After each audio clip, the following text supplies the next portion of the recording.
I still have what it takes to be on top. Since we are a new team, we mainly focus on our team chemistry. We focus more on our fundamentals, aim, and communication. Watching VODs together. Because we only practice less than a month, so we focus more on that, the basics of how we played Valorant.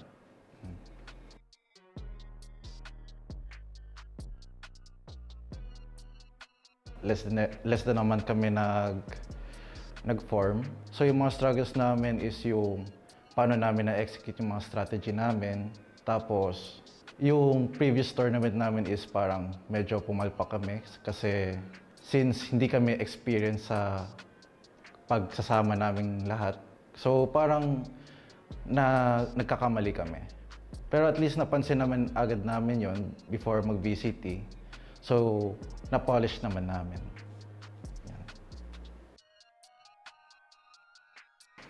The player I look up or team that I look up to VCT 2023 is Team Naos PH.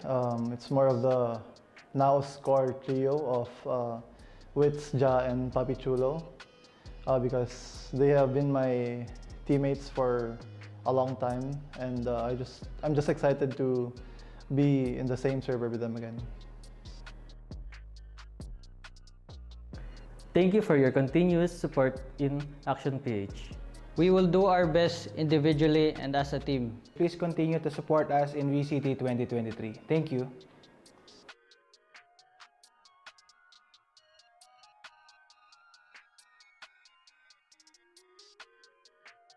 Hindi ba ikaw ang tatay ni Mark? Kaya ka iniwan ng boyfriend mo eh.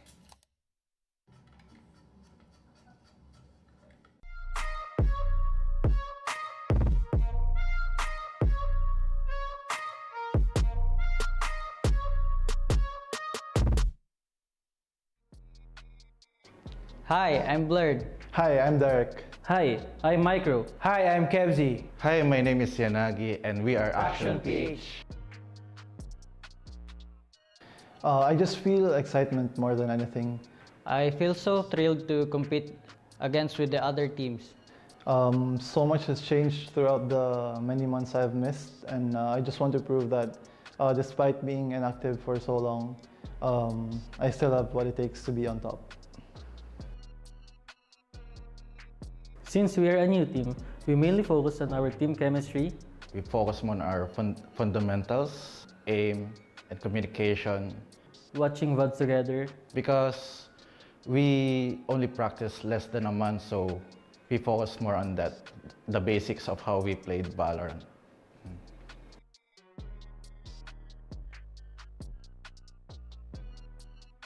Less than a month kami nag-form. So yung mga struggles namin is yung paano namin na-execute yung mga strategy namin. Tapos yung previous tournament namin is parang medyo pumalpak kami kasi since hindi kami experienced sa pagsasama naming lahat. So parang nagkakamali kami. Pero at least napansin naman agad namin yon before mag-VCT. So na-polish naman namin.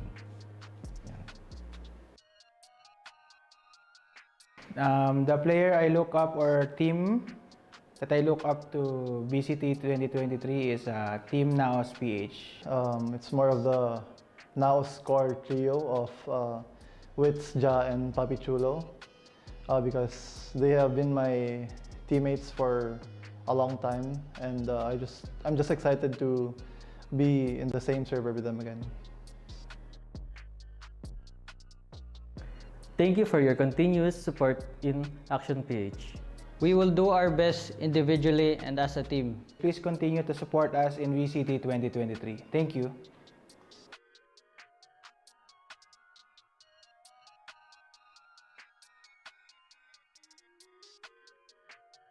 Hindi ba ikaw ang tatay ni Mark? Kaya ka iniwan ng boyfriend mo eh.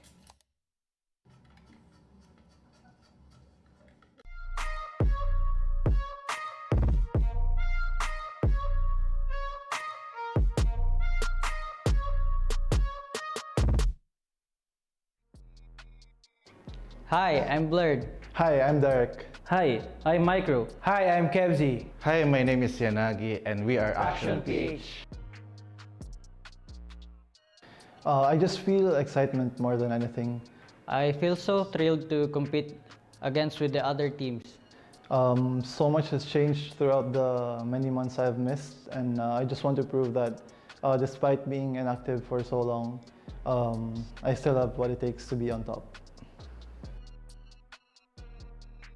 Since we are a new team, we mainly focus on our team chemistry, We focus on our fundamentals, aim, and communication watching VODs together, because we only practice less than a month, so we focus more on that, the basics of how we played Valorant.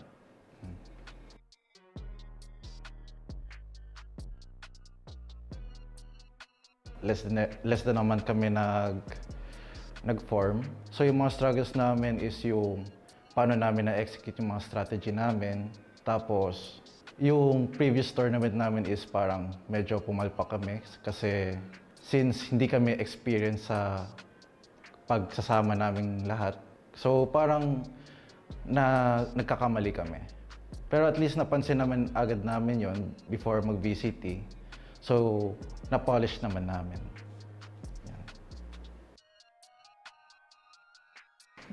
The player I look up or team that I look up to VCT 2023 is Team Naos PH.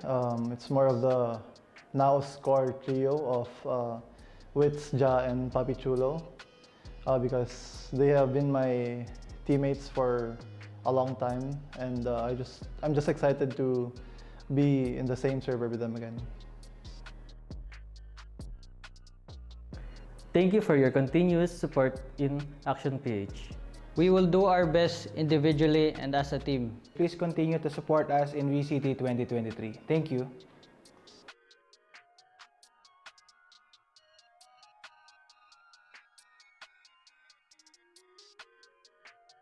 Hindi ba ikaw ang tatay ni Mark? Kaya ka iniwan ng boyfriend mo eh.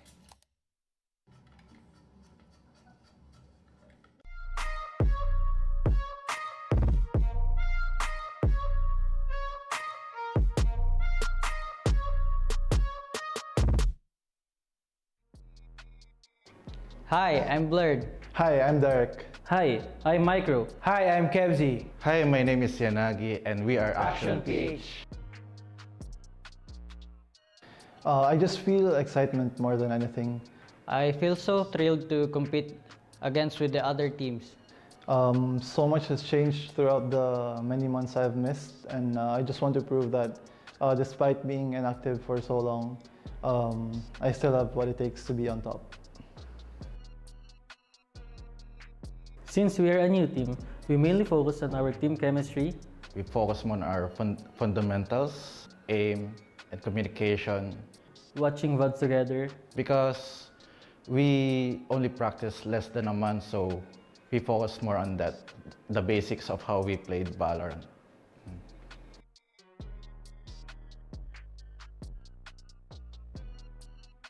Less than a month kami nag-form. So yung mga struggles namin is yung paano namin na-execute yung mga strategy namin. Tapos, yung previous tournament namin is parang medyo pumalpak kami kasi since hindi kami experienced sa pagsasama naming lahat. So parang nagkakamali kami. Pero at least napansin naman agad namin yon before mag-VCT. So, na-polish naman namin.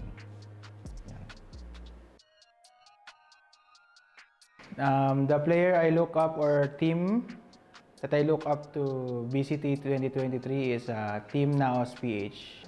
It's more of the Naos core trio of Wits, Ja, and Papi Chulo because they have been my teammates for a long time, and I'm just excited to be in the same server with them again. thank you for your continuous support in Action PH. We will do our best individually and as a team. Please continue to support us in VCT 2023. Thank you.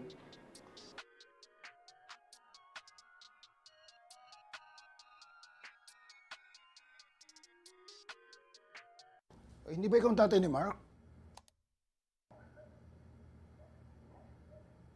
Kaya ka iniwan ng boyfriend mo eh.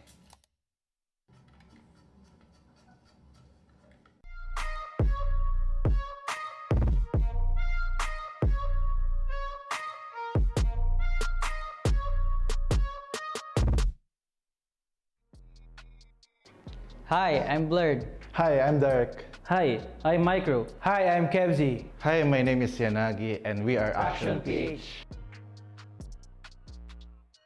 I just feel excitement more than anything. I feel so thrilled to compete against with the other teams.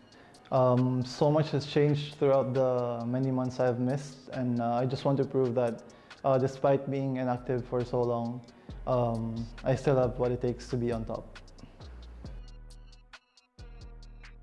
Since we are a new team, we mainly focus on our team chemistry, We focus on our fundamentals, aim, and communication watching VODs together, because we only practice less than a month, so we focus more on that, the basics of how we played Valorant.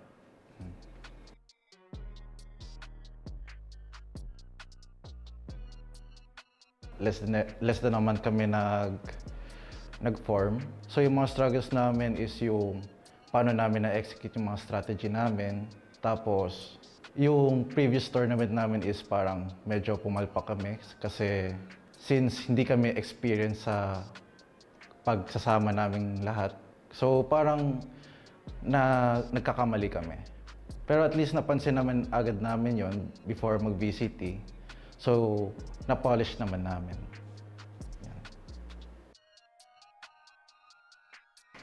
The player I look up or team that I look up to VCT 2023 is Team Naos PH.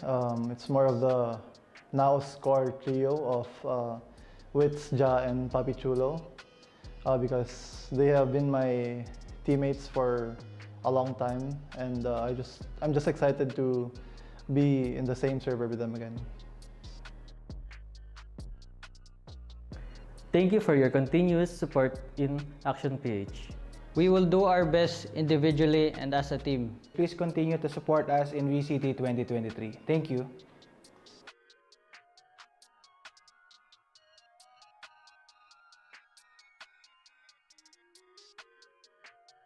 Hindi ba ikaw ang tatay ni Mark? Kaya ka iniwan ng boyfriend mo eh.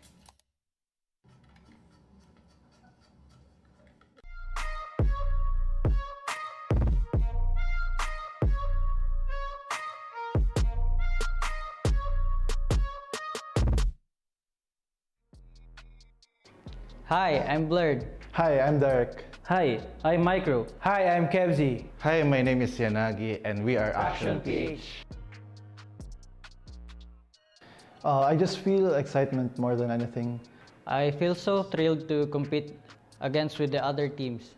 So much has changed throughout the many months I've missed, and I just want to prove that despite being inactive for so long, I still have what it takes to be on top.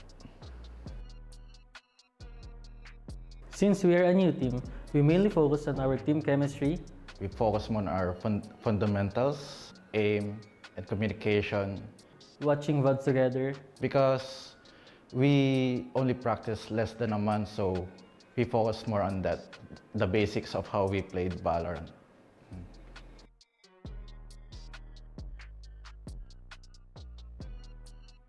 Less than a month kami nag-form. So yung mga struggles namin is yung paano namin na-execute yung mga strategy namin. Tapos yung previous tournament namin is parang medyo pumalpak kami kasi since hindi kami experience sa pagsasama naming lahat. So parang nagkakamali kami. Pero at least napansin naman agad namin yon before mag-VCT. So na-polish naman namin.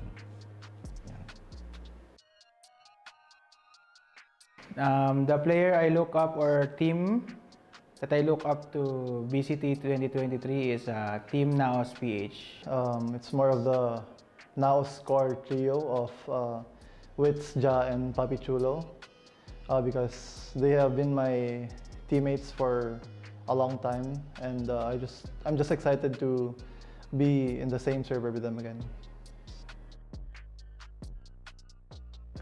Thank you for your continuous support in Action PH. We will do our best individually and as a team. Please continue to support us in VCT 2023. Thank you.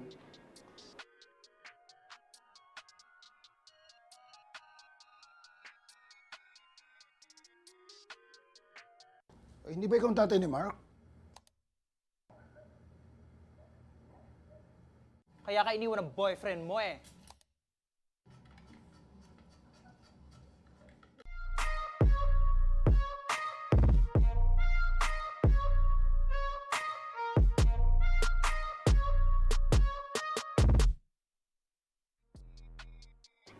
Hi, I'm Blurred. Hi, I'm Derek. Hi, I'm Micro. Hi, I'm Kevzi. Hi, my name is Yanagi and we are Action PH. I just feel excitement more than anything. I feel so thrilled to compete against with the other teams.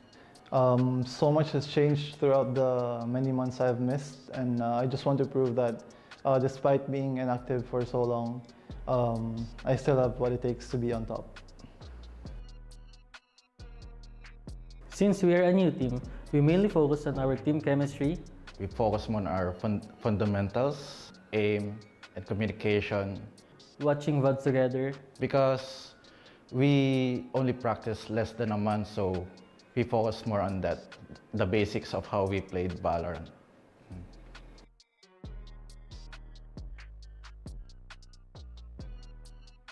Less than a month kami nag-form. So yung mga struggles namin is yung paano namin na-execute yung mga strategy namin.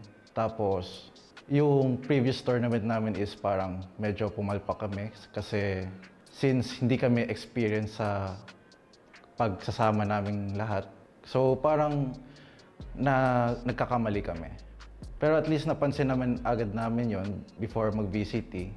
So na-polish naman namin.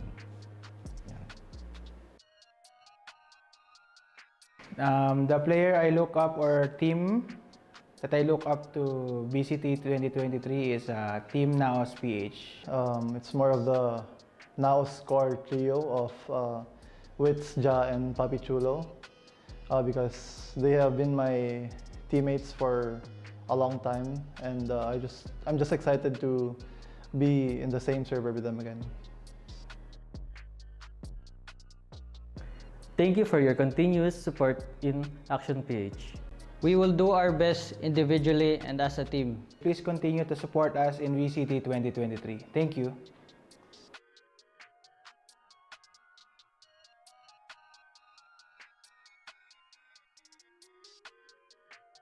Hindi ba ikaw ang tatay ni Mark? Kaya ka iniwan ng boyfriend mo eh.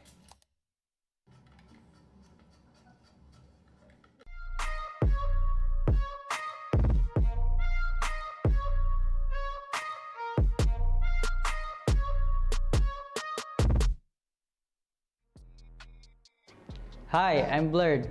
Hi, I'm Derek. Hi, I'm Micro. Hi, I'm Kevzi. Hi, my name is Yanagi and we are Action PH. I just feel excitement more than anything. I feel so thrilled to compete against.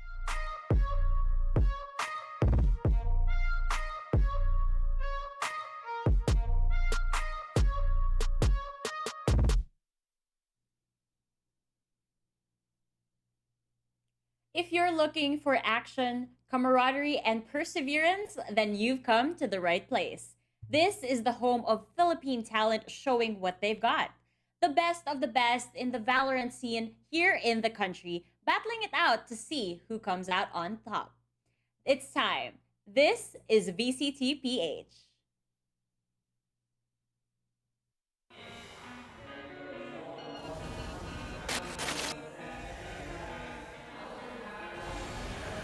Another one, and there you go, Kuya Yowie. They're stopping this man. Sword with the blade, and it's two already going down to the ground.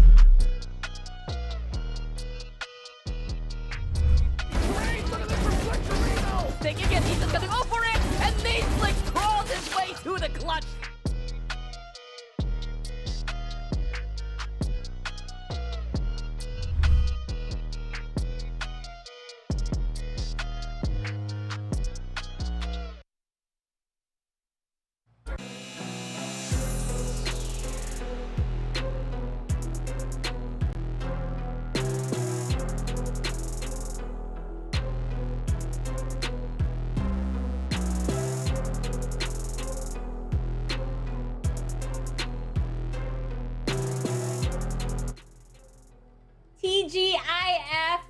ladies and gentlemen, or in our case, TGIFBOV. Thank God it's Friday because of Valorant. Haba. Okay yun ah. Hindi, kasi dito kasi sa panel, may mga acronyms tayo. Hindi ko alam kung ano yung likeable, hindi ko alam kung ano ibig sabihin. Pero yung BNB, hindi po yan bed and breakfast, ano yan, black and blue. Pag Dax, The Amazing Caster Show? Caster with a K. Alam mo, nice try, pero feel ko bawal natin pag-usapan yun dito. Yun lang masasabi ko. Ay, we're back. I can't We believe are it. back. Tapos na ba Funnily yung enough. lovers quarrel nyo? Wala na bang issue? Bati na kayong dalawa? Nagpati na kami kaya. Mabilis lang. Oo, lagi naman eh. Diba? Ano mamaya, see eye to eye, di ba? Eye to eye. No Sige nga, sorries tingnan nyo nga needed. yung isa't isa eye to eye. Patingin nga. Tama ba? Tama ba? Ay. Si eye contact. Alam mo, seryoso na kami pag ganun. Good attempt naman, di ba? Good attempt. Pero alam mo kung sino yung nakikita eye to eye, face to face, o kaya head to head pa nga dito, yung mga teams natin dito sa VCTPH. Bakit hindi na natin panoorin kung paano nga ba yung nangyari na headshot to headshot dito sa mga labanan? Here are the highlights from yesterday. Let's take a look.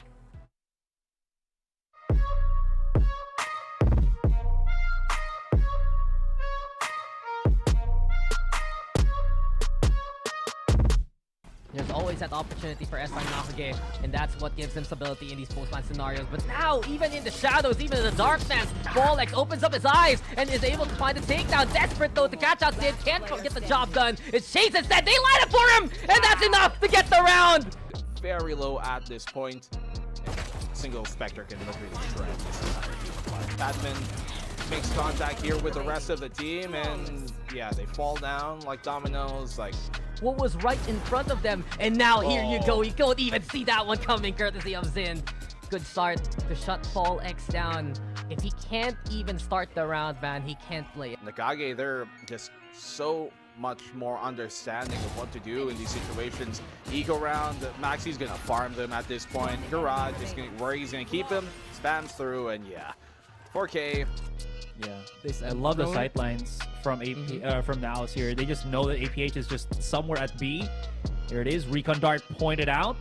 Nano Swarm. It's been planning on the side, but NDG can't really go for the punish. He has to deal with the one right in front of him already. That's going to be Micro. He's down. Reposition for Papichulo, and it's good. All right. It's all falling all around them, but they've already planted the spike. That's what's important. And this high tide is so dirty. It shows your head, doesn't show the opponents. And NDG picks up the 4K for a photo finish on this round, 4-10. I gotta say as well, I don't usually point this out, but Motor's like HL usage has been incredibly disgusting. All right, Blurred picking up 2. Okay. All right, we still have Jado, the mastermind, the El Clasico clutcher. It's planted for him as well, but he's gonna go swing for the wide. Is the timing gonna be good? Yanagi's on him though. Timing, peek. Yeah, Yanagi's too quick.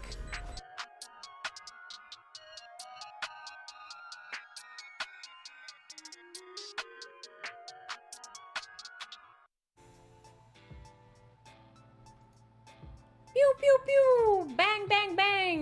Lahat na ng tunog narinig natin dun sa highlights. Pero syempre, narinig rin natin yung napakagandang boses ng mga casters natin. Ayan na nga, diba? Kasama ko sila dito.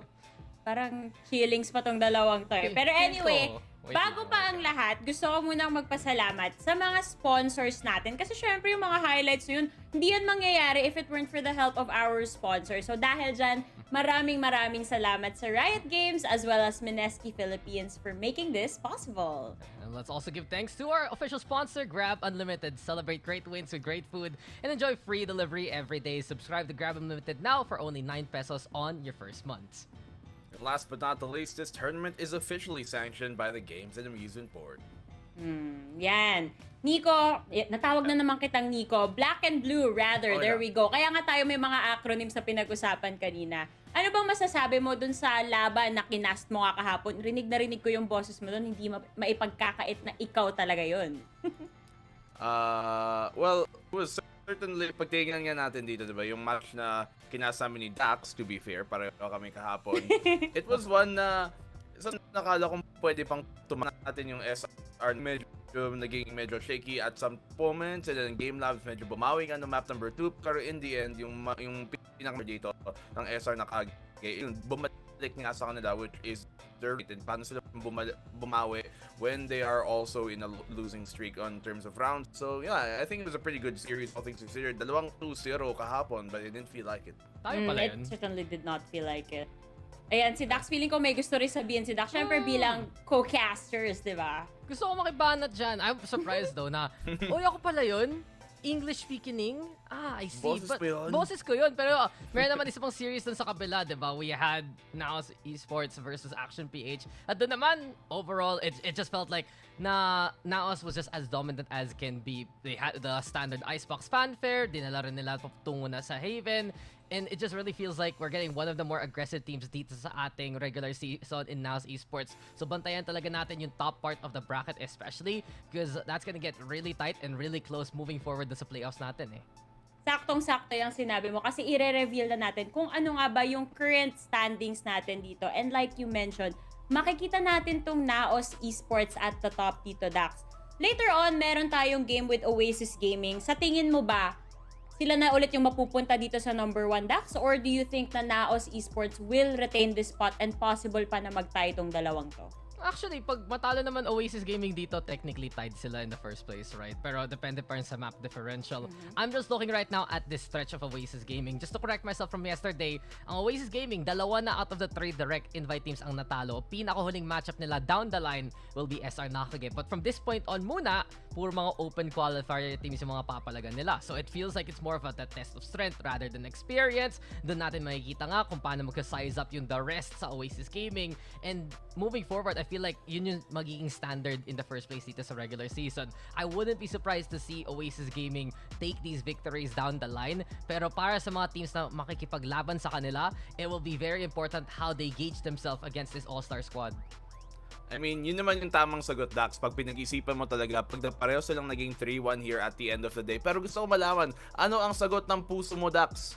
Pag parehong 3-1, sino talaga ang number 1? Wag ka ganyan. You can't do me like that! You can't do me like that! Feeling ko nga, pag nung isang prediction pa lang dati, medyo malala na. Pero guys, we have amazing matches for today, no? We really do.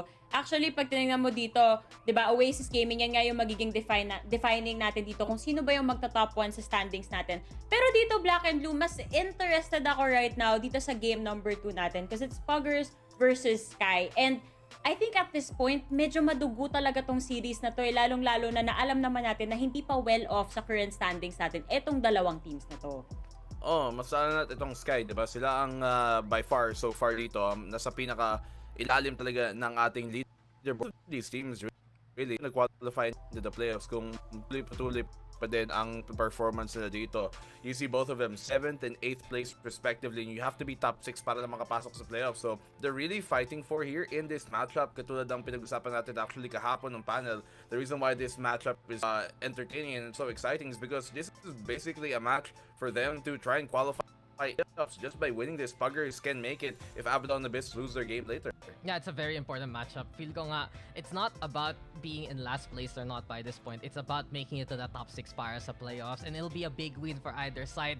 Will the woes of Sky Empire continue? Can Puggers keep on the hot streak that they had versus Game Lab Alpha? Only time will tell. Pero kailangan natin panurin yung matchup na yun mismo because that can make or break playoff hopes para sa mga iba't ibang teams down the line.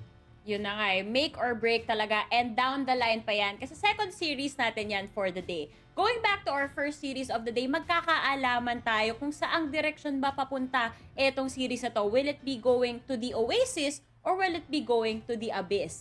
Dahil dyan, ipakilala na natin ang ating first team of the day. Ito ay walang iba kundi ang ating paradise, ang Oasis Gaming. Perfect.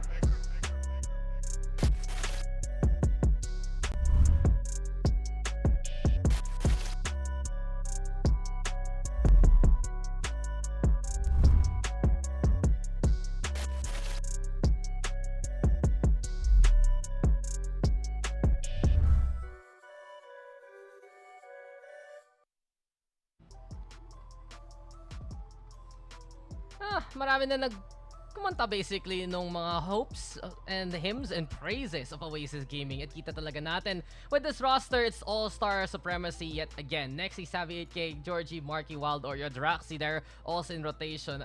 Over the line na nakita natin sa past few weeks natin though, Nexi has really become part of that main 5 roster. Palagi na lang siya pinapasok, some active roster in every single map. Usually dati, before we went into VCTPH, it was a rotation between him, Drax, as well as si Marky. So there's a lot of variations na nakikita natin dito sa Oasis Gaming, but every single week that we see from them, it is excellence, it is performance, at it is panalo talaga ang nakikita natin dito sa Oasis.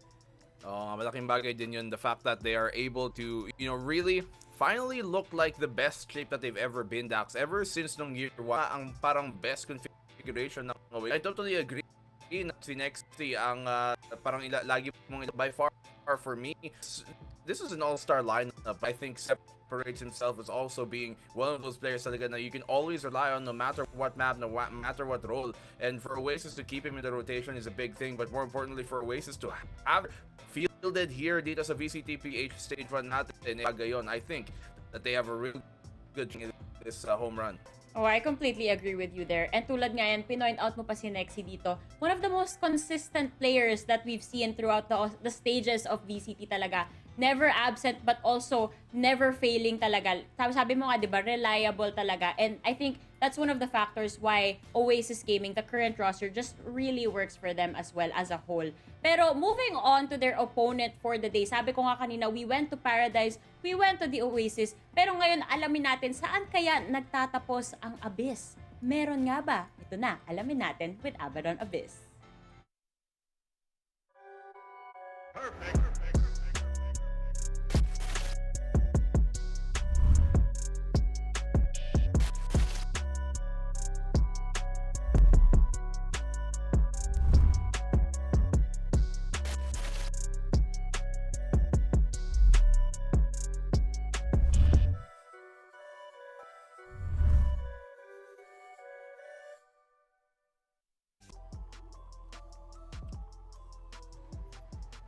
Here we are, Abaddon Abyss, the team from down south. You got Asta, Exotic, Rabab, Slatham, and V Black. And this team, pag tinignan mo talaga to, they are a team na galing sa open qualifiers that we weren't really necessarily expecting to be, I think, kind of a heavy hitter, but I think they can be one of those dark horses pagdating sa ating open qualifier teams, because pag tingnan mo, they did lose against SR Nakagi at saka Game Lab Alpha, pero yung mga mapa na naipanalo nila doon sa mga series na yon, which was Icebox and Ascent respectively, those were very convincing, especially that Ascent map na naitalo nila ang SR Nakagi. So I really do think that this Abaddon Abyss squad, pag binigyan mo po ito ng oras, they could be one of those teams very similar to the same kind of structure and very similar to the same kind of journey na dinaanan ng SR Nakagi. This could be Abaddon Abyss in the future. Pero South pa nga to sa Alabang basically, and the boys from Cebu all together, that's really the biggest deal right now. Every single week that we see from Abaddon Abyss, ang interesting part sa improvement nila, it's not just the game, but the communication, the resilience, the endurance, and kita natin dito sa screen natin, even the bootcamp, basically getting more and more people in it, everyone working together, nandyan na nga yung buong squad, and that's really important to build that chemistry, especially in these, I'd say, tight situations. Para sa Abaddon Abyss, marami silang matchup na dumidikit sila sa laban, muntik pang manalo against SR Nakage as well as Game Lab Alpha. But I guess the concern right now is kakayanin ba nila yung firepower ng Oasis Gaming, especially kung maging matagalan na naman yung series. Doon natin nakikita yung Abaddon Abyss by the third map, parang napapagod na sila eh. Yun nga eh. Akala natin endless kung endless itong Abyss natin. Pero may hantungan din when it comes to the endurance side. On the side of Oasis Gaming, I agree, may firepower talaga din sila. Pero although may times na nakikita natin na nagsistruggle na tong Abaddon Abyss in longer format games, masasabi ko talagang malakas din tong firepower ng team na to. Pero eto, meron rin tayong dalawang players na nagsa-stand out from these two teams. Kilalatin natin sila rather dito sa ating head-to-head dahil very flexible etong dalawang to. We've got Wild Oreo and Slatham over here, Dax. ikaw na mag-open, ano bang gusto mong pag-usapan dito sa dalawang players na to? You said the right term there, like, big props to you. Flexible talaga tong two players na to. They flex on over to the duelist role from time to time. So Wild Oreo nga, if you can play the Viper, lalabas pa nga niya in the first place. But one thing to watch out for this head-to-head mismo is what they bring to the table in terms of the roster. One thing I noticed dito sa Oasis Gaming is they don't actually play the Sova as much unless nandyan si Marky sa active roster. When Wild Orio's there, he's usually playing things like Fade, playing things like KO, Savvy 8K. He's on that Breach instead, or any of those flash duelists that you want. And on the other side, Slado naman, same kind of case where he plays that Sova, he defines really what kind of intel the team gets, and when you need someone else to add in sa duelist potential, siya rin naman yung pwede mag-man up alongside what Wild Orio and Savvy 8K do. So this head-to-head is just a definition of what kind of style these two teams play, and yun yung parang interesting part na pwede natin pansinin. Kung sino mas may impactful, it feels like yun yung magiging mas tamang sagot sa mga matchup natin eh.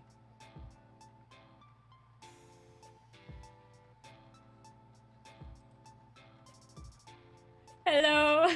Parang ang cute naman ni Nico. Sige, kayahin natin yung post ni Black and Blue. Medyo na-caught off guard ako dun eh. Aling direction ba? That JPEG. Ito.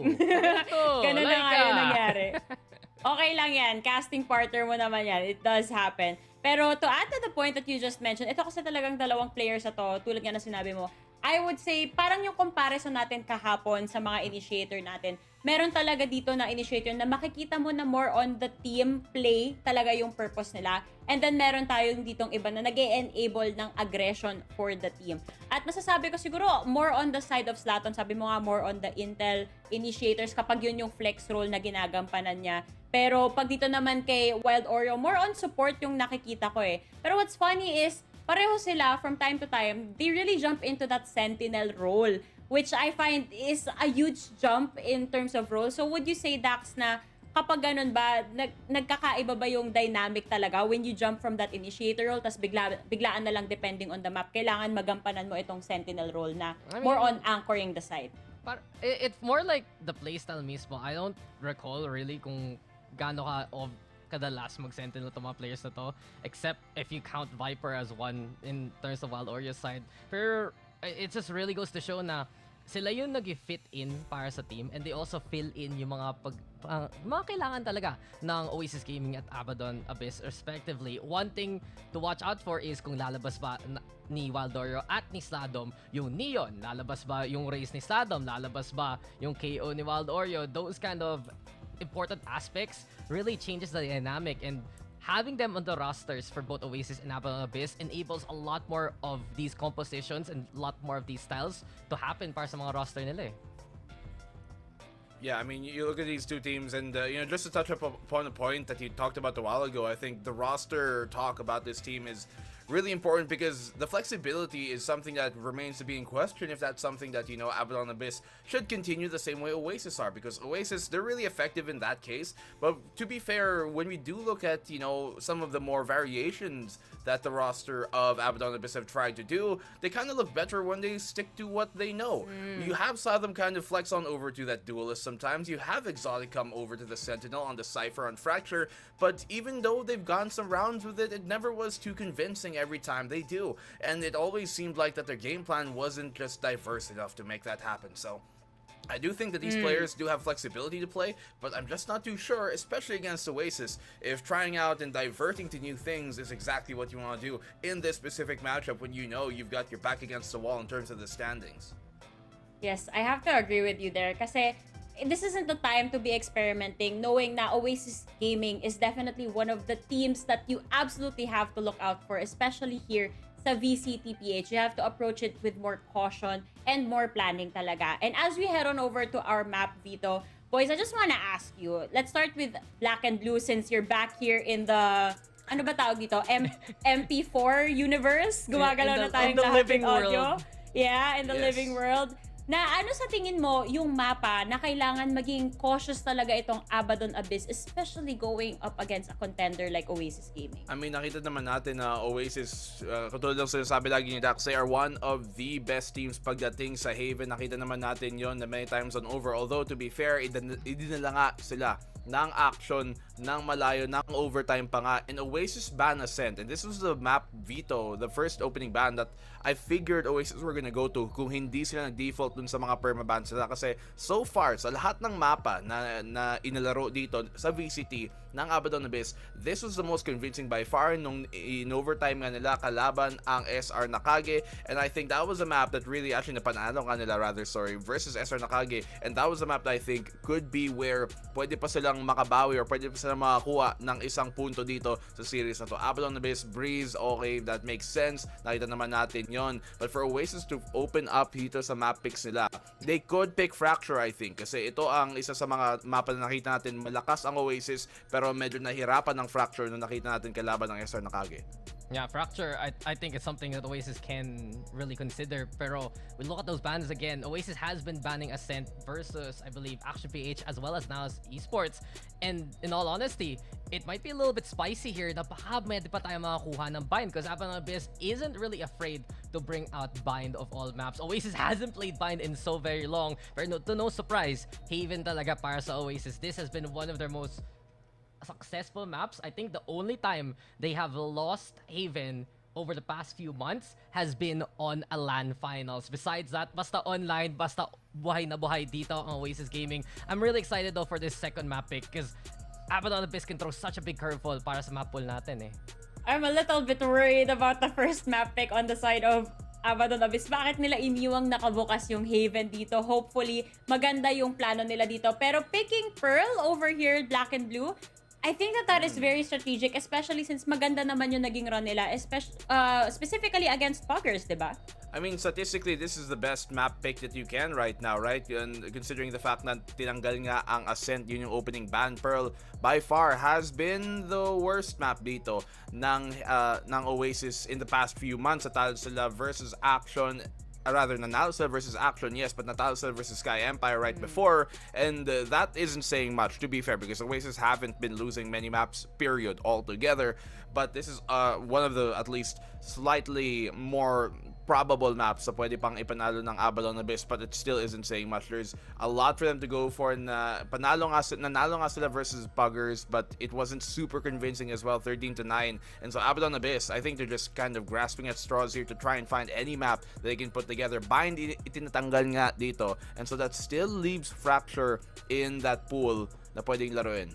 I think they're gonna go for Icebox sa map pick. They should be banning out Fracture by this point after dun sa laban ng Abaddon Abyss against SR Nakage. But I do have to go back to that second map while we're waiting. Icebox is gonna get banned, so we go in Fracture. Whoa. Okay, ako na mali, Abaddon Abyss. Ako na nga mali. And this is actually a very interesting latter half of a map pool.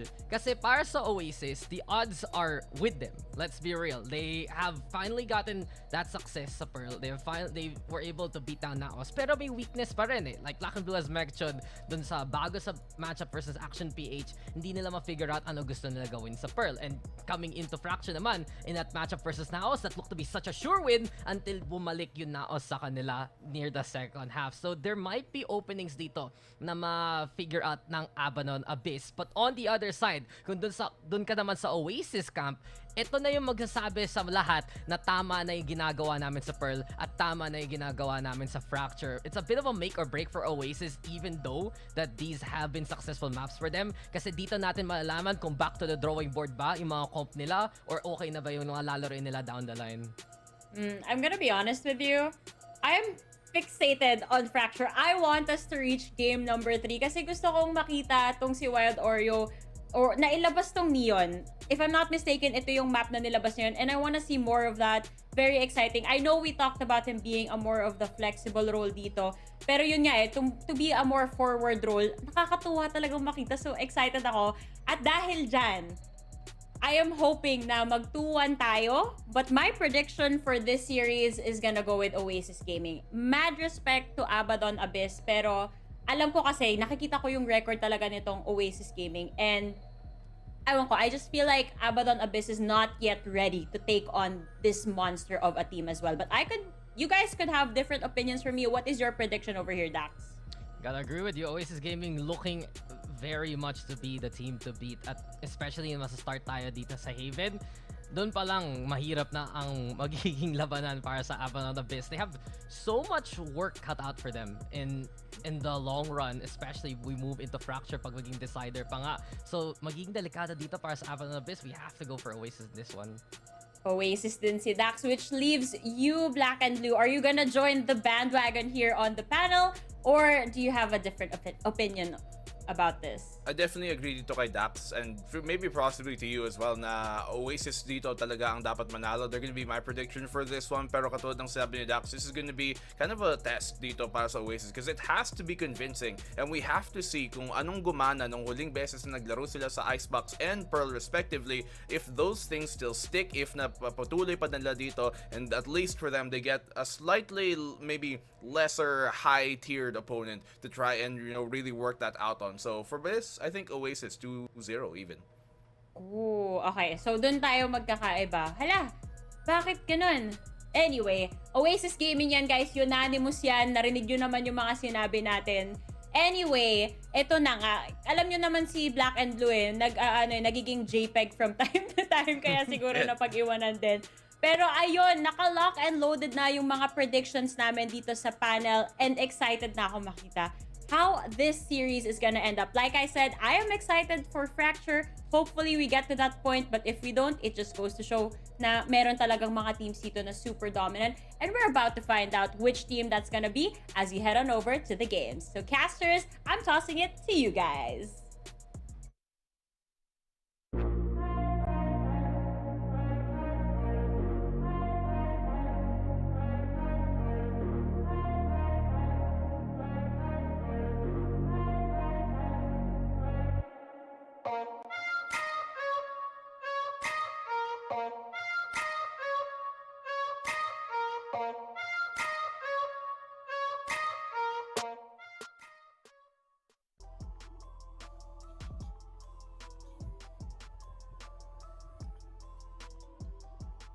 Sa lahat ng magandang hapon, ngayon ang pinakamagandang panahon para sa malupitang Valorant na mapapanood natin sa araw na ito. Welcome mga kaibigan sa VCT Philippines at kami ang inyong casters, Dad, Femina at Wolf para sa unang series natin of the day. Pero bago ang lahat, matanong lang kita Wolf, kamusta ka naman? And isa pa, how do you like your eggs in the morning pare?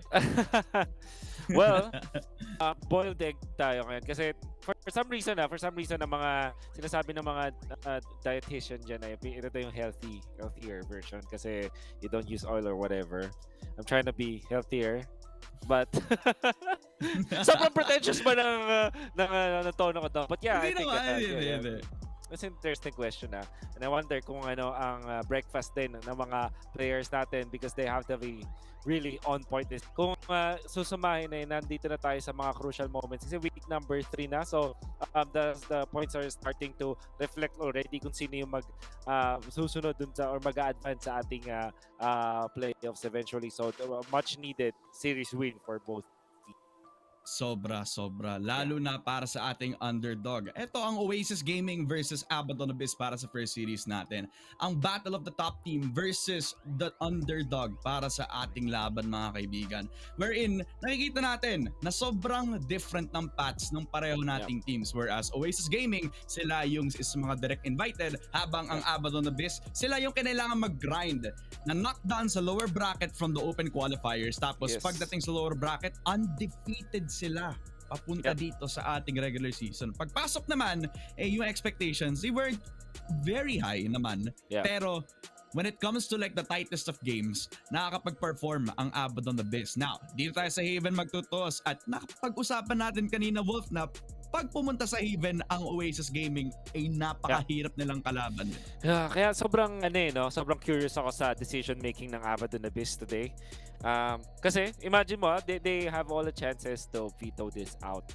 Pero mga kaibigan, ito po yung ito yung dahilan kung ba't kami nagulat. Ang OASIS Gaming, nanalo po sila ng 3 na games in Haven nung week 2, 2, tapos nung week 1, isang beses against Naos. Tinalo nila dito sa mapa na to mismo at syempre Action PH.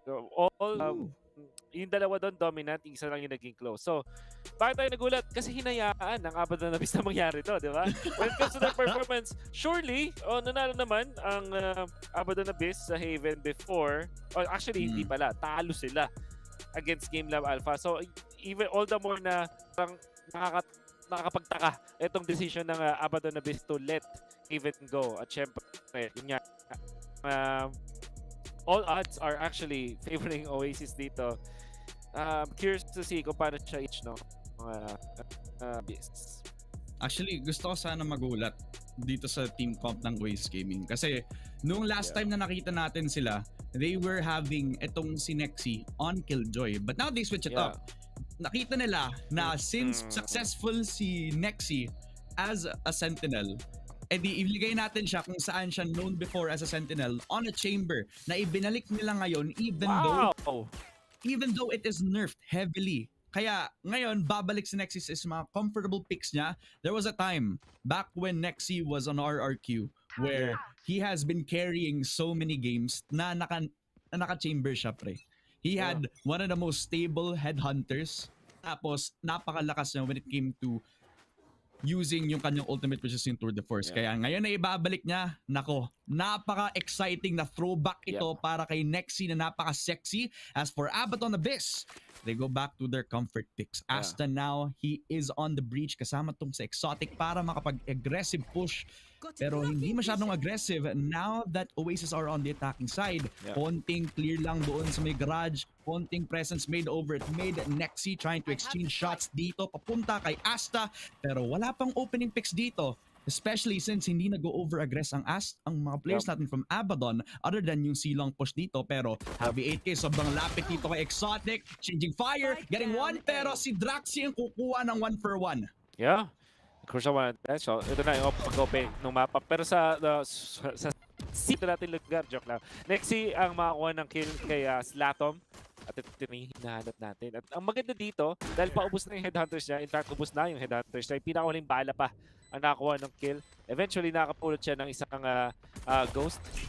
At syempre, pag nakakuha siya ng shot will be good na makapag-reposition. In fact, ma-force niya yung ilang mga utilities dito before going down. So, life spent worth it para kay Nexi. Sa ngayon, lalong-lalo na maganda ng control ng Oasis. Gets one more 3K para kay Drax. Na nang patupan niya sila Babs at titira that's Asta na may 15 HP. Handa pa yung cross dito sa side ng Oasis. And that's it. 4K para sa Astra. Sobrang sulit nito. That's them. Sulit. Grabe. And this time, since like tinatry nila i-feel out na naman yung kung ano yung magiging defensive setup ng Abaddon, doon pa sila nagkaroon ng decision. And since medyo matagal din na nakapag-push up, nakapag-retake agad yung Abaddon, it was at the time na namatay na agad yung mga tao doon sa may short and masyadong nagpo-push up na din. Medyo late na nga din yung C-long lurk na ginawa ng Abaddon here. At the time that Oasis already had map control over A, they had a few options to set out. Either look out for flank since malayo na naman si Nexi sa trap niya. Siya na lang yung trap, kumbaga. Patayin na lang nila agad yung dalawang naglo-lurk dito. But even though na namatay agad si Nexi sa paghintay doon sa flank nila, and they still had multiple players alive doon sa may A site once that happened. Since eto Oasis, top dog natin, 3-0 sa ating standings. Sa tingin mo ba, Wolf, is it too early to tell na sila na ngayon yung top 1 team in the PH so far since Team Secret are out? Tapos Hotbuilt Esports is also not here, right? Yeah, you know, I think masasabi ko lang yan kapag pagdating dun sa mismong playoffs. This is nagbabago kasi yung mga teams when it comes to playoffs. And I think that's where you can put the discussion talaga kung sino yung best. Kasi mali mo, sobrang ganda dito sa regular season. And then, in the games, makikita na yung ginagawa nila just sa kanila, diba? So I would say let's wait for the playoffs before answering that question. Okay. Hindi na maghihintay ang Oasis dahil alam na dito when it weaponry, especially sa attacker side sila. Oh, may attack. May push mula kay V Black, but shut down by Georgina. Naglulungga doon sa smoke ni Astra. At hinihintay din dahil doon sa stun na nilabas ni Asta. Okay naman yung naging push-up nila dito. Nasa loob ng smoke kung saan sobrang short range nitong OASIS players. Pero Javi 8K, na-expect niya agad yung push-out itong si Rababs at hinintay na lang yung paglabas ng pick dito kay Asta. And it's all coming into place na lang para sa OASIS. Konting touches na lang, patayin na lang tong si Slaton para kunin yung pick 2-0. And when they keep their guns, it's gonna be smooth sailing pagdating dito sa ating third round. Kasi since meron pa rin naman silang Vandal, ibigay na lang nila siguro kay Georgie para mas makakapag-frag out siya na napakabilis. We already know him to be a very aggressive duelist nga naman. At ngayon na si Javi 8K, siya naman yung naka-breach. He has been so stellar sa paggamit ng breach. And it started with him being in collegiate sa how he has been playing breach on Haven. He is known to be super supportive when it comes to like enabling yung teammates niya. At kapag may teammate ka katulad ni Georgie na kailangan ng setup, hindi siya magkukulang at all. Basta tawagan mo lang siya lagi. Okay, gun round, here we go. Pero bonus, of course. Kaso may Bulldog and Vandal. Ito, lalang-lala kay Drax. You can see that. Oh, okay, napakagandang timing ng Cosmic Divide to deny the defense. And we'll see kung ano yung approach to ng OASIS. Sobrang nag-benefit talaga yung kills ni Drax na yung 4K to start. Bukod sa may ultimate na siya ngayon sa bonus ng OASIS, meron pa siyang Vandal. And this actually give so much of an opening para sa OASIS. Si Nexi halos makapasok na dito sa A site. In fact, they will now be in that site. And this is looking good para sa kanila. God fam. Buhay pa rin naman tong si Asta para sa Abaddon kaya meron pa rin silang retake potential. Hintayin na lang yung paggamit ng fault line bago pa man sila papasok para umaksyon dito sa Abaddon. Ngayon, ang OASIS tamang post-plant positions na lang sa kanila. Sama-sama na lang sila dito. Paghantay sa stun na nilabas nitong si Asta. Perfectly placed dito kay Wild Oreo. At gawin nating dalawa. Exotic moving in kaso Javi 8K and Nexi shutting down your retake potential. It's all on Draxi na kanina pang naglo-lurk from B. Pero sama-sama si V-Black at saka si Asta. Ginamit yung kanyang utility at biglang nilabas yung defuse natin. Abaddon, nawala yung time dahil disrupt ni Draxi yung pag-defuse ng Abaddon. Pinasabog yung spike dahil sa clutch ni Draxi from OASIS Gaming. My God, okay. That is such a great move coming from Draxi. Grabe yung sequence of events. Nasa tatlong rounds pa lang pero may MVP na agad ako, men. First round, you see 4K. And then this time, makikita mo yung wraparound niya. Bumalik siya through AA lobby. Umikot siya all the way through B. Tinakbo niya yun. And nakakuha siya defense dahil ang inatake niya muna, ang pinatay niya muna yung nag-defuse. Very smart move from that. Didn't care about the other guy because what he needed to do was to kill off yung diffuser. And ang pinaka-crucial pa doon, men, yung paggamit timing niya na Cosmic Divide. Proving kung bakit sobrang lakas ng Astra sa mapa na to. That was Drax. The first 3 rounds of the game para sa OASIS talaga ang MVP nun. Si Drax naman, tatanungin natin kung anong kinain niya ngayong araw. Exactly. Kasi talagang sobrang consistent ni Drax all throughout. Not only being one of the strongest voices para dito sa OASIS, pero already the heart of them. Now that they're already going towards CT ngayon, Georgie, second frag, quick and easy para sa kanilang buy round ngayon. Si Asta, 1 headshot, 2 headshots! Headshots galore! Doon sa CT, na-stun ng dalawa, pero Georgie, just getting his 3 points papunta sa ating 4th round. Okay, OASIS Gaming, sa point ng game na to, you just have to wonder na, is there any way that you can stop this team? Abaddon have tried double lurking. Nag-try na din sila na hintayin naman yung retake potential since buhay pa rin naman si Asta every single time that we would try to retake, right? Yeah. But maybe, yeah. It's always in the gunfights eh. Yeah, for sure. And maybe this is the time where sasabihin na Abaddon base, okay, relax lang tayo. Okay naman din eh. Lalo na pag ni-utilize sila si Asta. I remember nung bonus, dapat ng OASIS, ang ganda nung paggamit ng fault line. Tapos nung flash na rin under Heaven, dun sa my health side, na dalawa yung nahuli. Had it been na spray down din exotic nung bumaba siya, di ba? That would be the perfect scenario. Nakakuha sila ng free play. Utility usage kami from Asta, pati yung positioning niya, tsaka na rin yung nakita mong paggamit niya ng Sheriff, there is hope for Abaddon Abyss kung yun yung momentum na ira-ride nila dito. Just shake off yung first 4 rounds, kalimutan nila yon. Remember na meron pa rin naman silang firefight at meron silang firepower. So that's one thing na kailangan nilang i-recover sa ngayon.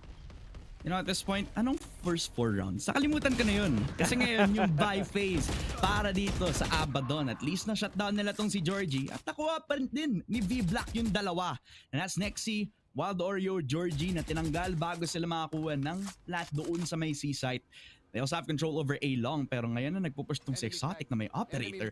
Baka makita na yung spike dito all the way on T-spawn here. Draxi though, nasa loob na agad dito sa may grass bago pa man siya magkaroon ng chance na matay dahil sa operator nitong si Exotic. At kailan ba mag-go-hold? Aalis tong si Javi 8K. Hinihintay na lang yung pag-push nitong si Draxi. May dalawang tao sa loob ng garage. Tinatry i-spray papunta kay na Babs. Kaso nga lang, it's all on Javi 8K. Asa with the long range shot na naman. Vandal lang naging puhunan ng Abaddon. At dito sila kukuha ng first round nila. Yeah, really. Ganun nga yung nangyari. Nakalimutan nila yung first 4 rounds. Sobrang useless ang nangyari na yun. Lalo na yung push out doon sa may... Lalo na yung depensa dito ni V-Black. And this cross doon sa may garage na control. Asta with that beautiful shot. At yung information na nakuha dito ng Abaddon, pwede rin natin credit kay Exotic. Yung kanyang, in a way, sort of aggression na na-identify niya, pwede yata mag-push out sa labas. And that's what he did. He's gonna try to do it once again. Pero for Oasis, baka i-punishan nila to. Nakita nila kanina na ang daming information, or at least, kasi di ba walang nakikita si Exotic. Kasi parang information pa rin yun. Yeah, no information is still information nga naman. Correct. At the end of the day. Less is more minsan, pero at this case, more kills para sa Oasis, always good para sa kanila. 1 for 2, and that's already a good trade-off para sa ating attacking side. And Oasis, sobrang slow sa approach nila. Nakapasok agad sa Exotic, kaso nga lang na-punish tong si Nexi, exchanging bullets gamit ng Vandal niya, pero operator ang kanyang nakalaban. Big mistake. Asta though, naghihintay na lang. Backside hold. Draxi, hinihintay yung pag-push doon sa garage. Pero yun yung magpapunish sa dalawang players ng Oasis. It's all on Javi 8K na nag-walk sa crosshair ni Asta. Triple kill. And second round para dito sa Abaddon Abyss. Oh my goodness. You know, pag, I think makaka-relate dito yung mga siguro mga dancers na rin, and perhaps some of the basketball players. And what we call it, the rhythm. Ayan. Pag in the zone ka, tapos napahanap mo yung rhythm mo sa araw na yon, seems like tama lagi yung timing mo, nababasa mo yung galawan ng kalaban, nababasa mo yung dance, at nasasabayan mo yung beat. Ganun yata yung nangyari dito kay Asta. That's what I feel. Even yung paggamit niya ng sheriff, yung paggamit niya ng... ganun eh. Pati paggamit niya ng mga blinds niya, the sheriff used that past round, that's what we felt. Kay Asta, find him and understanding kung ano yung nangyayari dito sa Oasis, yung diskarte nila. That's the reason why he's hitting shots, he's hitting his timings, at napapunish niya yung mga members dito ng Oasis. 2-4, but it looks really like a round na may ipapanalo ng Abaddon dahil mapapa-eco dito ang Oasis. Alam mo, hinihintay ko na lang na i-release ng Abaddon yung TikTok para dito kay Asta. Pero Georgie, jump peek na expect agad ni Exotic kasi yun din yung ginawa niya before, but the flash hindi enough kasi Nexi expected yung pag-push nitong si Slatom. That's a free gun, a Vandal sa hands ng IGL ng Oasis na tong si Draxi. At si Exotic masyado nag-push up, yun yung Guardian na meron tong si Wild Oreo. Binigay agad yung side, nag-iisa lang tong si Asta. Ang dami yung util pero nag-iisa lang siya. Isang bullet lang yung kinailangan para mawala yung control ng Abaddon. It's all on Rababs. 1 versus 4, nasa kanya yung lockdown, pero dahil wala siyang mga kaibigan, sino yung gagamitin niya nito? We'll see. Well, not be enough. Si Wild Oreo na naka-recover ng operator, this thrifty round. Oh my goodness. Ano may naramdaman ko dito sa round na to? Nakapin si Chamber talaga. Yung mga one-tap na yun, headhunter outs at 150 creds. Yan lang ang 150 credits. Panalo yung round. We're gonna see it. Ang ganda sana no flash but wasn't enough. Then Wild Oreo na nakakuha ng punish. And you can even see the push out. Nexi, napakagandang turnaround doon. Tapos makapush yung operator. My God. Ang isang bala na yun, yung mga one-tap ni Nexi, 150 credits. Isipin mo. Sulit! tinalo niya yung mga naka-vandal na 2,900 credits. Bakit nga ba na-nerf si Chamber? Well, because of that. Si Nexi yung reason kung bakit. Napanood ng Riot yung performance ni Nexi. Uy, ang galing nito mag-Chamber. Grabe. Bigla ko tuloy naisip, is this an inspiration from the Chamber performance kahapon na kung hindi ako nagkakamali, Haven din yun. Si Ja. Yeah, it was Si Ja. on that.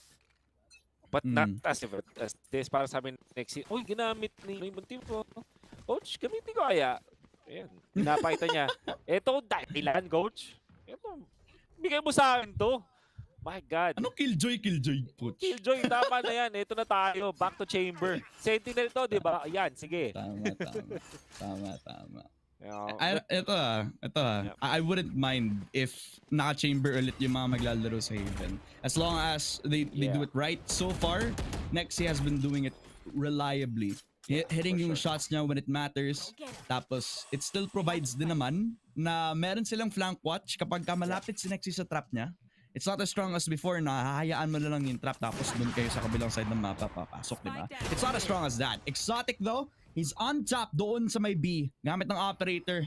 Itagad si Georgie. Parang siya naman yung naging first blood from the previous 2 rounds. And this has been slowing down yung pag-push ng OASIS every single time. Oh, speaking of push down, meron nang ginamit ng Nightfall dito ang mga attackers. And of course, yung D-push, gamit yung mga utilities. Gamit of course yung breach. But even after the Nightfall, knowing na hindi masyadong maraming information na kuha nila, mag-go-up pa rin sila sa ibang site. At ngayon gagamitin naman ang ever so reliable na Cosmic Divide for this. Drax is the one to use that at makakakuha ng space ulit dito ang OASIS. But look at V-Black for this flank. We'll see how it goes. Meron bang chamber trap? Seems like wala for that one. Look at this defender Killjoy lockdown though. Nandito si V-Black! Perfect timing! Yun yung reason kung ba't sinave yung Killjoy lockdown para sa round na to. And Draxi, siya din yung nagpa-flank kanina all the way from short. And he has to deal against 3 players ngayon na 2 na nasa A long. May isang nagde-defuse. Wala nang panahon si Draxi para maklatch yung round na to. Hindi din niya napanalo yung 1v1 niya against Asta. And that is a culmination of awareness para dito sa Abaddon. Kasi at the time, na bago sila mag-retake, tiningnan muna nila yung likod nila since meron silang tendency na mag-flank then all the way over to B mid, na eliminate nila agad yung isa sa mga pwedeng mag-disrupt doon sa retake, which is yung B mid flank na ginagawa nitong si Wild Oreo. And we were all busy na nangyayari doon sa lockdown, sa A site. Sige, nasa labas sila ng A long, pero V-Black was already lurking at the perfect spot din. Hindi nakita ni Wild Oreo at nakita ni V-Black yung chance niya. Yeah. Now we head dito sa round number 9. Na wala masyadong ultimate sa gamit ang OASIS. They do have the guns. However, kapit na duelo dito. Drax, hindi mag-take ng damage. Makakuha ng dalawa! Look at that! He will spread down! Oh my goodness! Babawi ako dun sa nangyari kanina at makakuha ng dalawa. Nanalo pa doon sa off battle. At makikita natin dito sa Abaddon, Abaddon, hindi nila dinuelo ng dalawa. Asta will actually be blinded out. Ooh, he will not land the mark. Naku po! Pero makakakuha pa ng kikat si Drax because of that. And Georgie, papatumbayin siya gamit ng showstopper. Flawless bigla. Hindi na kailangan.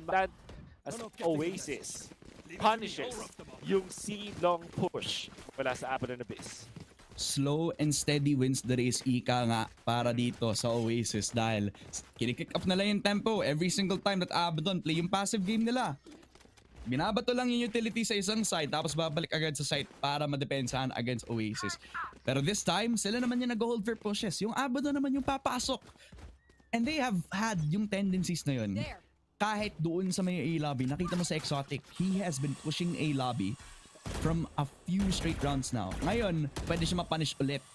Kasi this time, it's kind of the same setup pero they're more likely using the bait and switch setup doon sa may A long. Kapag nag-push outside of the smoke, yung either member ng OASIS, kahit mapatay itong si Exotic, nandito naman si Slatom para ma-trade off siya bigla. And see how passive they are sa pag-push dito. They're scared. They're stuck. Wala sang ibang magagawa. Dahil Nexi is just too patient at hinihintay na lang nila yung kung saan sila mag-push. Dahil dito sa B, kailangan nilang tingnan yung kung saan manggagaling ang Abaddon. Pwede sila mag-flank all the way through garage or push through a link para sama-sama sila mag-retake together. Color being able to plant. Draxi na naman. Hindi ko talaga ng pwesto. But the other end, that's V-Black. Na makakuha ng isang kill kay Wild Oreo. And Georgie will be pushing through. At nakakuha ba ng spray na yun through the wall. At dahil dyan may 2v3 na lamang ang mga attackers. Hack 8K will take out Astra as well as si Georgie. Tatapusin na doon si Slatom. Crucial yung Georgie on the right timing. And V-Black nagsiset up ng medyo exposed siya doon. And that, all that added together, Oasis makakuha ng 7th round of this game. Nexi may access na naman sa kanyang ultimate. Si Slatom yung Drax yung pag-pick off na yun. Eventually, Georgie, napaka-crucial that not having the controller means ang hirap ng retake para sa side ng Abaddon na Abyss. And I'm looking at when V-Black uses this Cosmic Divide now. Kasi sa mga panahon na binibigyan agad ng space ng Oasis, it's very difficult to retake them if you don't have the right usage. Ngayon, they kick up the tempo again. Hinihintay na lang yung pag-push out ng Abaddon. Pero binigay agad yung space over to window at kapag nag-push out sila, makikita nila agad yung spike. At pwede na lang depensahan ito, Wild Oreo. Babalik para makuha pero si Exotic yung kanyang mababate. Exotic with 2 kasi kasama niya si Javi 8K. For the 2 for 1. Kasi V-Black, he got stuck. Nakita agad dun sa silang. And they have control over the spike. Saan na nila kukunin? Mismo kasi wala silang omen. Hindi nila matiteleport agad. My God! What a crucial mistake. Nexi though, makukuha dun sila Babs. Georgie might be able to punish this. Kaso naku po! Nauna si Slatom! With the headshot gamit yung Bulldog. Unti-unting nagka-crumble dito. In fact, si Asta mahanap hindi nakatingin sa kanya. Drax with 30 HP. Fortunately, para dito kay Draxi, wala na yung Killjoy. But he still is up against 3 members sa ngayon at tig-isa ang tinitignan. Pwede siya smoke sa ngayon. Actually, ganda ng pagka-divide niya sa ngayon. Basta titignan na siya and that's it. Exotic, yung push na yun kasama si Rababs. Rababs, yung parang nag-act as the diversion. And the fact na yung Oasis ay hindi nakita at hindi na-anticipate si Exotic na gano'n yun. Yung dahilan kung ba't binigay nila ang puntos. Look at that. Totally unaware. And the timings were off from Oasis. One enemy remaining. Oh man. I understand naman sana na parang nagde-default sila to a point na walang sila sana na map control over A. Possibly, pwede na lang mag-ingay para kapag magro-rotate sila through A, doon sila kukuha ng garage to C control. Doon sila magpa-plant ng spike, diba? Eh naman sana yung magiging setup. Pero at the very least, Abaddon, again, hindi sila nagbago sa strat nila. They are pushing yung mga openings dito for Oasis. They have been finding yung mga great openings na to for like a few straight rounds now. And if they keep doing it again, lalo na dito sa last round where Oasis, they're up for yung 8th round nila. Napakalakas ng pag-finish nila dito sa first half. Pero Abaddon, they're very close into like denying that ngayon. Kapag let's say, they do it again, they keep it at a time where Oasis, they go back to the default spot, hanapin agad ulit yung spike. And possibly, pwede na lang depensahan ulit yon. Pero I know Oasis at hindi sila yung tipong team that would fall for the same mistake over and over again. Yeah. And you can understand kung ba't yung Abaddon na Abyss dito ay parang noong una, parang hindi natin naintindihan na parang bakit mo i-allow tong Haven. It seems like they're for it lalo na they are keeping this close. Essentially, kapag naipanalo nila yung next round, it will be 7-5. Sobrang winnable na on their end. Well, for Oasis, surely this is their map, diba? Kabisado natin. And the first 4 rounds, nakita natin kung bakit ito yung kanilang mapa. Heading into round number 12, meron silang Cosmic Divide. Yun lang yung pinaka-crucial na ultimate nila doon. Although, pwede nilang i-force si Javi na magkaroon ng Rolling Thunder by getting an orb. So that's 2 crucial ultimates to have. Samantala, Abaddon na base, nasa kanila naman yung perfectong mga ultimate para makuha. Hunter's Fury mula kay Slatom. Once na may ma-identify sila kung saan yung crucial or yung point of pressure wala sa Oasis, pwede nilang gamitin agad yun. So, expect Slatom to reserve his body until the end. Kailangan niyang makip yung kanyang buhay dito hanggang dulo. And then, of course, yung counter Cosmic Divide ni V-Black. Essentially, pwede nila ipuwersa siguro 1 orb and then 1 kill, but mahirap din. Lalo na pag pag-plant na dito yung Oasis. But we'll see kung ano yung magiging diskarte nila. How about this though? Ikaw ang chambermain dito, pare ko eh. Do you like na naka-operator dito si Nexy on the attacker? Yeah. Okay. Yeah. That's specifically yung isa sa mga agents lang, except for Jet, na pwede mong gamitan ng operator. Tapos konti lang. Actually, you have so many rooms para makapag-escape ka. Magagamit ba ito na Nexy ngayon na siya naman yung nasa attacking side? Malalaman, exotic. Naku po, walang punishment at all. Kasi si Draxi lang yung nag-iisa nagpipick over at grass. Si Exotic, kitang-kita agad movement over at mid. Sama-sama sila ng Abaddon na i-conquer yung mid side at dito ginamit ni V-Black yung kanyang Cosmic Divide. So walang magte-trade off over at di na din ibibigay ng Oasis at least yung para labanan ito. I think alam na nandito si Exotic ng wall dito. And he just got out. Scot-free, walang punishment. Si Draxi lang yung mawala sa Oasis. Time is winding down. Ang interesting nung choice na, but I think space talaga, tsaka mapapot ng Exotic on the way they did it. Hunter's Fury gagamitin na nga, walang matataga sa ngayon. Good spacing and in fairness, always makapag-play pa rin sila dito, but they are gonna meet the entirety of Abaddon Abyss. 5 membro pa ang natitira. There's the rolling turn na kabi natin na pwedeng gamitin ngayon kaso mag-smoke out siya or at least matatagal siya dun sa lugar dahil dun sa counter aftershock. Ginamit yung rolling counter. Exotic, ang ganda ng recon. Hindi magtatama yung mga shots. In fact, mapapwersa muna siya dito. Mag-hold back for now. But V-Black with the opening no. Warrior shuts him down. Samantala na naman si Georgie sa duelo. Slatom to take out Nexy. The one remaining. There will be the kill. Slatom! 3K! At makapag-defuse. 5-7. Abaddon Abyss. Gumaganda na yun para sa side ng Oasis. Pero sabi nila, nako, mas malaki ko yung tao. Mas malupit. Pero namin. Kung hindi yung paglabas ni Switching sides. Sa heaven position niya, kailangan niya lumabas doon para hanapin yung isang mga angkunin. Ginamit nila yon sa sacrifice. Yung triple peak palabas ng yun yung mag-work.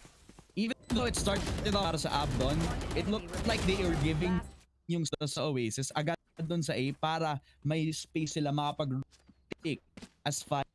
Buhay pa rin naman tong si Asta. He can be used as a U2 dump and pwede mo din gamitin yung kanyang line para sama-sama sa CT push tapos sa concast na pwede fire setup para dito sa Oasis, which in truth they didn't even need yung fault, didn't even need yung flashes. They did na isa-isa sila or sa silang mag-pick as one. Nahirapan tuloy yung Oasis naman kung saan nilang patayin. In truth, we're in a 5-7 ngayon. It's para sa Oasis. And great start rin para sa Abaddon. Even though they're down 2 points, parang it's still winnable kung sa top dog yung kalaban na. Maybe. I don't wanna say for sure. Pero itong sa... well, tingnan natin itong mga attacker side. Makikita natin yung confidence dito ni Exotic from the previous round. Nakikita natin, makawas mo muna ng isa. Pero pati-range dito naman dito. Na-roast will take out Exotic. Pati na rin si Asta. Georgie naman, ang makakuha ng kill kay V-Black. That means na ang ating sitwasyon habang kinokontrol na dito. Totally. Ang side ng Abaddon Abyss. Yung si side pop. Bakit na pops dito? Not the best shot dahil dyan ay mapapano siya nung dalawa. Wild or you to take that last one. Tapos si Javi naman yung makukuha yung kill doon sa may long. And I would say malinis. Napag-depensa dito. Wala sa Abaddon Abyss. Oasis, I mean. Yeah, kasi they never took into account yung positioning ni Nexy. After makuha yung first frag, after mag-push out the Exotic, by now, nakapag-communicate na din sana yung Abaddon kung nasa position ng Nexy. Pero since they were also focused doon sa positioning ng kasama niya doon sa backside, kasama niya Georgie nandoon yung contact and nag-to the point na Nexy afterthought para dito sa Abaddon. So, nakilala agad na then immediate sa may backside. And Nexy was so cool and collected, aggressive ginawa ng Abaddon this time around. Even though they got the first blood, they close out in the end. Next, yung Marshall na to, all the way over from A short, hindi tuloy sila makakapag-push outside position. At kapag ito sa peak dito kay Javi 8, kay Georgie. Nako, magiging kalaban nila. Nakita agad ni Georgie na shutdown ang Sheriff doon sa mid habang medyo zoned away yung mga play ng Abaddon before they can even have a chance to see, and Javi 8K getting 2. It's all on Asta. Nakita agad sa pero at least dito niya yung right click para Georgie over, pero at the end naka-sheriff lang, pistols lang ang ating players ng Abaddon, and it's an eco round in for Oasis Gaming this time. Big recovery para sa Oasis. No? Nakita natin ng round number 12 na hindi napunta sa kanilang pabor. Past 2 rounds looking really clean, especially yung kanilang pistol. See. Lalo na yung mga push out dito. Alam mo yung gusto ko sa Haven? Parang ano eh, of all the maps, isa siya sa mga rewarding talaga mag-push out. Kasi in a way, madali lang din mag-back out. Tapos pag magaling talaga yung mga defenders, talaga pwede mo sabihin eh. I just wish na I can explain that to my teammates kapag nag-queue kami na parang, ay, Haven, pwede mo lang push out dito. But, of course, we'll be a total big story. That's what is the lowdown dito sa round number 2. Well, they had a bait and switch. Tapos yung A long naging focus sana ng Kaso by the time na kinilangan tong si Georgie, yung Saxi, he already did na. Wag na natin labanan to, kapatid. Balik na lang tayo sa pagdepensa. But it was too little too late. Blinded na agad by the lights. Galing sa flash ni Asta tong Oasis Gaming. Balik agad sa anchoring positions. Sa may A site ang dalawa from Oasis, pero naghihintay na lang sa short push ng players of Abaddon to have all of their rifles pag push dito sa may silong. Ang masyadong immediate dito. Sa pag-push, wala din sa itang problema sa pag-plantang spike. Paano kaya magiging problema tong si Draxid since hindi siya tiningnan at all doon sa... Oh, see. Ang tagal niyang problema at ngayon problema pa siya ulit. Hit actually. Pero hindi makakuha ng one tap to the head. Asta will be able to take out Lexi. Samantala si Warrior makakuha ng isa. Oh, hindi na translate sa pangalawa. That means 6 points naman sa bonus ng Abaddon. At ang pinakamalapit dito, isa lang ang namatay sa kanila, which means na full firepower pa rin sila heading into round number 16. Isa nagkaroon tayo ng gun round. So, that was a previous round. And, One enemy. Wild Oreo, yung kanyang hindi na niya na-carry over yung kanyang Bulldog, only getting one because of the setup na rin na nakita natin sa Abaddon Abyss. Yung post-plant nila was really good. There's really not much opening dun sa side ng Oasis to counter that. Full gun na ulit tayo dito sa round number 16. Let's see how it goes for the attackers. Oh man. Full rifles pa rin sa Abaddon. Next, yung same position ni Ja at ginamit din niya ng operator shot. Sobrang lapit na din na-expect nila. Dinabas ang headhunter dahil walang mapuntahan tong si pinasok si Exotic sa loob ng smoke niya. At dalawang angkro ng this time around, and even though nandito yung after shot tuloy, nakita niya agad yung si binigay yung space para sa Abaddon. Another out for a Abaddon na big there. Gunfire sa loob ng garage. Ang tatlo from Oasis at humahabol.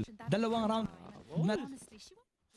Maganda ba yung recovery ng operator? Good shot and good target to have, pero meron na naka-push out doon. And yung difference ng chamber sa ngayon sa chamber dati. Chamber before makakalayo pa talaga, hindi lang ganun kalapit. After that dash, wala kay Exotic, parang nakuha niya agad yung space, which means na wala na masyadong malalaro doon si Nexi despite utilizing yung kanyang favorite agent dito at syempre naka-operator. Dahil dyan makakuha na si Exotic ng sarili niya operator will actually hold on to it at makakuha pa ng isang kill dahil doon. Nexi taken out by the operator of Exotic. Malaking -1 agad, pero sabi ni Drax, okay, kuha ko ng headshot dito kay V-Black. Galing sa malayo, dalawang sheriff shots was enough. This means -1 for Abaddon Abyss. But the firepower still on their side. Oh man. Napakalayo din para makuha yung Vandal na yun. Even though that was an impressive 2-shot, yung positioning talaga ng Vandal yun yung mapapahit decision making ng Oasis. Kukunin ba nila yung pinatay nilang Vandal all the way from C-Long and waste time kung pupush nga sa A-site ang Abaddon or magiging patient na lang ba sila dito gamitin yung Sheriff doon sa kabilang side ng A-shot as bait para makuha ng bucky shot tong si Georgie. Hinihintay ang pagpasok nitong si Slatom pero hinintay player. Sinababs at si Slatom pinakain sa bucky ni Georgie. At yung dalawang players ng Abaddon, sila na lang yung natira. Kahit meron silang operator, si Exotic nalabas ang blades. Ni-right-click itong si Avi 8K. At nakita din yung isang player sa short, si Georgie, na hot down nitong si Asa. It's all on the two players on Oasis. Wild Oreo and Drax bumalik sa city. Nagka-flank din itong si Draxi. May time para makapag-plant ng spike ang Abaddon. Pero may flank na ginagawa ang Oasis. One enemy Sa may remaining. nightfall pero may oras nga sila. Drax eventually kay Waldorio. Oh my goodness. What a recovery. At dahil yan kay Exotic. With that 4K. Yung pag-push out niya from A tapos bumalik siya dun sa may lobby. Nakakuha siya ng isa gamit yung kanyang blade storm. Tapos na-translate yun na into a weird crossfire but it worked dun sa may lobby. Siyempre si Drax nakakuha ng isang kill. Ito yung nangyari sa side ng Oasis. Nakakuha ng 2 kills. Itong si Drax, si Georgie. And actually, parang ang naging prompt nito para sa Oasis, okay, winnable. That meant numit na lang yung Nightfall. Whether or not that's good, sabihin na nating eco yun, tapos winnable talaga, and with a gun on hand, pwede siguro. But it was still an eco nonetheless. A Nightfall ay hindi magiging accessible dito sa isang gun round. Mapapatime out ang Oasis dahil dyan. They do have the showstopper as well as the cosmic divide. Pero overall, you would wish na sana yung Nightfall ay magamit dito sa following round kung saan full gun battle siya. But it is what it is. Exotic, mula dun sa kanyang magandang start nung, well, at least nung latter rounds nung first half. Tapos ngayon, nag-convert into the past 3 rounds na mainit talaga siya. Him finding the shots, 20 kills. Sobrang crucial para sa Abaddon Abyss. Yeah. And siya yung nagiging star na ulit ngayon. Where in a squad na sobrang versatile, flexible, na bawat team members ay nagiging unpredictable na yung kung paano nila mag-a-approach sa mga rounds nila dito. Si Exotic na again, siya naman yung magiging jet player na kailangan tingnan at hanapin ng Oasis kapag mag-aggressive push sila. Siya naman yung nagiging entry fragger, yung mismong hahanap ng way para patayin yung mga anchors nila. And in a way, that's also like very dangerous even though Exotic dies kapag siya yung nag-entry frag. Kasi yung talagang trabaho niya is yung pagiging entry duelist eh. Even if he dies, you have 4 other players from Abaddon na pwedeng gamitin ka as a trade. And since Haven is a map na structured in a way na parang magkakalayo yung iba-ibang mga miyembro, kailangan mag-rely yung Abaddon na yung dalawang anchor lang yun, yung mga kalaban nila, habang nagro-rotate pa yung iba. It's all in that one perfect timing, and so far, Abaddon, nakakapag-hit sila ng ganun. Yeah. Really feeling that, especially with the... Actually, nagpalit na dito. Slatham na yung hawak dun sa operator. Exotic is gonna be full on sa kanyang entry duelist duties. At mukhang be hit ang gagawin dito. Sayang na nga ba doon na base? Yan na nga, susugurin nila dun sa showstopper. Kaya bang kumontra ito? Yes, again! Takes out Exotic! Through the smoke! Madedinay din nila dito yung pag-plan. Although, wala nang maubos na yung oras dito ng Abaddon na base. Habi Kitik at Slatom because of that. Ramams naman makakit off pero yung oras yung wala dito sa Abaddon na base. But the trade-off pa doon. Si Asta pati na rin si Vila. Georgie! This is his round once again. Sinimula ng showstopper at tinapos ng malupit na crossfire. That means Oasis will recover. Akala ng Abaddon makakapasok sila pero when you are in the territory of Georgie sa kanyang sariling jungle, hindi sila makakasagot agad. And even though they were doing the right moves kasi importante na meron din silang konting secure doon sa may E-link, eh hindi nila nakita agad yung positioning nitong si Georgie. Umikot siya from B. Galing siya sa E-link tapos bigla siyang umikot all the way sa B mismo. Habang talagang busy sila sa pag-secure mismo doon sa ating retake. Beautiful execution out from Georgie himself, man. I just really love the pickup from Oasis. Kasi kung tutusin, Georgie has been going in and out sa ilang mga teams. You saw him in Action PH. There was a short time na nakita mo din siya sa isang Cebuano team before he has been taken in sa Southbuilt Esports, tapos now nasa OASIS siya ngayon. Yung growth ni Georgie as an individual, pwede na rin siyang mapag-usapan eh. Kasi now he's in a role where he is becoming one of the important players para sa OASIS Gaming. The fact that he is also one of the players to watch out for para sa enemy teams natin, Right there. hey, it speaks sa impact ng player na si Georgie. And you can see that in the past rounds. Ang daming mga daming mga standout plays and players. Exotic 'yon, nagpapakiji. So many rounds that were dahil dun sa kanyang pagkasolido, sa kanyang pagdepensa sa ngayon. Kanina dun sa attacker din. A very solid entry duelist. Very smart at that.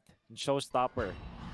Going to be a very strong utility to have. And Nexi actually ang kakapit dito sa nakuha nila at na-recover nilang operator. And actually, ang naging effective dito sa Abaddon Abyss, they're taking their time. 1 minute left. Wala pa sila nakukuhang space sa ngayon. They have been staying for dun sa malapit sa spawn nila for quite a long time. Ang pinaka-information na nakuha nila dito is walang tao dun sa lobby. But apart from that, they haven't taken space. They might be punished for this. And look at Georgie. This angle, holding on. Actually, try nila yata mag-push out. And this could be good. This could be the timing na hinanap nila. Pero ready si Rababs. Kaso, will that be enough? Taking out yung Astrap, enough na ata to. Enough na ata to. And that will be the case. Yun naman! Yung spike hindi na lang dinala sa spawn itself! Slatom! Great shot dito kay Georgie, but is that gonna be enough? Nakita nila agad kung saan manggagaling yung iba pang mga miyembro ng OASIS at hindi pa nila nakiklear yung tao doon sa short habang nagpa-plant tong sila Bobs! Wala silang time! At pinatay na lang ni Exotic lahat! What? It is so personal, no? They are so dead. I am out of words. Yung Cosmic Divide na yun ay 30 seconds left. nabato pa ni V-Black. You can see. Or it was. Nabato pa niya. Nagawa niya pa yung bato. Walang yung due diligence dito ng nawala sa isang iglap. Lahat sila natingin on one angle. Nobody punching yung graffiti player na si... In fact, ang kinailangan na lang gawin ni Exotic doon eh, mag-spray down. Oh man. It came down to 5 seconds na lang. 5 seconds para makapag-plant yung Abaddon. And OASIS thought that was the end of it na. Since napatay na lang yung nagpa-plant, pwede natin pasukin. Pero man, Exotic, hindi nila na-clear at all. Hindi nila napanalo yung gunfights. OASIS though, fighting back doon sa pag-secure nila ng A-lobby. Pero sa due diligence itong si Exotic at saka si Babs, napatay agad yung dalawa na nagsisecure. It's all on the 3 players na lang. Sobrang layo nitong si Draxi, kaya sama-sama na lang itong si Drax at saka si Javi 8K lumaban para sa secure over A. But they're actually going back. Hinintay na lang yung kung saan manggagaling yung OASIS at sila din magro-rotate din sa C. That was the prompt. Remember, 9-10 ang ating score, meaning to say, dito sa eco round ng OASIS, napakataas ng chance na close sa ito ng Abaddon Abyss ng 10-10, which makes sense. And even kay pero sabi next, hindi muna, meron akong tour de force. And it doesn't matter kung eco kami o hindi. Ibigay mo sa akin itong chamber, kaya kong gumawa ng bagay dito. In fact, Nexi is now able to put them one man above. Tala si Javi 8K with a sheriff shot against Exotic, holding on dun sa angle trail for a very long time. At dahil doon nag-pay off, makaka-recover sila. Masusod na pa rin guys sa isang member dito na that's that off. Makakuha mo na ng isa, pero dahil sa utilities na nandun, that's the 3-3 round na maipapanalo ng OASIS. Let's do this. Stopping yung momentum na nag-build up dito sa Abaddon Abyss. 11-9 at maganda yung weaponry nila heading into round number 21. Ito yung difference na kapag binigay mo si Nexi ng chamber, pwede mo siyang hayaan na gawin yung sarili ng desisyon. Again, bumalik agad sa silong pagkatapos doon sa aggressive push na ginawa nila sa A. In the back of their mind, since wala silang presence na nilalabas doon sa B, Abaddon Abyss, they had a choice na pwede sila mag-push doon sa silong since open up for business sa minds nila. Akala nila na open up yung C site pala. Pero since Nexi had the perfect decision, the perfect time to do so, then na mag-rotate dun sa C, na deny agad yung opening na pwede lang kunin. Georgie back doon sa may A-short position na hinohold niya kanina. Hindi pa rin naman nagpipay off since akala nila nandun siya doon sa may mas malapit na position na hinohold niya ngayon. Dito pa rin tong si Exotic habang iba mga miyembro ng Abaddon try na lang mag-take space over doon sa may B-mid. Garage pwedeng i-push. Georgie nakita si Exotic. One shot doon sa ulo nitong si Exotic, but Asta quick to get a 2K. Pero 3 versus 3 pa rin ngayon. Nag-iingay sa pag-push doon sa may A-site. Nandito na ang depensa ni Javi 8K na deny yung pagpasok to si Asta. At ginamit na din yung Rolling Thunder para mas maraming time ang ma-waste. At hindi pa rin napupush nito si Slatom. Pero Javi 8K punish in a 2 versus 2. I can really see, you feel na yung intensity ng laro to. May mga good plays pero meron din mga questionable plays na ginagawa ng team. Ang ganda ng position dito ni Drax. Yung timing niya. Hindi siya nakita. Hindi dumaan sa vision yung pagpunta niya doon. Oh.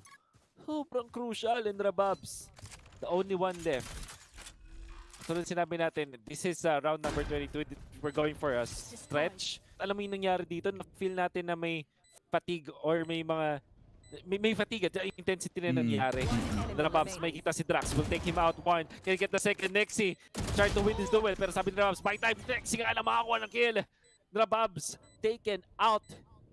A story nitong laban na to para siyang rally ng badminton or ng tennis or kung ano man. Paalitan. Anong nangyari? Yung isang team gagawa ng may magandang crossfire na ika-counter yung Abaddon to shut down yung pag-push. And then eventually kuha si Javi 8K ng isang crucial na kill. Pops the Rolling Thunder at alam niya na doon yung spike.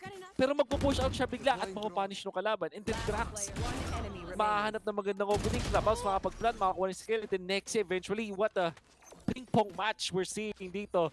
But in the end, Oasis ang makakuha ng lamang 12 points at match point na sila. Oh man, match point para sa Oasis. All the weaponry para sa kanila. Pero naka-blades na rin itong si Exotic at yun na lang yung magiging hope para sa kanila. Mag-workout ba yung dalawang Vandals na meron tong si V-Black at saka si Asta. It's all on this C-long push para sa Oasis. Para ma-neutralize yung pag-push sa lobby. Pero V-Black and Asta denies yung pag-push ni Draxi at Wild Oreo. At nakita na din si Georgie na ginamit ang showstopper pero walang napatay. Sobrang low nitong si Slatom pero nakita pa rin itong si Javi 8K. 1 versus 4. Nexi na lang.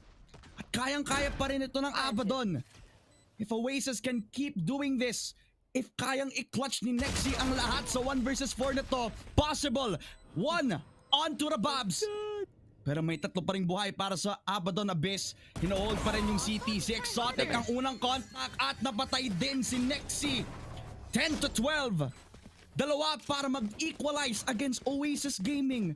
And so far so good. Pero again hinohold pa rin nila yung ultimates nila. This could be doable all the way to overtime. Correct.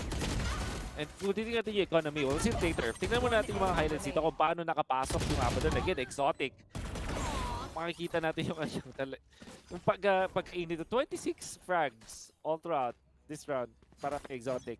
So Oasis, ito na yung decision. Nakita nila at nabasa nila hindi enough yung credits natin to actually go for a full buy. Play for last round na lang talaga to. It will go down the wire. Nexi opening it up with a kill on Exotic. Sabay layo agad. And Georgie, makakuha sa the flag! Hindi siya makikita doon. Slotted down for the count. Napapaligiran na dito mga members ng Abaddon Abyss and Oasis. Eco round. Push out aggressive plays mula doon sa dalawa nilang flaggers. Nexi as well as Georgie. Nightfall gagamitin dito. Hindi nila narinig. Hindi nga nila narinig. Ang ganda pa ng pages. My God! Black will be taken out. Georgie! Mula sa likod, nakadalawa pa doon. Sheriff at Page siya lang kailangan. Upo siya. Ipupush na siya ngayon ni Asta at saka ni Rababs. At nasa angulo nitong si Georgie para matapos na yung game na to. And Abaddon, no whiff yung shot ni Georgie! Pwede bang mag-rotate all the way through C? At narinig na agad ng Oasis kung saan manggagaling ang Abaddon. Garage push all around para sa dalawang players.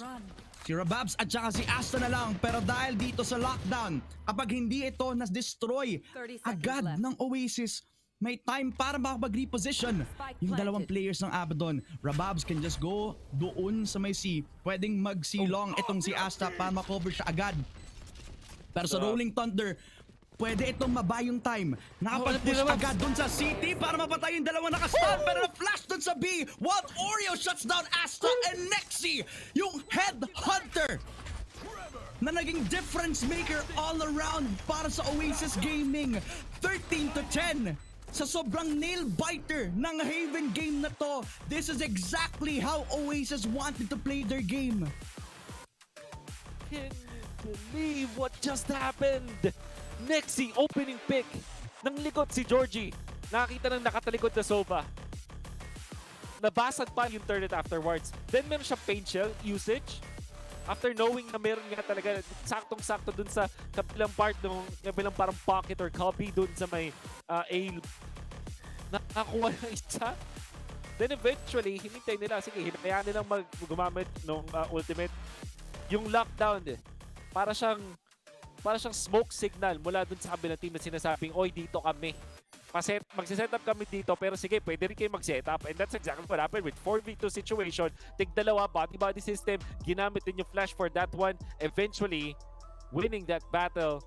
Exotic, despite him having 26k in this round na talaga nag-pop off siya natin yung rhythm along with Asta, the entirety of Oasis spread throughout, lalong-lalo na sa marketplace, both with Georgie and Nexi on the defense and the attack. Ito yung dahilan kung bakit nakakuha ng 13 points ang Oasis. And the last round was a thrifty round for them too. Yung naging play style ng Abaddon, yun yung mismong nag-punish sa kanila in the end. All throughout from the Haven game, majority of their defensive rounds, willing sila lumaban para magkaroon ng map control dito para sa kanilang defensive rounds. Yung mga A-long pushes na ginagawa ni Exotic, although minsan nagiging fruitful, may mga panahon na ginagawa nila over and over again, and Oasis just needed to wait. Hinintay na lang nila mismo na kukunin nila yung mga man count advantage nila. And all throughout, man, you saw the impact. What you said doon sa Eco round nila, where Nexi shines all throughout dahil sa headhunter niya. And it started off with a few of these kills dun sa headhunter na akala natin impossible shots. Pero it's Nexi we're talking about. One of the best sentinels dito sa VCT Philippines. Yeah. And Abaddon, they had their work cut out for them, pero the fact that this was also so close, sobrang solido until the very end. There's so many good plays from Abaddon Abyss. Ang in-expect natin na magiging one-sided itong mapa na to. Sobrang komportable, but it wasn't the case. In fact, sobrang winnable pa to para sa side ng Abaddon Abyss. Had it not been for the brilliance nila Nexi, as well as the Georgie. See it in action once again ito. Pero hindi pa yung round na yun eh. Eventually, they will lose this round, but that was it. Nexi with the shot, yung paint shell na to, tumama kasi merong nightfall ng defense eh. So alam na alam eh, may prompt, may information. And I would say, dun sa mga rounds na naging slower yung take dito ng Abaddon Abyss, dun yata sila nadali. I think that there were at least 3 rounds na ako na nangyari is masyadong slow at nakapag-push out yung mga defenders because of that. Nexi deliver win with that last shot, but the entirety ng Oasis Gaming nag-deliver talaga dito. And maraming salamat sa Grab Unlimited for making this happen. Oasis Gaming, not too shabby nga lang para dun sa kabilang team. So mataas pa rin yung expectations ko na pick nila. Abaddon Abyss, man, dineliver nila sa lahat ng aggressive pushes pero hindi naging enough in the end. Matatranslate ba yun pagdating natin sa second map kung saan ito yung map pick, ang Pearl map na minsan doon sila nakakapanalo pero kadalasan kinakatakot ng ilang mga teams. Magbabalik tayo after the short break. When we return, ito ang Pearl map na mailalabas ng parehong Oasis Gaming at saka Abaddon Abyss.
At welcome back mga kaibigan sa unang serye ng VCT Philippines. Ako nga pala si Dad Fem na kasama nyo si Wolf para dito sa ating unang serye at para sa panalo ng Oasis Gaming. Congratulations. Pero hindi pa tapos ang laban. Nandito tayo sa pangalawang mapa kung saan lalaban ang Abaddon Abyss sa Pearl kung saan sila unang nagtagumpay. Ano ba masasabi mo dito, Wolf?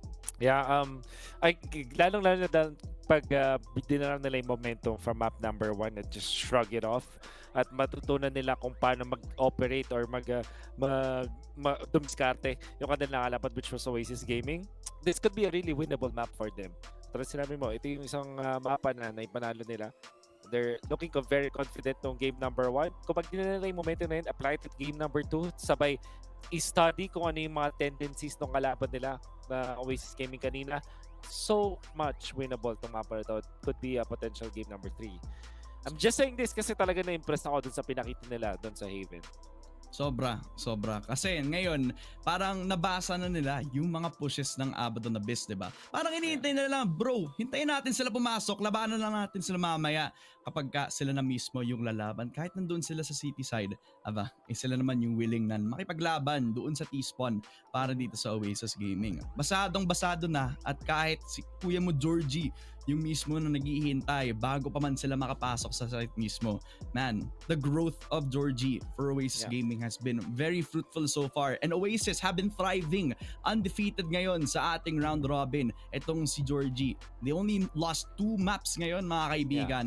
Pero para sa Abaddon Abyss, ito yung underdog story. They have been through this situation before. Kaya nga sila nagkaroon ng undefeated streak when they were on the lower bracket of the open qualifier, diba?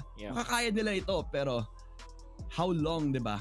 Dahil sa undercoming pressure na nilalabas nitong si Javi 8K at saka nitong si Georgie, how long can they last so far? Yun yung matatanong natin as we head into our second map. Second map, which is going to be a more comfortable map para sa kanila.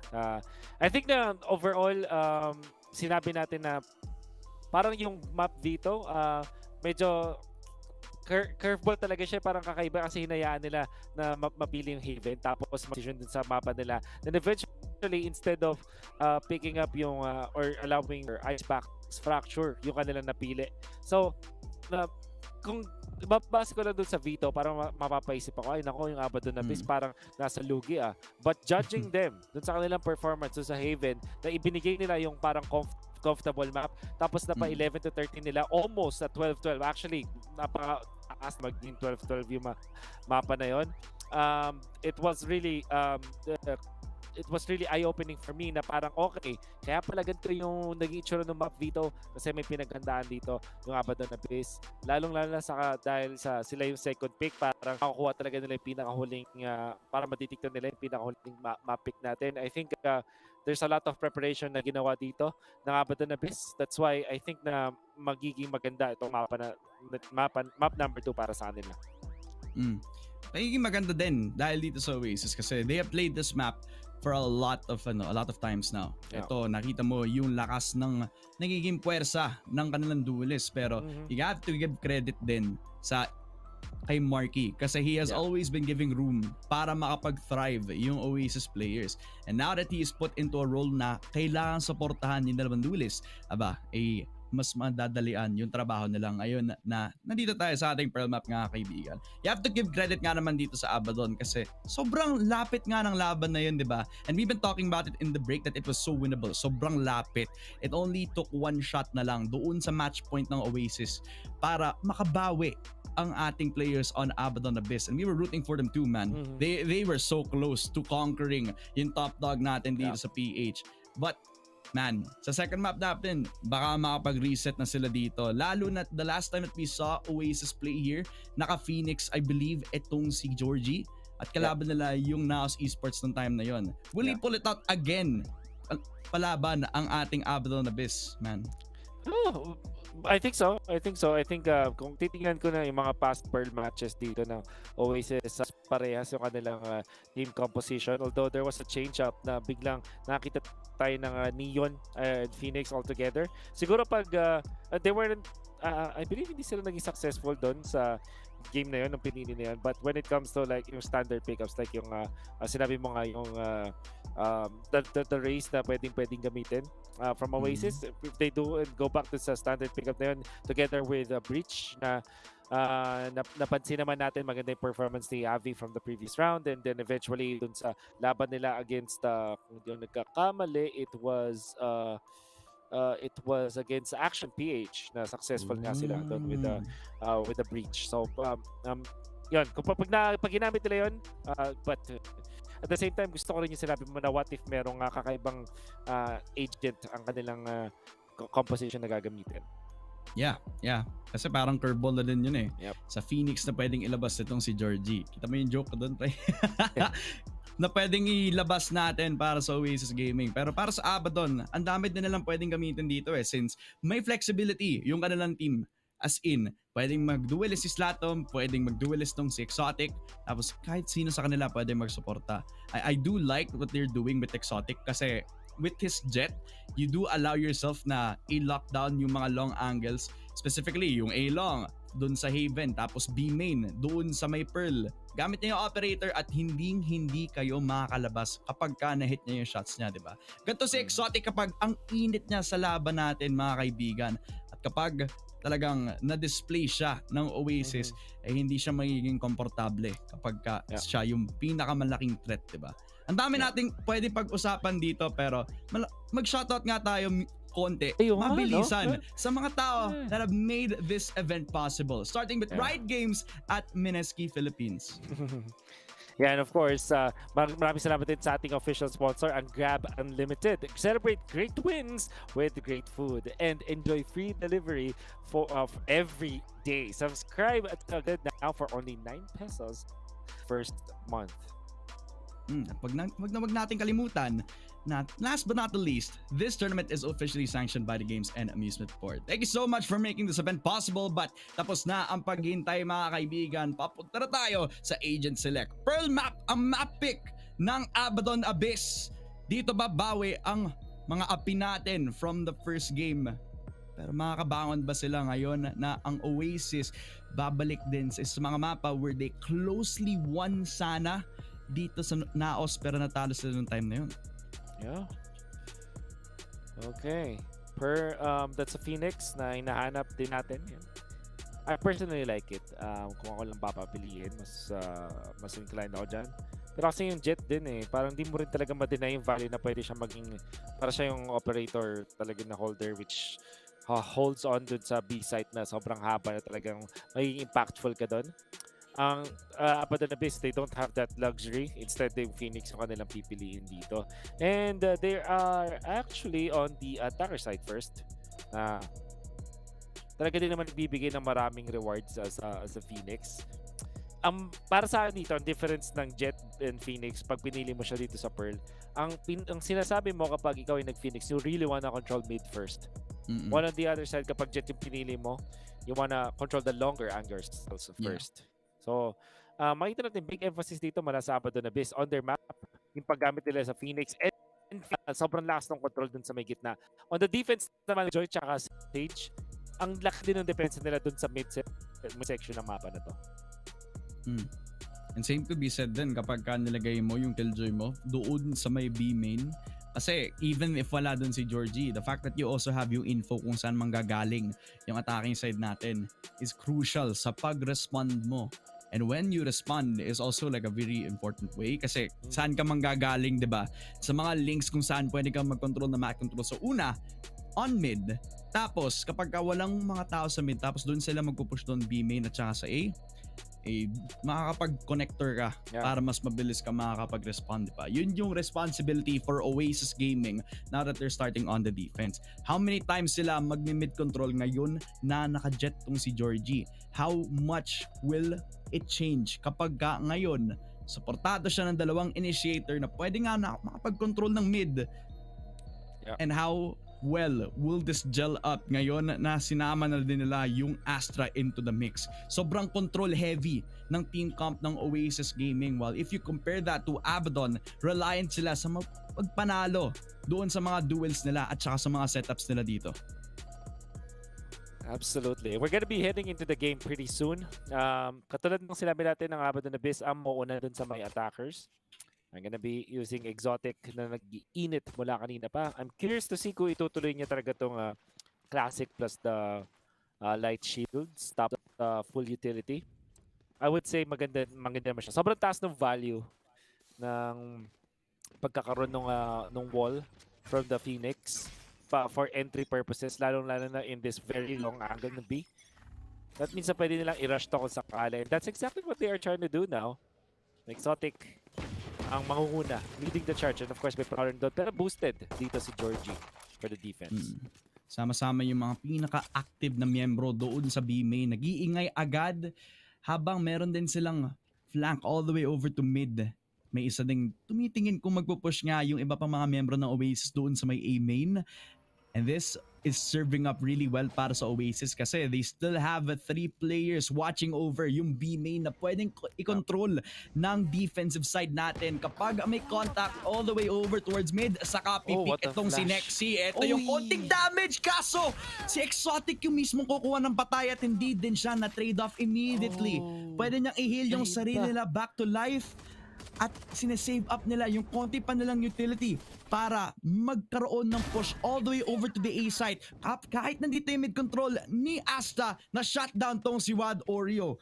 The fact that they also have yung timing na na-set up dahil dito sa mid-control na ginawa nila, it opens up yung space doon sa A site na pwedeng kunin ng Abaddon Abyss. Javi not hitting the shots eventually will actually take him out. And 1 HP remaining para doon sa defending na breach. Lugi na sa HPs ng side ng Oasis ngayon. Pero makakuha na kill kay Asta. In fact, si Nex makakuha na kill kay Slatom na rin. Biglang 1 ang ating sitwasyon. And the Rababs will gun down the members, the remaining members. That means happy HP remaining. At wala na rin talaga siyang utilities. Rababs to take them out. Abaddon Abyss makakuha ng puntos natin. Very cool, calm, and collected na naman para sa Abaddon. Very quick pace up very quick switch up nga naman yung pacing nila dito compared sa kung para sila nag-start dito sa Haven. Now, kahit sobrang aggressive ng take nila dito sa B main, may purpose siya. And it's to pull yung attention doon from A main all the way over to B main. Kasi doon nag-iingay yung majority ng mga miyembro ng Abaddon. And since inopen up yung space na pwedeng kunin nitong si V-Black, tinawag niya yung mga kakampan niya pagkatapos na nakunin yung nag-iisa nilang angkro all the way over to Oasis Gaming. Now, dito sila magpupush sa A-main pero 4 na Spectre ang mga kalaban nila. Si V-Black na deny itong si Georgie bago pa siya makalabas. Si Asta na na-shutdown tong si Nexy bago pa man siya magkaroon ng map control over shop din. And before they can even try to aggress over, nasa loob na ng A-site ang Abaddon. Nasa taas na din ng wall si V-Black at nakita na agad ang lahat ng miyembro ng Abaddon. Ang mga angkro ng Oasis bago sila makabawi 2-0. Going to be a very decisive round, di ba? Para sa side ng Oasis. Sa na push out at nakikita na natin yung value ng pagkakaroon ng isang killjoy doon din sa may gitna to actually defend that. Dalawa kasi nakikita exit through mid, through art. Eventually, yung firepower dito na nga po doon. Abyss, may ma-overwhelm ang Oasis. And mostly, makikita natin ang momentum dito para based on their map. On Pearl. Ito na si Exotic with an immediate flash pero kontra agad ng isang na fault line na namin. 8K will actually punish him because of that. Oasis showing us kung ano yung mga pwede maging weakness ng Phoenix. In fact, makakadalawa agad sila dito, Dadfem. Ginamit din nila yung sound cue na itong si Phoenix. Bago pa man siya magkaroon ng space papunta doon kay Javi 8K. Meron na agad na fault line na pinang-respond dahil doon sa sound cues. Dahil masyado maingay yung pagpasok itong si Exotic. Nakarinig agad. Sabi niya matulog ka muna. Javi 8K nakakita ng 3. Gawin nating 4 para kay Javi 8K. Welcome to VCTPH. The Collegiate Goat is online at ready makapasok palaban dito sa Abaddon. Beautiful fault line sinimulan dyan. Tapos push out agad. Alam niya, nakarinig siya. Meron mga sound cues na may pumunta dun sa may likuran. At ginuha agad niya. Sakto-sakto. Tapos alam niya rin na may papunta dito. Na spray down yung pag-recover niya. Yung pag-reset niya nung recoil. Was pretty much on point. Collegiate Goat making his case dito sa Big Boys League. putting on his big point pants na ngayon. Oo. At pinapakita na kaya niyang makipaglaban sa mga top players dito Sabay in naman the ako, league right kuya. here. Oh, tama kuya. Ako naman gagamit ng PC pare. Talagang pinakita niya kung paano mag-Valorant doon sa may mid. Mga players ng Abaddon this time around. Again, bumalik sila sa same default nila na may konting variation. Kung may isang tao doon sa A-main kanina, ngayon sama-sama sila doon sa mid. Habang yung mga active na mga players ng Abaddon doon pa rin mag-iingay doon sa may B-main. Ito yung protocol kapag may konting contact itong si Georgie o kaya yung turret, kung sino man yung mauna, di ba? Doon pa man magre-respond ulit yung OASIS gaming. Tapos kapag wala pa silang control over halls, alam na alam kung saan mag-fault line tong si Javi 8K. It's on default dapat. There's the entry point. Wild Oreo makakuha agad ng isa on this one. Gandang wall dito for the setup pero nakahanda si Georgie. In fact, wall back dito si Exotic. And drop-ups to take out the Sage. Oh sorry, drop-ups taken out by Nexi. And V-Black na lang at si Slatom on this round. What's gonna happen? Well, he will make the bullet of Nexi. Yun yung mangyayari dito and Slatom na lang ang natitira. Nawala na rin yung kanyang smoke. Alam niya yung mga dalawang members sa Abaddon. Alam niya rin na meron na isa doon sa may billboard pero with all of the cross, yung firing squad ng OASIS game overwhelms si Slatom eventually. Ito yung parang punishment when you take things too calm, too patiently. You give a little bit more time para makapag-respond agad yung OASIS and hindi nila agad masyadong na apektuhan tong si Georgie. In fact, they actually just took a few bullets before nila hanapin yung apat na mga membro ng Abaddon. Yung B main control, it was already given to Abaddon to start with.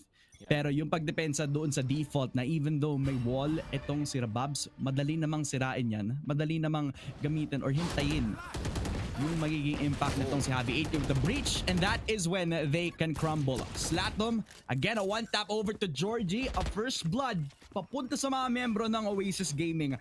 They also gave up yung space over to A main, but now that they have Georgie out of the mix, walang revive, walang anything, walang entry fragger, kaya kailangan nilang tingnan yung mga frags nila mamaya.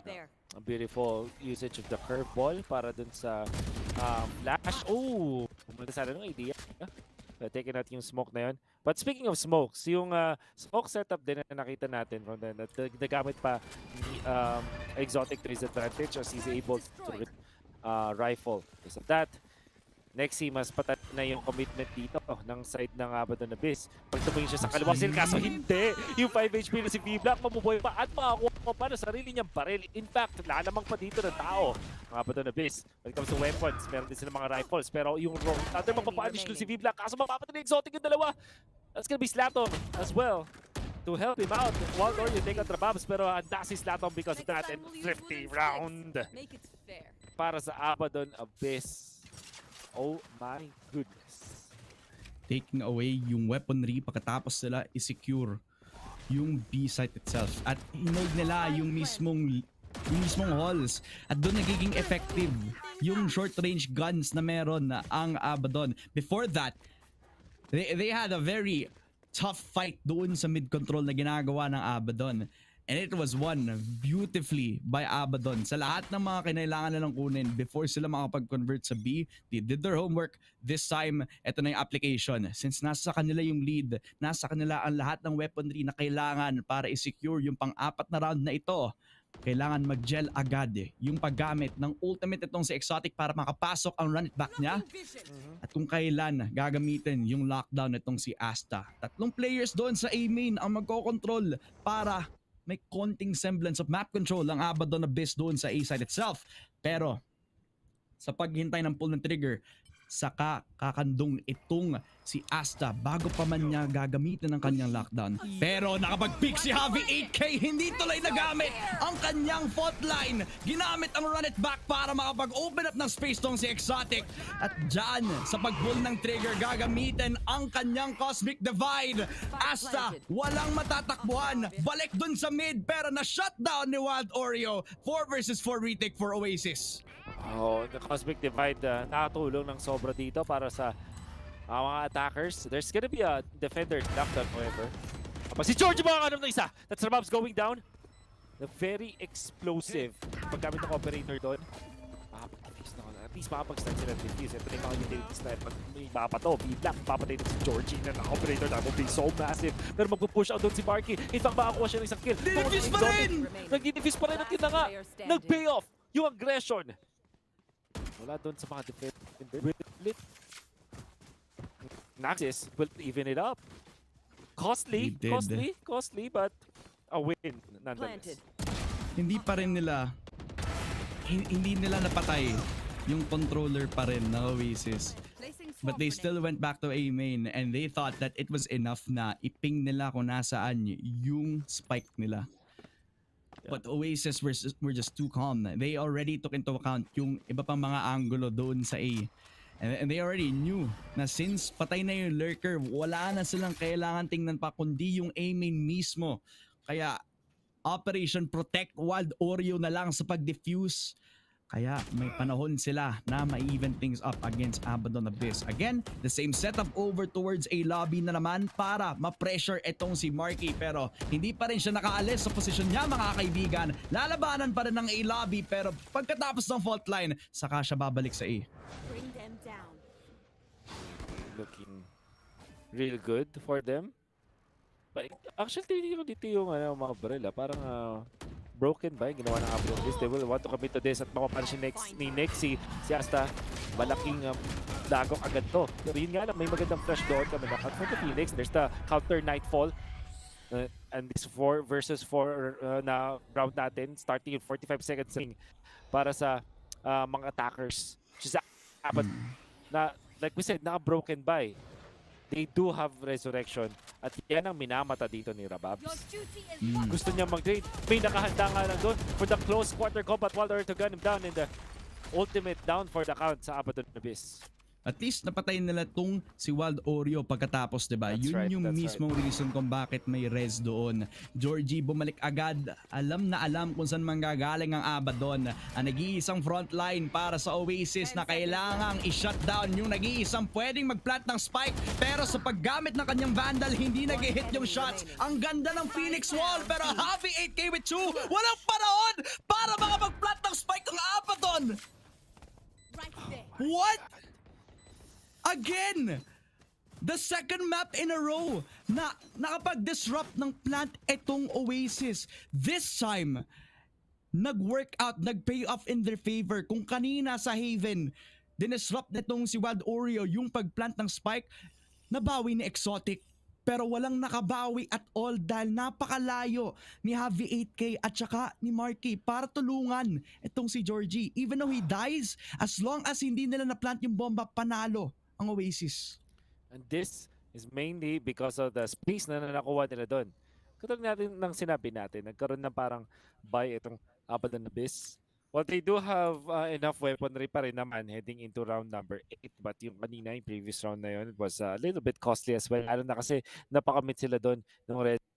The push out mula doon kay Exotic na napunish na ni Nexi doon sa may gitna. That was very crucial. And then, interestingly, nag-push out si Nexi. Parang na-feel niya, may possibility ata na full eco yung kalaban nila noong time na yun. So, nag-push out siya. He meets yung flash ni Phoenix and kahit pa nakatutok naman yung kanyang spray down, hindi siya on point na makakuha talaga ng mga headshot na punish agad siya afterwards. Then, sinabi na, yung mga moment na yun, 45 seconds remaining na lang eh. Ang ginawa dito ng Abaddon Abyss, the communication was, okay, let's just hold our ground. Let's just push them out. Nakakuha ng opening dun si Slatom pero si Javi 8K, enough na yung ginawa niya para ma-deny yung pag-plant na yun. At doon na naubusan ng oras yung Abaddon Abyss. Oh man. Abaddon. You don't let these things happen. You don't let Georgie try to take space again.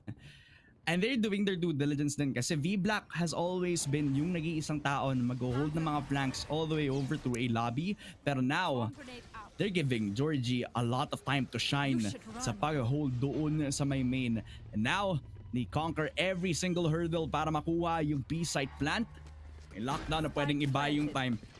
mismo para sa Abaddon. Pero since apat silang nandoon sa halls, nako, hindi sila makakalabas. Pero Exotic siya mismong kukuha ng space sa city. Pero sa flash nitong si Exotic, nako, nakabalik agad si Javi. 8K, dalawa para kay Slatom. Na-skewer si Nexi at si Wild Oreo. It's all up to Marky. 1v3 na molly nitong si Exotic. Pero may triangular post-plant position ng Abaddon na hindi nagawa nitong si Marky na panalunin para sa OASIS. Abaddon with a 4th round win. Oh my. Napakaganda nung sinabi mong setup na yun. We can see that. It all started really good para sa side ng OASIS. Nakakuha sila doon. But you can see Slatom, yung sinabi mo triangle na pinorma nila doon. So definitely punish yung mga remaining members ng OASIS. Yung this time hindi na nagtipid sa oras yung Abaddon na base. I think that nag-speak volumes yung past 2 maps natin na sinasabi na Abaddon Abyss, every time na nagsuslow take sila, slow push, at hindi sila na kumukuha ng part ng mapa, lugi talaga sila eh. Space ang kailangan dito ng Abaddon Abyss. Surely nandun din yung time na kailangan para may urgency sa kanila eh. Parang yun yung hindi nila feel dito. Wala sila masyadong command when it comes to like controlling the time. And that also translates dun sa hindi nila pagkuha ng space na rin sa mapa. So combine that together, yun yung pagkalugi ng Abaddon Abyss. They are urgent. When they are on point, i-create sila ng space na decisive yung mga rounds din. Yun yung dahilan ng 4 rounds again. And you would expect them not to slow down in the next coming map rounds natin if they want to take this game. Bumabawi ang ating mga Cebuano. Abaddon Abyss. Sa ganti nila dito against OASIS, taking away yung first map na Haven na konti na lang sana makakabawi ang Abaddon. Ngayon, papansin na nila nagsuslow down ang OASIS. This time, Georgie, expected na agad ni Exotic yung pag-push pero hindi pa na nagpipeak. May konting sound cue. Bumalik agad si Marky at si Georgie. Hinayaan na lang mamatay itong si Marky dahil sa spray ni Exotic. And Georgie, balik agad doon sa A-main. Hindi nag-workout yung dalawang push na ginawa ng OASIS. Hinintay na lang sa smoke para magkaroon ng aksyon na ang Abaddon this time around. Na weed out yung smoker nila at pwede na lang kunin yung A-main control. Si Georgie, sinamahan itong si Wild Oreo para makuha yung iba pang mga miyembro dito ng Abaddon. Pero dahil sa peak, nako po, ginamit ng Rolling Thunder, ginamit na din yung wall. Tama na yung pag-push sa A-main. Balik kayo sa mid, pero habang nag-rotate pa lang, Georgie finds the shot dito kay Exotic. Time again. Yung kailangan gawin. Tama naman yung idea just to make the space, take space, I mean. Pero naka-1 sila dun. 1-for-1 trade-off. Laging masaya dyan yung teams na nasa eco, diba? Kahit pa 1-for-1 yan. 26 seconds remaining. Makakapasok pa rin naman ang Abaddon Abyss at magkakaroon ng oras makapag-plant dito. V-Black actually punching si Georgie na magta-try na mag-through the smoke. Pero si Javi actually, hindi na naman niya yung pag-plant.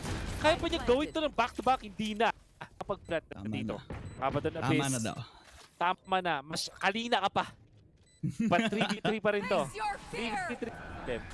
Oh, makulit ka daw. Tama na yung pag-wallbang mo dito. This time, they have space to take over doon sa B.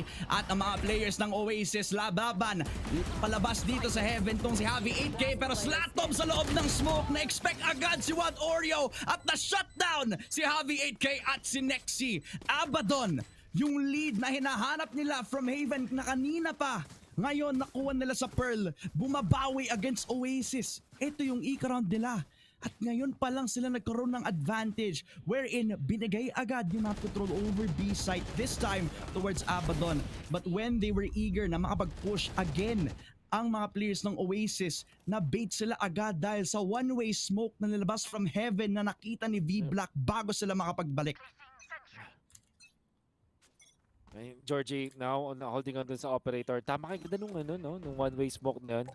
Kailangan matuto yun ng side ng OASIS Gaming not to let that happen once again. Ang daming naspatan gamit yung information from the Fade.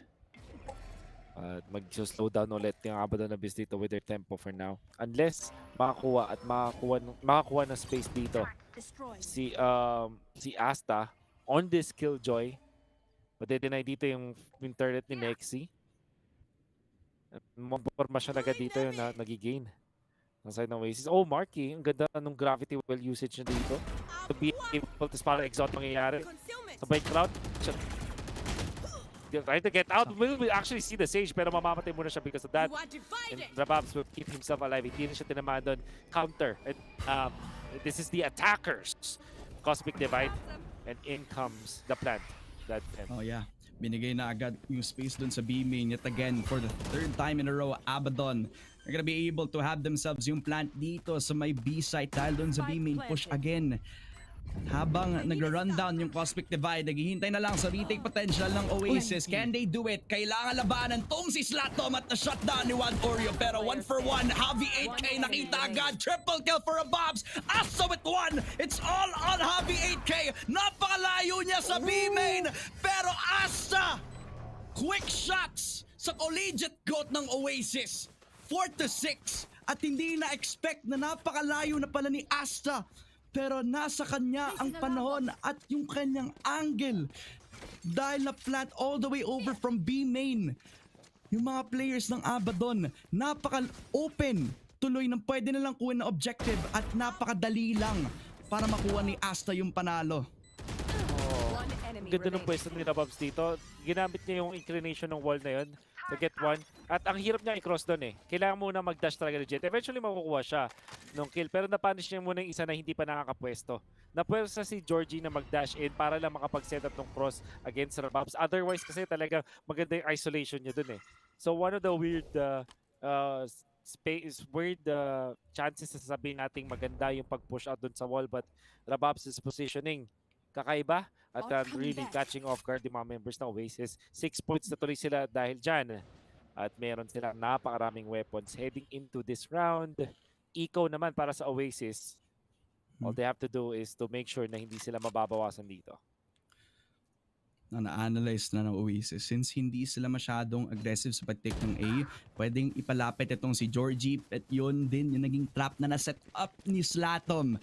Na Abaddon, again, finding a way para ma-weed out itong si Georgie. Hindi tuloy siya makakasama sa pag-retake ng Oasis Gaming. For another time, Abaddon lalaban para sa control over B. At wala masyadong setup para ma-counter ng Oasis yung pag-push nito as fast as possible. Nakalabas na yung wall. Nandito na agad yung plant ni V-Black. At ang Oasis, naka-sheriff lang ang tatlong mga miyembro nila. Nag-push out si Nexi, one tap over to Rababs, pero V-Black quick to answer. A second galing dito kay Wild Oreo. This is doing so well. Marky with a second, and the 2 versus 2. May hawak na guardian itong si Javi 8K. At pwede niya gamitin yung flash para hindi tuloy sila makakuha ng Hulk's control. It's all on the 2 players of Abaddon. V-Black nakapag-wrap around agad. Kapag narinig nila yung plant, pwede nilang gamitin tong si V-Black para ma-disrupt yung pag-defuse nila. Meron din silang Cosmic na pwede gamitin dito. Triple kill pero Asa, siya naman yung nag-finish ng round na yun. 4-7 for Abaddon. Oh, Asta. Ang ganda ng yung pwestuhan ulit once again. Yung katulad nung gun round na nakita natin yung post-spell scenario na doon siya malayo doon sa may long D. So how about that? Nexi and the gang. Nakakuha pa sila ng mga hit. Black just skittering through. Tumagos siya doon. Eventually ay makukuha yung kill. You can see Javi 8K talagang on point ngayon when it comes to fragging. Pero natatalo yung Oasis just because of the fact na dun sa mga gun rounds so sila nadadali sa pabilis na tempo na nilalaro ng Abaddon Abyss. Look at Georgie just taking so much damage. Wala rin pang heal dito. At gagamitin na exotic yung kanyang run-in back. Will deny that immediately. Pero space ulit ang makakakuha dito ng Abaddon. Makakapansin sila. Georgie, however, take out 1. Pero bago pa siya mag-miss dito, makakuha pa ng isang kill dahil mga gantong baka sila. 2v3. Lamang pa rin dito yung Abaddon Abyss. After beating ito yung Oasis. 2v2. Dito sa may bandang art. Mamabawasan na sila. Isa na lang titira. Asa goes down! Oasis. Raw firepower. Yung pinakita nila. Timing. Dun sa round na yun. Impact by Georgie. Now, who has been holding yung art position niya, and he has lasted so long to the point na nandito na agad yung brigade ng Oasis Gaming sa mid-side, where they were thinking about yung paggamit ng resurrection para bumalik yung man count agad, pero dahil sa double kill nitong si Georgie at dahil doon sa pag-push outside of art na naman from Marky, raw firepower yet again. There was so many smokes na hindi tuloy nila napatay ng mabilis itong si Georgie. And how he positions himself around that fight and how he was been able to call itong flashes para dito kay Javi 8K. Man, hindi talaga nila mahanap ang kahit sino around that art area. Kahit ako, naguluhan ako sa mga nangyari, pero at that point, all has been aligning para dito sa Oasis ng round na yon. Even though 2-round lead para sa Abaddon, kayang bawiin ito ng Oasis. Now, so far, not so good. Slatom, nakita agad si Georgie pagkatapos ng pag-push niya agad sa mid. And they can try to refrag, pero it's all little too late na para sa Oasis squad. 5-N. Looking really good sa kanilang map pick. Ang best, parang ang decisive. Even yung routes that they lose, very close. Parang wala tayong ever nakakita ng one-sided dito unless mistakes. But Abaddon Abyss talagang decisive on this one. Asta, muntik pa, but Valorant will actually be able to take out one. Aggressive push ang Abaddon Abyss dito. Hindi naman dun si Marky, kaso I mean, nakarinig naman muna siya makapatay. However, Oasis still be able to plant now. May double peak na gagawin dito si Wild Oreo, pati na rin si Nexi all the way through. Without concealment. And masusmoke sila dahil dun. I'm not entirely sure if that's the good call. But Oasis, let's see. Meron pa rin naman silang pwedeng flank all the way over to connector at hindi may expect ng mga link players, pero kailangang i-hold ito agad ng mga tao doon sa hall. And Javi 8K, napakahirap ng kanyang trabaho. Nexi na run down tong Sir Bobs, 2 kills galing sa Abaddon. It's all on Wild Oreo, pero dahil kay V-Black na deny agad yung Oasis sa pagkuha ng kanilang 6th round, it's Abaddon with a triple kill galing dito kay V-Black. Grabe yung control nila dito. Pagkatapos ng flank nila doon from T-spawn, it all went smooth sailing pagkatapos. Sobrang solid niya. Eventually makapag-plant doon ng Oasis, pero yung naging choice nila was to hard push muna doon sa may spawn. Understandably so. Naipit nga lang sa hall doon si Javi 8K. And with the wall being there, really almost him to win that. Tapos sakto pa yung timing doon ng mga members ng Abaddon Abyss. Back-to-back pistols dito sa Abaddon Abyss in map number 2. It's what gave them the big advantage ngayon. 8-5 at incoming 9-5 kung sakali mananalo sila dito sa eco ng Oasis. Question is, will they scot free? We'll find out. Alam mo ba, may konting storya din yung ating laban between Oasis at saka Abaddon. There was a time na magka-teammates itong si Georgie from Oasis at saka si Rababs from Abaddon sa Cebu team din. And in that time, alam na agad ni Rababs yung work ethic nitong si Georgie dahil sa kanyang discipline at dahil sa grind niya. Yung grind set niya, he wants to be the top duelist dito sa Pilipinas and he needs teammates to support him for that, diba? Rababs since then, nakapag-grow na agad into where he is ngayon. One of the more mature people dito sa Abaddon Abyss. He finds Georgie at sabi niya sa kapatid niya, tama na yan kapatid. 2 kills galing kay V-Black. It's all on Wild Oreo, pero dahil naka-sheriff lang siya, walang nagawa ang Oasis dito. Yeah. Flawless round para sa Abaddon Abyss. Great defense mula in anchoring mula kay Slatom na hindi nag-drop prowler niya, tapos kanyang positioning even when kahit nalasing siya doon nung Hinarap tayo. Oo. Di po namin dinopromote ang paglalasing habang nagtatrabaho, just to clarify. Kasi sabi naman lang dito fault line. 9-5. Abante dito ang Abaddon Abyss. At since ang Oasis ang nakakuha nung naka-eco nun, they will be rifling now sa bonus round para sa Abaddon Abyss. Hintayin lang nila na pumasok itong si Georgie saka magpipik, pero yun yung maganda sa smoke na to Exotic, wala siyang nakita at all even though siya yung may blind dahil sa positioning ni Georgie. Hindi niya tuloy na-expect na nandun siya sa kabilang side. 2 kills para sa duelist ng Oasis at habang busy sila dun sa mid, nakapag-flak na ang 4. It's all on one player, that's Slatom na na-shut down. 3 kills para kay Georgie na may kasamang offensive foul. 6-9. Napaka-nice para sa Oasis. Super duper nice for Oasis for sure. Lalo na halos ma-flawless nila yung round na yun. It all started with Georgie popping off once again. Yung sinabi mo, yung smoke na ginamit nila to deny one vision para ma-isolate yung mga galing sa art connector. If that exists yun, yung papunta doon sa link basically. Papunta doon sa may na that, nag-back muna siya kasi alam niya may flash at na-dodge nila yung flash na yun. And after nung dash na sobrang lucky na sa angulo, ang nag-push out na si Exotic. Nakita ni Georgie yung opportunity na mag-spray down doon sa wall at nakuha nga niya yung kila. Great tracking, great timing as well from Georgie. We'll see. Full gun round dito. Sabihin natin na guardian dito si Wild Oreo, but that's okay. Still malakas dito sa Pearl.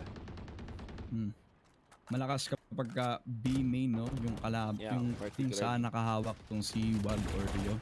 Pwede rin sa B-Link pero hindi siya tuloy ang nag-hold. Etong si Asta from Abaddon, yung Guardian doon sa B-Link area. At kapag nag-push sila, kailangan nandito yung responsibility niya. Slatom, shutdown dito sa Guardian ng Oasis Gaming. Nawala tuloy sa kamay ni Wild Oreo. Ang control na pwede niyang kunin sana doon sa art position. Heavy 8K at least, 1-for-1 niya ditong si V-Black. And that's a huge pick. Yun yung smoker para sa Abaddon Abyss kapag kinailangan nilang depensahan yung spike. Dapat sama-sama sila sa isang site. Sobrang sulit nung trade-off na yun. And let's see kung doon ng Oasis makakapasok naman sila dito sa may B-side. Asta nakahanda dito sa may holds. Will actually deny Marky. Nagpa-plant. Naku po, tumingin ng sandlit dun sa kanan. Makukuha yung trade. But there will be another one. So 2 versus 3. In fact, mukhang mapapaganda pa ito para sa ng Abaddon Abyss.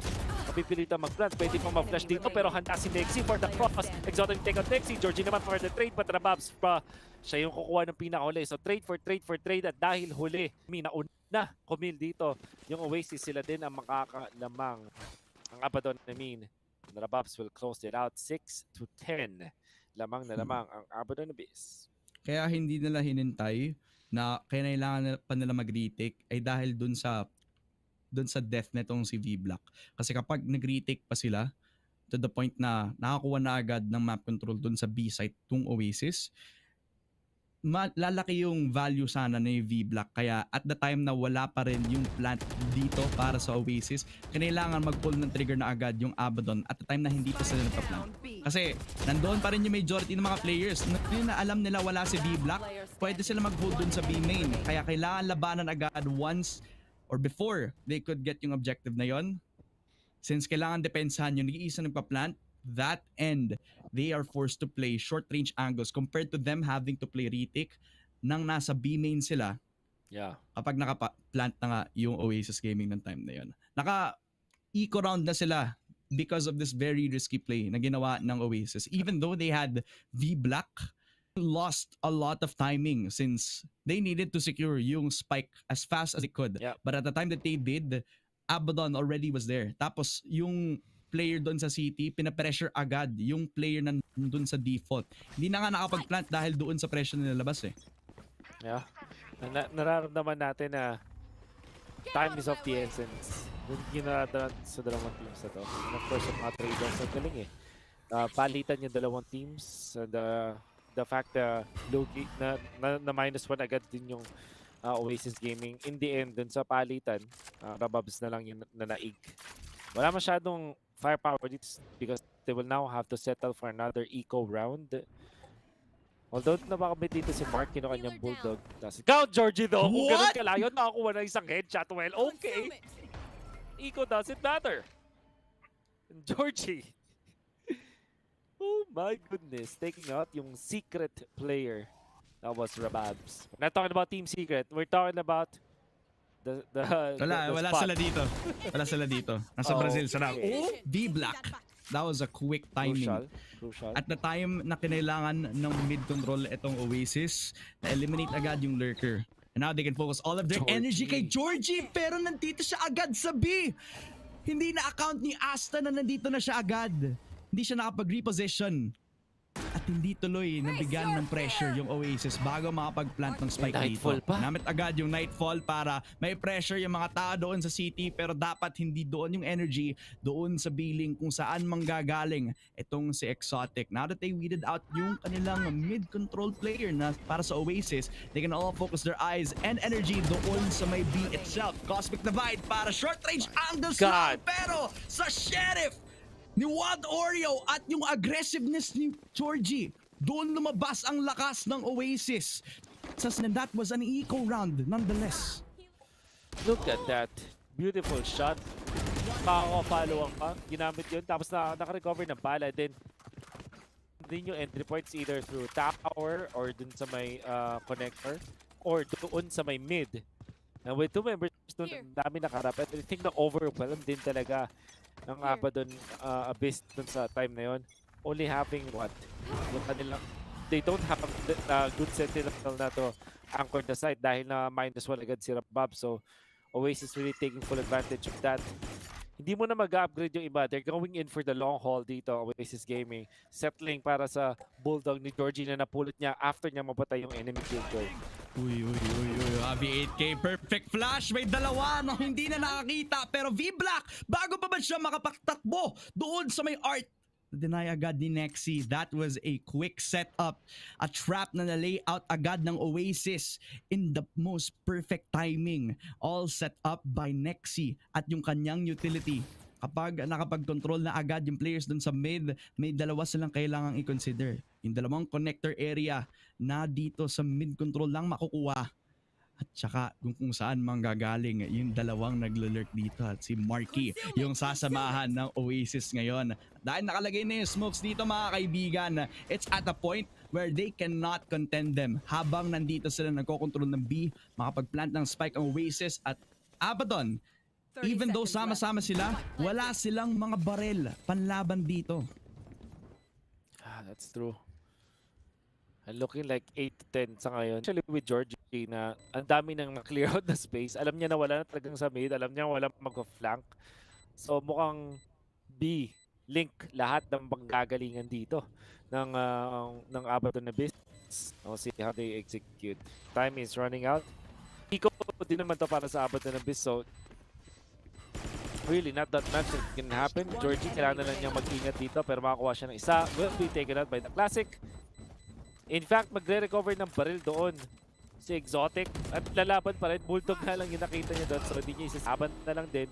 Eventually, 8 to 10 for Oasis that round. Pero lamang pa rin ang Abaddon na base dito sa ating pinakamapa. Pero napapansin mo sa attacking ng Oasis sila nagiging crafty. Dito na na-unlock yung capability nitong si Georgie as an anti-fragger. Dito na din nagkakaroon ng confidence yung mga support players na suportahan yung pag-push nila doon sa mid every single time. And now, ngayon sila nagiging creative kasi nababasa na yung mga tendencies ng Abaddon kumuha ng mid. Whereas, it's all supported by the fact that they also have yung utility na pwede nilang gamitin para ma-manipulate yung battlefield for themselves. You saw that mid-control being set up na pinush nitong Abaddon na sama-sama sa pag-push out from mid doors at saka art. It's all thwarted dahil sa due diligence. Dahil alam na agad ng Oasis na gagawin nila yun eh. Yeah. And if they push too far, once na magkaroon ng contact yung turret netong si Nexi, that's when they pop the flash. That's when they pull out yung firepower nila. And that's one of the most beautiful setups that I've seen sa attacking perspective. And Oasis, talagang bumabawi to say the least. Abaddon has been shining, especially yung firepower na itong si Slatom. Hindi nagkukulang sa mga frags natin. And alam natin yung kanyang capability, especially since may mga times na pwedeng siya naman yung duelist. But now that he is on a roll na kailangang i-set up lahat ng mga teammates niya, kaya niyang i-carry to the finish line. Pero kailan? We'll see. Abaddon na based on the defense, meron silang 4 na ultimate na pwedeng gamitin. Even commit yung kanyang run it back para maka-abante dito. But instead, wall na lang ang ikala dito to completely shut that down. Alam mo, Wall? Natutuwa ako kasi, pagkatapos mag-flash ni Exotic, nag-nod siya ng onte. Sabi niya, nandito may tao dito. Wall! Wall. Wall agad. Immediate Georgie, true. Meron silang Killjoy ulti, lockdown na gagamitin. Meron din Prowler, hindi aabutan yung secret. So, maganda pa rin yung pwesto dito ni Asta. At this point on, naka-vandal pa lang siya dito, but now eventually he will be pushed out. Complete control, for now at least, mula sa side ng Abaddon, mula sa side ng Oasis. Pero ang dami nang nakamit ng mga utilities dito. Marky though, with that flank, mapapatay doon si Slatom, and this is gonna be good. Alerting yung mga members ng Abaddon Abyss at magugulo yung kanilang formation because of that. Nako po, tas ngayon pa lang nila ginamit yung lockdown. Kailangan tingnan tong si Marky na again becoming that nuisance para dito sa Abaddon. 3 kills para sa Oasis. It's all on V-Black, Slatom and Rababs. Binalik si Slatom pabalik dito sa laban mga kaibigan. Wild Oreo with one more. Pero dahil sa smokes, makakalabas si Georgie. Nilabas ang classic ni V-Black pero nag-iisa lang siya. Wild Oreo with 3! Na may kasamang foul, 9-10 para sa Oasis Gaming. Isa na lang para mag-equal sila. At nag-start tayo sa half where Abaddon had a lead. Oh my goodness. Come back. Kita natin dito, yung pag-attack ni Marky, makakuha siya ng dalawa. Wild Oreo himself, yung ginawa niya dito, isa lang nagpakita dun sa may flowers at yung nagpakita rin din si Georgie dun sa may mismong site. Through secret, through dugout, naglakad doon si Wild Oreo, biding his time and waiting for the most opportune moment para makakuha din ng additional na mga pag-backstop. So it's like double na setup dito pero delayed lang yung isa. Yun yung nagbigay ng madaming mga pick-off mula doon sa side ng Oasis. At dahil nga doon sinabi nating pagkakagulo ng formation, nung Abaddon Abyss, napunta sila sa spot where luging-lugi sila. At quick plant mula sa Oasis dahil doon sa -1 na yon. This is an eco anyways. Mula side of Abaddon Abyss, more likely ang ating 10-10 situation. At hindi na magtitipid dito ang Abaddon Abyss. Cosmic Divide na agad for more control. Binigay na agad yung space again for Abaddon. Even though nandoon agad yung Cosmic Divide, this is good for them kasi hindi pa nila nakukuha yung hard info kung saan manggagaling or saan yung mga pwesto ng Oasis Gaming. May tao ba sa halls? May tao ba doon sa B-main? Ilan ba? Kailan ba natin gagamitin yung wall? Ngayon na! Rababs try to defuse kaso sinira na agad yung wall. Tinatry na agad labanan ng Oasis pero pagkalabas ng smoke, hindi nakatakbo si Rababs sa lakas ng Oasis Gaming. 10-10. At dito nakabawi ang Oasis Gaming. So far, so good. Pero Abaddon, this is their buy round. At kapag natalo sila, nako, nasa Ecoron at pistols lang ang lalabanan nila. Georgie, feeling it again. Nag-iinit ng back-to-back 3 rounds na prior. Heading into round number 21.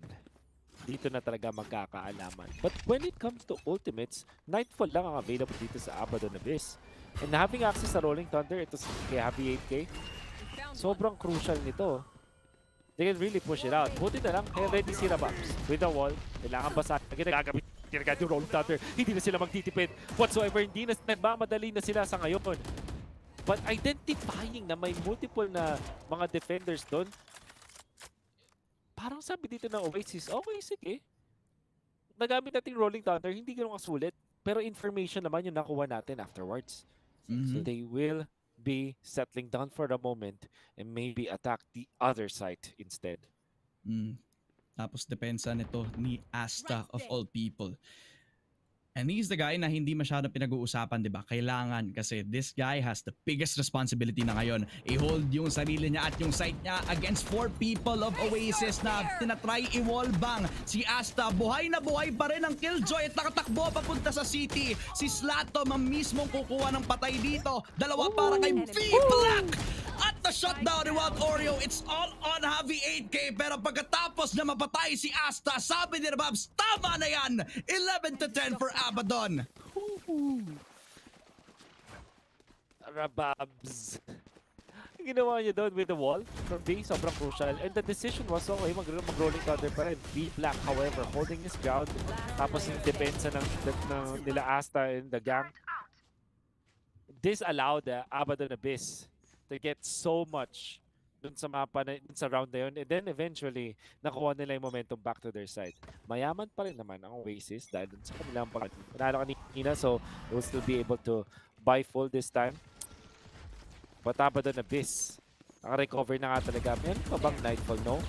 not available. In fact, Blade Storm lang. Sa kabila naman, na-keep ni Slatom yung kanyang sariling Nightfall at mas victimized si V Black.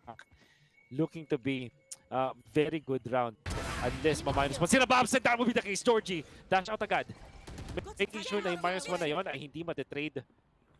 Losing yung dun sa A, napakalaki agad yan. Slatom will try to push out pero mabubugal na din siya. Asta, nandun si V Black din for the trade, but Happy and Walt Oreo themselves will get frags at dalawa na lang natitira. That's Slatom and Exotic. Naman, ng side ng Oasis game ni Kunasan, especially with those haunts. Alam nila, B tayo, A parehas yan. Ever since napatay nila si Rababs, yung bola nasa korte ng Oasis kasi after that, now they were forced to make a decision. Yung mid-control, yung paglaban, yung pag-trade off immediately, 1 for 1 para mabawi agad yung pagkapatay ni Rababs. Pero at the end of the day, binigay nila yung space para sa Oasis Gaming na makuha yung B-site pagkatapos. Well played sa pag-trading ng Oasis pero sa post-plant sila matetest pagkatapos magpag-push nitong si Slatom. Wala masyadong utility. Yung pag-jump pick na lang ni Wild Oreo magre-rely para makita tong si Slatom at yung operator nitong si Georgie hindi siya nag-whiff at all. 1 versus 3. Slatom na lang at dahil sobrang bagal niya tumakbo, sobrang layo niya away from the spike, wala siyang panahon para makapag-defuse at binigay agad yung 11th round para sa Oasis. Ang nag-iisa lang na pwede niyang i-wish ay mapatay itong si Marky para ma-disrupt yung economy. Pero yun lang. Yun lang yung makukuha niya siguro. Yeah, and V Black tsaka si Asta, 100 and 150 creds lang meron sila dito, which means na will not have enough for rifles. Kaya din sabi ni Slatom, sige save ko na lang. The opening pick na lang Georgie yung crucial. And then the trade-off na nakita natin, yung dalawang nag-from mid na panic. Kitang-kita yung kanilang mga ulo dun. Although sabay silang pumalag.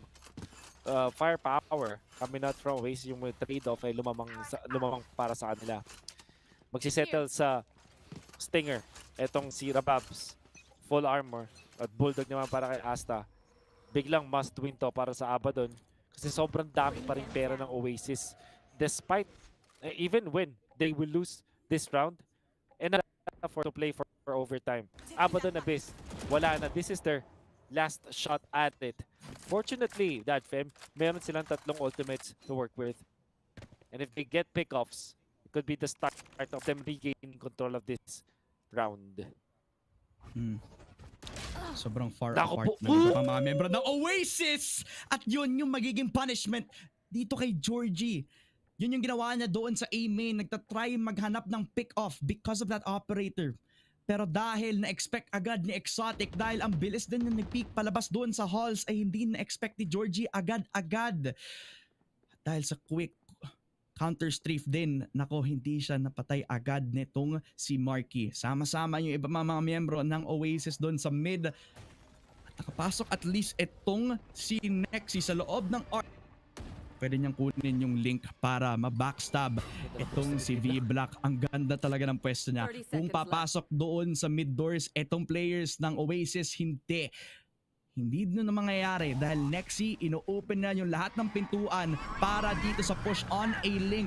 At eto na yung Nightfall, ang counter-active play para dito sa Abaddon Abyss. Bumalik agad itong si Asta para sama-sama mag-retake si Wild Oreo na punish dahil gusto niya sanang kuhin yung secret. Dahil dito sa lockdown, na-detain agad yung mga miyembro ng Abaddon. 3 versus 3, Avi 8K with 1 more kay Rababs. Perfect ultimate sa Rolling Thunder. At nakakuha na agad dito kay Asta. Exotic with 1 more kay Marky. And it's all on Avi 8K and Nexi para hindi sila mapatay dito sa retake ng Exotic with his ultimate. Slatom! Tinapos niya yung retake scenario ng Abaddon. Kailangan hindi sila maghintay. Sila mismo ang lalaban. Sila mismo yung papasok. 12 round wins. At may match point na ang Abaddon. Sobrang one-sided na nun ha. Masasabi natin para sa Abaddon na bisa talaga yun. The way that they take this, I'm really that may magandang point doon si Asta. Happy 8K, for some reason, nakakuha pa siya ng 3 doon. Kahit lahat ng power yung rap niya. But Slatom and Exotic, sila yung nag-close out ng round na. Ang ganda ng pwesto na pinagaling nila. The fact na na-punish nila doon si Javi, in all due fairness, Abaddon na business post-plant, parang nandun pa siya sa side ng panic eh. Parang nag-panic muna sila bago sila nakapag-setup talaga. Which meant na hindi ganun kaganda information na hindi nag-favor sa kanila yun. The ultimate ultimates committed by Abaddon. Dun sila nakahanap ng magandang laban. Nagpanic sila kasi tinaman sila ng Nightfall and they were running out of time. Post-plan scenario definitely favored Oasis. Although sabihin na natin si Javi meron talaga moments of brilliance doon, it wasn't enough kasi hindi talaga ideal yung mga pwesto nila individually. Whereas, Abaddon Abyss, eto, sila yung unang kuha ng match point. Ang tapang dito ni Georgie dahil mapapamatch siya nila, Babs! Nako po, at yun na ata yung ultimate punishment nila.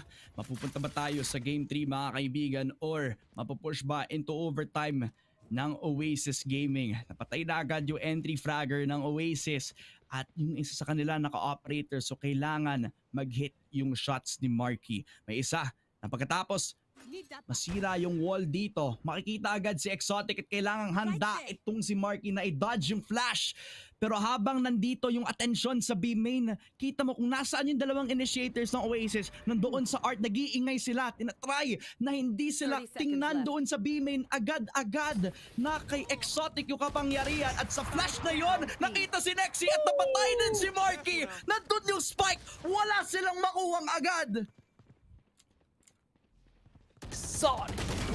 My goodness, what a player! He gets the third. Patay na si Sammy, he's very low sa ngayon. Mamamit mo to 1 9 seconds. It will not be enough. Lalong-lalo na pag tinamaan pa siya ng Nightfall. This could be it. At yun na nga, round number 24 goes to Abaddon Abyss. And we're going to game number 3. Game number 3. Pinag-usapan natin na Pearl ang pinakamagandang place kung saan babawi dapat ang Abaddon Abyss. Akala natin mapupush into overtime pero Oasis in the moment na kinailangan nilang maging calm, maging collected, in a moment na dapat maging patient lang ang Abaddon, now na nasa kanila, nasa korte nila ang bola mismo. Hinayaan na lang na makapasok na nag-iisa tong si Georgie at doon nagsimula mismo ang downfall para sa kanilang attack. Beautiful, beautiful play coming out from Abyss. At yung pag-control nila dun sa hindi na nakaporma doon si Georgie kahit pa nag-iinit siya dun sa kanyang operator. Back-to-back rounds, diba? O yung dalawang operator rounds, natalo sila doon sa pag-try nila doon sa may B-side. Eventually, yung tinry ni Georgie na tumalon doon sa wall, ang dali agad na punish ni Rababs at nandun pa rin si Exotic. Eventually, with his trade-offs, tinulungan yung kanyang teammates, nanalo ulit siya. It's the 3K. Gets the control, and with the remaining Nightfall, there was no chance at all sa mga sa attackers na manalo na yun. And oh my, we did expect na, sinabi natin na pwede i-carry over ng Abaddon Abyss yung momentum nila from the map pick of Oasis, and that's exactly what happened in that game. 13-11, sobrang daming mga standout performances. Gonna have to hand it to Georgie. And imagine mo yung explosive na plays from Exotic, hindi pa pala siya yung top frag na. It was actually Slatham na he was very on how he's able to control the sectors of the map. Yung patience niya with his utility usage, particularly dun sa Nightfall. The fact that he managed to anchor his own side, yung middle, was enough para dun sa Abaddon Abyss to take this game 13-11. Man, and napakaganda ng journey para dito sa Abaddon Abyss where Slatham, he just let loose. Sobra siyang nag-ingay. Ngayon na nandito tayo sa Pearl, kailangan bumawi ang mga players natin for Abaddon. Dahil yung Oasis, man, wasn't an explosive start dito para dito kay Georgie and the rest of the squad para sa Oasis. And we thought that they could carry it again dito papunta sa Pearl dahil sa sobrang init ng tapos nila dun sa Haven. Pero once na nag-online itong si Slatham, once na confident si Rabab samahan itong si Exotic every single time, ay nakakalaban na tuloy ang Abaddon at naipakita nila na gods can bleed.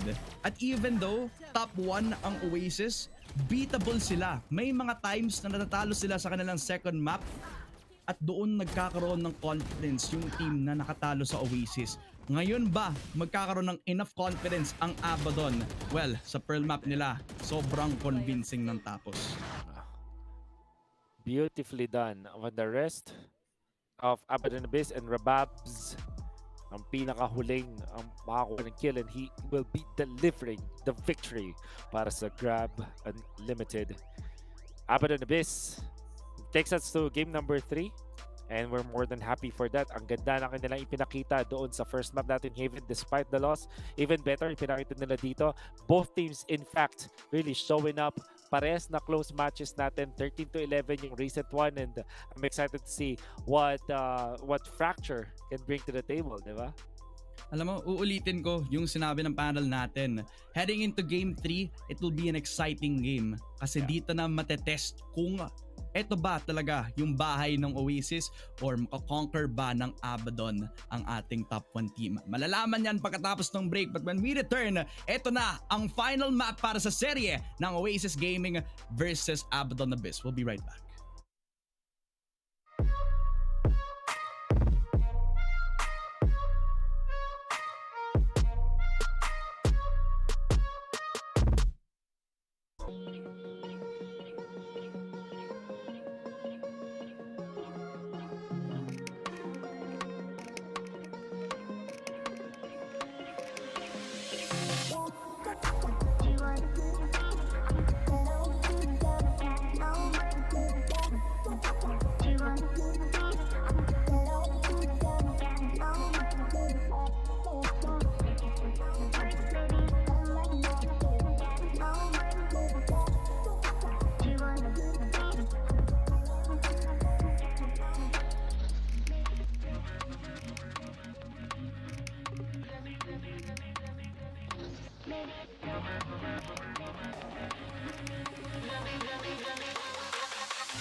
At welcome back mga kaibigan dito sa unang serye ng VCTPH. Kung nga pala si Dad Fam na kasama ko si Wolf para sa ating unang serye, ang Oasis Gaming versus Abaddon. Ang top dog laban sa underdog para sa ating unang serye mga kaibigan. And grabe naman yung performance for both teams. Taking Haven, itong Oasis Gaming, nakabawi agad ang Abaddon sa Pearl.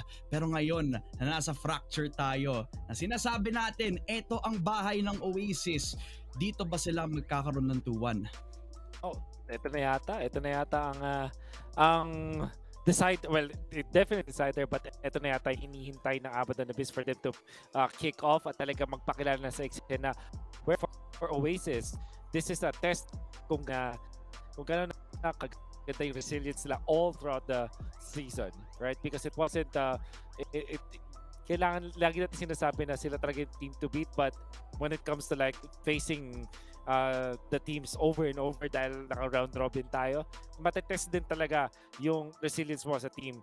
Hindi lang dahil experience mo or whatsoever, but the amount of like new strategies or new plays, new tactics na pwede mong ipakita sa mga kalaban mo. Surprising things para sa kalaban mo, di ba?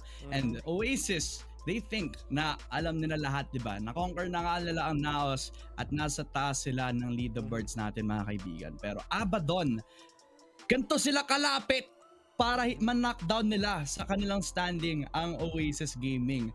Konti na lang, matatanggal na ang undefeated streak ng Oasis.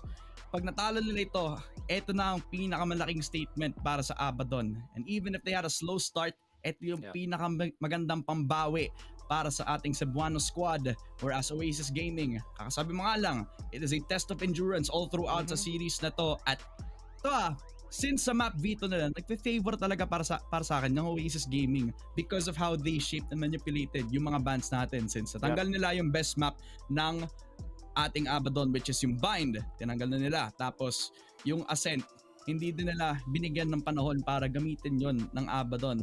Kaya pinagtuos na lang sila siguro doon sa Pearl kung saan sila kukuha ng panalo.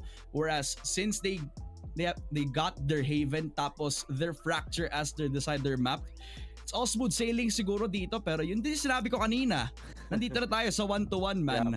Ano pa kaya yung mga predictions na pwede nating ibato out of the window ngayon na nandito na tayo?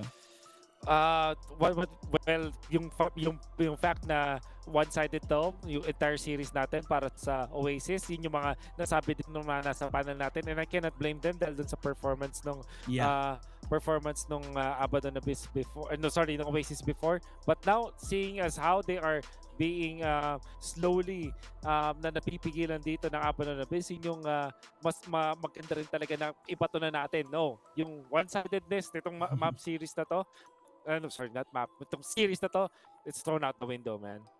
No. Walang one-sided dito. Dahil bumabawan na agad ang ating Cebuano squad. Abaddon Abyss, habang tumatagal, umiinit na tong si Slatom. At sa mga mapa, minsan, nakikita mo siya mostly on initiator, pero kailan niya ilalabas ang kanyang raise, di ba? And Fracture, it's a raise map. Hindi ka makakita na masyado jet doon kasi hindi naman siya kailangan. Kailangan mo ng quick map control, and Raze as an agent, kapag kinuha mo as a duelist, napakabilis niya makakuha ng map control, man. Will we see Slatom on that Raze? Makakita ba tayo ng amazing plays from this guy ngayon na nakapag-warm up na siya dun sa Pearl map? Dito ba siya mag-shine as the duelist? Whereas Georgie, kailan niya gagamitin yung kanyang Raze at kailan niya hayaan na mag-neon itong si Wild Oreo? Katulad na sinabi na panel kanina, kasi man, everybody on Oasis Gaming, threat sila lahat kasi they can pop off at any given moment. Dito ba mangyayari yun?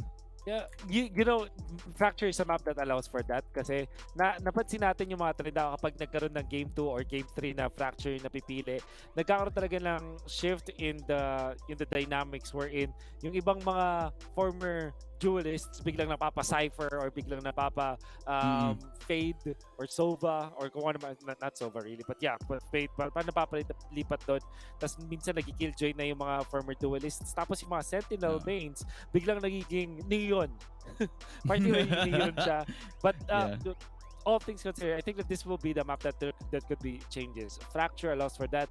Na sobrang gimmicky na mga pwedeng mangyari dito sa Fracture. Nagkakaroon talaga ng shift in dynamics. So yeah, to answer your question, for sure this is the map that we're looking for kung magkakaroon ng mga changes.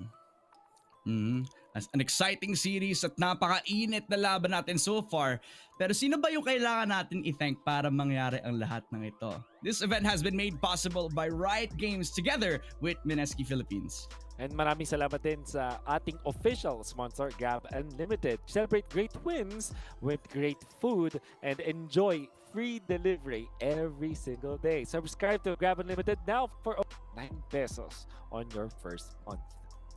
Last but not the least, huwag natin kalimutan that this tournament is officially sanctioned by the Games and Amusement Board. And very quickly, shoutout muna tayo sa ating English broadcast all the way from Twitch kasi if nakakalimutan nyo guys, may Filipino broadcast for VCTPH at meron din tayong English broadcast wherein you'll see English talents na nagkakas ng English para sa ating mga games na ito. Makikita mo agad sa screen nyo kung saan nyo pwedeng panoorin ng English broadcast natin over at Twitch at YouTube, whereas you can also find us dito sa Facebook where you're watching right now at saka sa YouTube VALORANT Esports PH across the board. Thank you so much sa ating mga viewers na invested sa storya ng OASIS at saka ng Abaddon Abyss.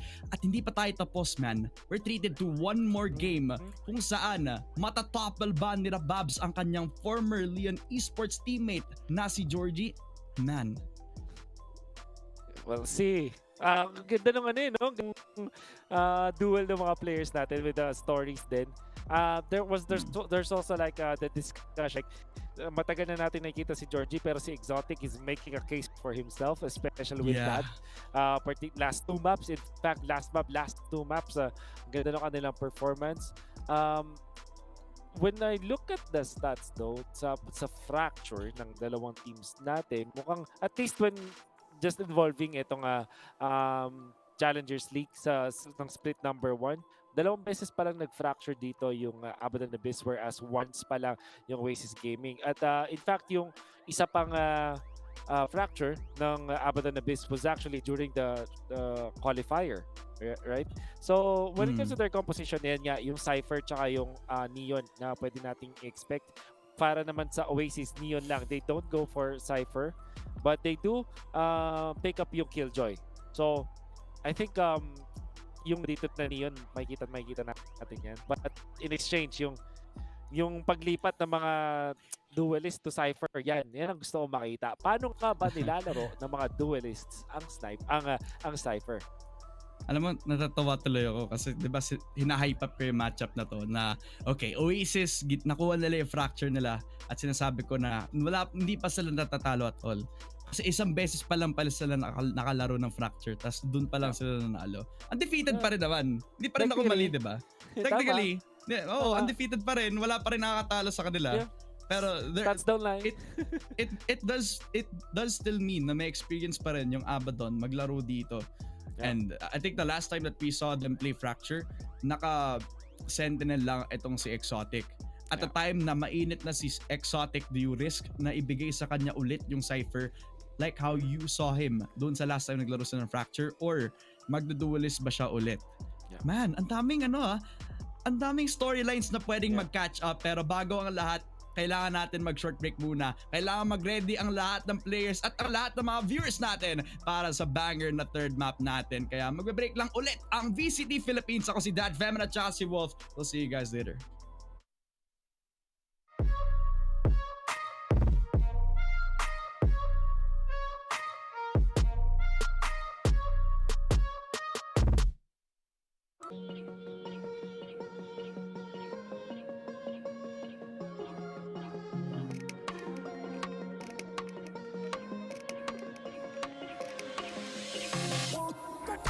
You want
At nagbabalik tayo dito mga kaibigan sa VCTPH. Ako nga pala si Dan Femina at saka si Wolf para sa unang serye of the day. At nagbabalik ulit tayo sa pangalawa nating break para malaman kung sino ang mananalo between Oasis Gaming versus Abaddon Abyss. Oh my God, Wolf. Ang dami nating discussion about a lot of the teams, a lot of the players. Pero parang hindi kita nakakamusta ulit. Gusto ka na ba? Okay naman. Kailangan ko na ulit ng boiled egg feeling ko. That's it. Kidding aside, it has been great. This will be, in fact, ito na yung pinakahuling game na ikakas natin. We will have an analyst segment later on, but siguro na that you asked for it, I just like to take this time para magpasalamat sa lahat ng mga viewers na nagstay with us all throughout the journey sa mga first 3 weeks pati na rin sa regular season na open qualifiers ng VCT Split 1. So yeah, thank you so much guys, and let's enjoy yung ating huling game. Sakto-sakto nag 3 games pa. Oo nga, no? Wolf, parang ito yung last nating tandem together on the cast no? Oh man. Yeah. I miss kita pagkatapos nito, pre. Ang dami ko na pag-aralan doon sa'yo. And honestly, it's like a learning experience when you're with the best analyst dito in Philippine Esports. Di ba tayo pwede Hindi, wala. Pero tama na ang sentimental value. Babalik tayo sa ating laro. Fracture para sa parehong Abaddon at saka Oasis Gaming, ang pinakahuling map, ang pinakahuling laban para sa ating serye na ito. Ibabalik ba ni Wild Oreo ang kanyang neon para makapag-push, makapag-aggress itong mga players ng Oasis para meron silang game plan sa attacking side nila. Habang ang Abaddon babalik sa tried and true test formula nila. Ibalik si Exotic doon sa Sentinel role habang si Slatom naman ang hahawak ng neon. Yeah, okay. Doon na yung nagustuhan natin. Cypher onto Exotic. Ito of course yung Neon. Ang nakatawa dito, parang yung sinabi natin pwedeng mangyari kanina, it actually happened right now. Ito na talaga. And then of course, standard dito na Killjoy choice for Oasis. It's just how it is. Ang kagandahan sa Fracture talaga, nagbabago yung flavor, no? Particularly this one, apart from the breach, lahat ng mga agents na nandito sa Abaddon Abyss, first time natin makikita ngayong araw. Hindi natin sila nakita ng 2 maps prior to this. Ganon ka nakakabaliw ang Fracture. Which we like. Yeah. Napa-mix up tuloy. Parang ito yung first time na makikita natin ulit si Brimstone tsaka si KO na pinick up agad ng Abaddon Abyss. Rababs is a very interesting person to look out for ngayon. Kasi he can either be yung pwedeng support para sa team niya or siya naman mismo yung lalaban. Yun yung maganda sa KO diba? Yeah, for sure. Kaya yung KO nga interesting. Buti na talaga na nerf type, pero kasi dati kasi sobrang daming nagagawa nitong KO I think borderline OP. Hindi siya katulad nung how OP the chamber was, at least nung kung paano gamitin ng mga pro teams. But yeah, with KO right now, all of the changes sa kanya, it has come to the point where you have to be creative na rin, and you have to really show up if you're playing the KO. Still a strong agent, pero may mga weaknesses na rin naman. We can see here, did I see that correctly? Mukhang Molly set up agad from Drax on the attacker side. Ira-rush nila to? Favoring yung rush na rush agad ito. May konting push dito kay Exotic para lang ma-bait out nila yung mga players ng Oasis. Naka-shorty lang siya. Pero na-catch siya agad ng pinch nila itong si Georgie na nagpo-push agad dun sa smoke. Na-punish ni V-Black bago pa siya magkaroon ng map control over towards that generator area. Now, Oasis, they didn't get the plant kasi Abaddon na-deny agad the Asta na wallbang headshot before na bigla na-plant agad yung spike. Si Slatom nakapasok agad while Oreo denied, pero at what cost? It's Oasis actually losing yung gunfight. Si Draxi pinaltan yung baril niya from up close into a frenzy, and he still won. 3 kills para kay Draxi. How did that happen? Well, Draxi wala sa map number 1, sitting out din sa map number 2, but now heading into map 3 on Fracture again, picking up where he left off. Makikita ulit natin once again. Ang ganda na depensa dito ni V-Black as well as ni Astra, really denying that. You can see Drax, however, with a frenzy, tapos yun mag-shift will actually hold his ground and win. That's may spray down kasi na option ng Frenzy. Unlike the Ghost wherein you have to reset all the time and hindi nagkaroon ng enough time doon si Rababs to eventually win that. And 1-0 for Oasis. Nakita natin yung very fast na setup nila gamit yung Molly ni Draxi noon sa previous round, but this time they are gonna buy it. Or so I say, hindi na pala. Hindi na sila magtitipid ng oras dito. Palagta agad, man. Wala na. Tama nang hintay. Sila na mismo yung papasok. Since naka-pistols lang naman sila. Sugod para dito sa Oasis. At ngayon na nakita na sa Exotic, wala nang problema at all. Pwede nating i-interpret to. Quick 2-0 para dito sa Oasis ngayon na nakuha nila yung Spectres nila. At hinintay na lang si V-Black na pumasok sa crosshair ni Drax. Siya mismo ang papasok, right click, pero hindi yon magiging enough. 2-0 para sa Oasis, ma-start off yung fracture map nila. Pero, eto ha, Wolf. Huwag natin bigyan ng konting kumpiyansa yun. Kasi since yun lang naman yung eco round ng Abaddon, pwede naman sila bumawi sa Byron ngayon. Yeah, for sure. But that definitely is a momentum swing na hinahanap nila for now. I have to say though, maganda rin naman talaga yung pinakita talaga ng Abaddon sa first round. And Oasis almost being punished. But overall, iba talaga no? Pag meron kang like player na maganda talagang gising. And I think Draxi is one of those guys. So talaga yun. Exotic though, starts it off with a Phantom Kill onto Wild Oreo. Si V-Black naman magagun down ni Nexi with the wall bang as well. But Exotic on this Cypher, sobrang crucial nung kanyang vision. Lalong-lalo na yung spy cam na yun. We'll see how Oasis will deal with the rest of the round. They do put utility doon sa loob ng tower at hindi tuloy agad nakabawi itong si Slatom. Nexi, wallbang papunta doon sa arcade at hindi tuloy nila itutuloy yung pag-push doon sa may tower mismo. Sa link na lang manggagaling mga players ng Abaddon at akala nila magiging effective yung chip of flank. Hindi, nandito si Georgie pero nakuha agad ni Asta yung 1-for-1 pagkatapos nun. 2 versus 3. Asta and Exotic to try to get that defuse dito sa loob ng B pero Javi 8K, napatay si Asta, nakita si Exotic at hindi tuloy niya nakita ng buhay pagkatapos ng spray down. 3-0 para sa Oasis na start off ng napakaganda. Binigay agad yung arcade position para hindi tuloy nabigyan ng opportunity si Exotic makabawi pero dahil Oasis were able to man their ground, hindi tuloy sila nakapanalo. Nexi, you love him sa Cypher. Pero itong Killjoy, parang nahanap na talaga niya yung yung comfort niya dito after playing the Killjoy for quite a while, ever since nitong latter part earlier part of the year. Dahil sa kanya pwestuhan natin yung pagkaagamit niya nung kanyang agent, yung timing that you saw him, was able to get 2 important kills sa start, tapos on anchoring additionally para additional kills doon, and nagkaroon ng third point lang Oasis because of that. Napaiko ngayon. Georgie though, siya rin naman pinipick up yung kanyang momentum. Nakakuha ng double satchel. 3K doon sa kill kay na Babs. And only Slatom remaining. Gamit ng Marshall na to, pwede siyang puntahan. Makukuha niya yung kill kay Javi, but Georgie will meet him. And sa may bandang Sands, and Slatom drops the deck. 4 points para sa Oasis, 4 kills para kay Georgie.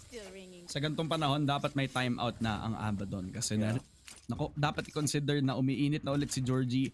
Yung Abaddon, yung kanilang defense doon sa B na nag-start off sana ng maayos. Okay yung setup pero sa pagdepensa nila sa laban doon sa aggressive push lagi ni Georgie, sila nagkakaroon ng talo.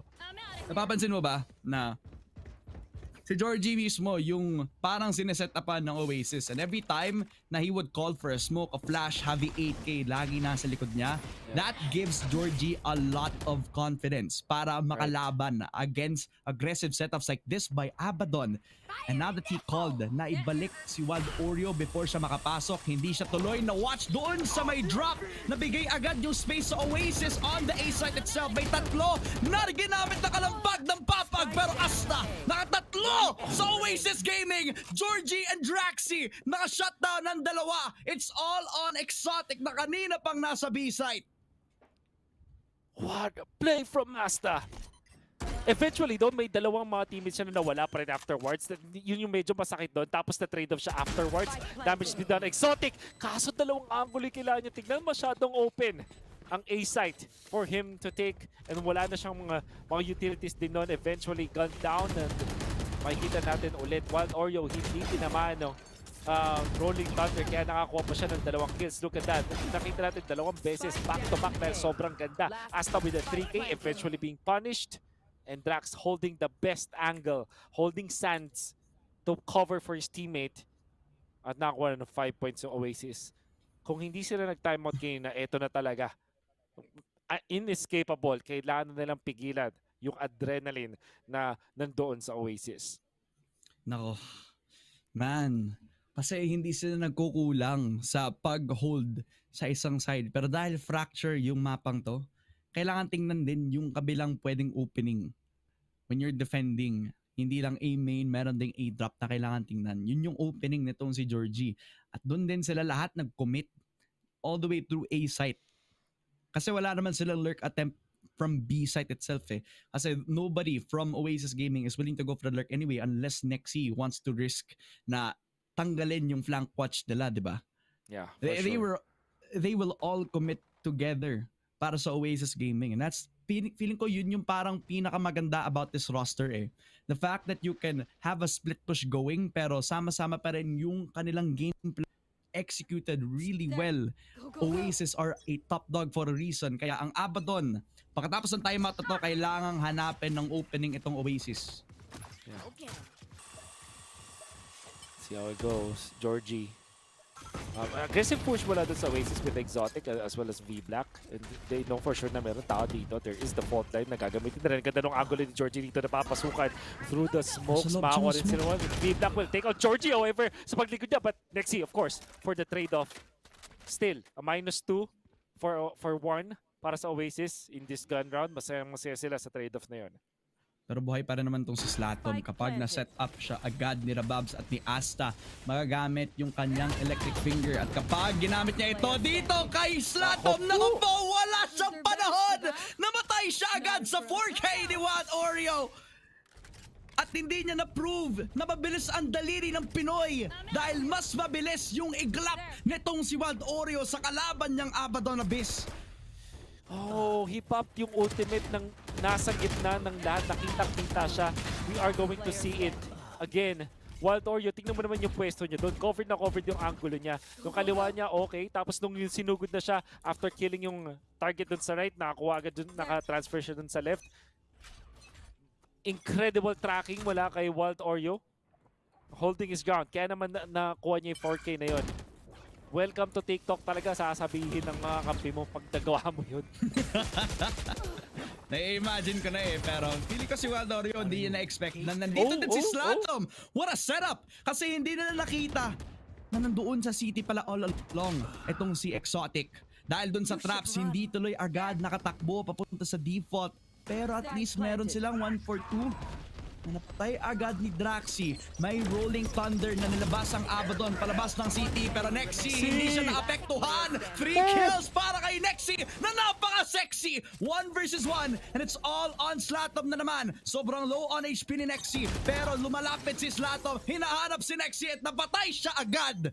First round win on the board para sa Abaddon pero sobrang lapit ng round na yun at sobrang mahal ng bilihin mamaya. God. And it was all started by Exotic, yung the way na kinounter niya yung utilities, yung mga smokes na yun.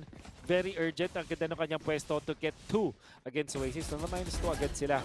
You can see yung information, of course, out of that. Cypher proving to be the answer kay Neon. Ang ganda ng pagkakadepensa doon ni Nexi. At yung way na hinold niya yung ground niya sa pag-push ni Rababs. Even better, yung ultimate ni Draxi on the Brimstone, yung orbital strike. But dahil na-low na rin doon si Nexi at alam ni Slatom kung saan siya pupunta, tinake advantage niya yung fact na isa siyang Neon na pwedeng sumugod din agad. So what we learned from that previous round, Cypher, pag tama yung pwesto, maganda yung kontra niya against Neon. At the same time, Neon in Fracture, lalo na sa mga latter parts ng rounds, napakalakas dahil dun sa repositioning tool na meron siya. At ang bilis nun eh. na kung paano nag-react tong si Exotic. As soon as nalaman niya kung saan magagaling yung OASIS, takbo siya agad doon sa loob ng smoke papunta sa city, kung saan siya protected at kung saan kasama niya yung mga kaibigan niya. Slatom, nakita agad nitong si Nexy, slow and calculated ang OASIS, habang itong si Georgie napakabilis para hindi siya matrack agad nitong si Asta. Si Wild Oreo ang kukuha ng pangalawa para sa OASIS at naka-respond agad ang Abaddon dahil doon sa push doon sa B-site. Meron pa rin silang plant spot para sa OASIS Gaming, pero may orbital strike na naman si V-Black para ma-delay yung pagkuha nila ng objective. Napakaganda ng flash ni Bobs. Nakakuha ng dalawa kay Wild Oreo and Georgie. It's all on Javi 8K and Raxi to shut it down. 1-7. And OASIS, sobrang solido ng depensa nila sa mismong objective. At akala nila dahil sa flash ni Bobs, okay na sana. Pero OASIS so good on how they're able to attack. Yeah, napakaganda ng mga cross setup, yung double peek setup nila even through the smokes. Then eventually nakita mo yung ginawa nila doon, the answer with Drax as well as Javi, yung kanilang timing and kanilang positioning to set up their own cross, even utilizing yung flash na kontra yung kalaban without compromising yung pwesto doon ni Javi 8K. Well done and well communicated coming out from OASIS. Dahil dyan ang Abaddon Abyss will have to settle for Sheriffs. Merong isang naka-gun dito. Look at him go. Wild Oreo, alam niya, ina-expect niya na may close range doon at pinate niya muna agad before actually fully swinging to that. And because of yung ganung mga plays, nakuha siya ng kill. Pero ito si Rababs mula sa long distance win. Slatom makakuha sila ng dalawa. Georgie to trade off Slatom eventually, but the damage has been done. 3v3 that time. Mukhang lugi pa rin Rababs! Nakakuha ng Phantom at ako ng kill! Kaya pa ata to, may triple flag na nangyayari pero napatay nila agad si Exotic. Wild Oreo with a 3K pero si Nexy na lang para sa OASIS na disrupt itong si Asta bago pa man siya tumakbo mismo sa spike para ma-defuse agad ng OASIS. All from Nexy and how he has been controlling itong tower position. Hindi pa siya na-weed out, hindi pa siya nahahanap kasi walang flank all the way from Arcade. Lahat ng energy ng OASIS nakafocus doon sa flank mismo. And once napatay itong Exotic, lahat ng mga mata nila doon mismo nakafocus. Rababs popping off. Same time his team, pero nakita pa rin natin, iba talaga. Tama may pinunod mo, Nexy. All throughout this game has been very, very crucial. Nakita natin dito, ayun yung commitment na napipigilan na naman ng Cypher. Yung Neon, once again, V-Black yung tutulong sa kanya. Magagamit na rin yung neural theft sa ngayon, knowing exactly where his opponent is. Pero si Georgie for the showstopper na hindi inabutan na ng neural theft. Will have to back down for now through the utility slot ng binato niya dito. Will eventually be falling kay Slatom. Pero handa din si Nexy. Kaso 12 HP siya dito. Kaya pa nila. Meron silang up and down cross na gagawin. May aggressive repick sila pero meron din silang flank galing kay Exotic. At ito na yung opening na pwede nang kunin kasi napaflank na sila agad si Slatom. Yung napakalakas nilang frontline. Napatay si Nexy para sa second round win ng Abaddon. And in moves like these, yung willing ka makipaglaban para magkaroon ng map control, dito nagta-thrive ang Abaddon. Yeah, very early usage ng Rolling Thunder kay Javi 8K. Parang nagbigay ng napakaraming impormasyon. At again, yung Neon being trapped by that Cypher tapos kayang-kayang i-wallbang, proving to be a big problem sa ngayon para kay Wild Oreo. Well, at least for 2 rounds, nakita natin dun siya nalugi. But rounds afterwards, kailangan nilang i-identify kung nasan yung Cypher setup, deny that, and unfortunately, wala silang KO to immediately counteract that.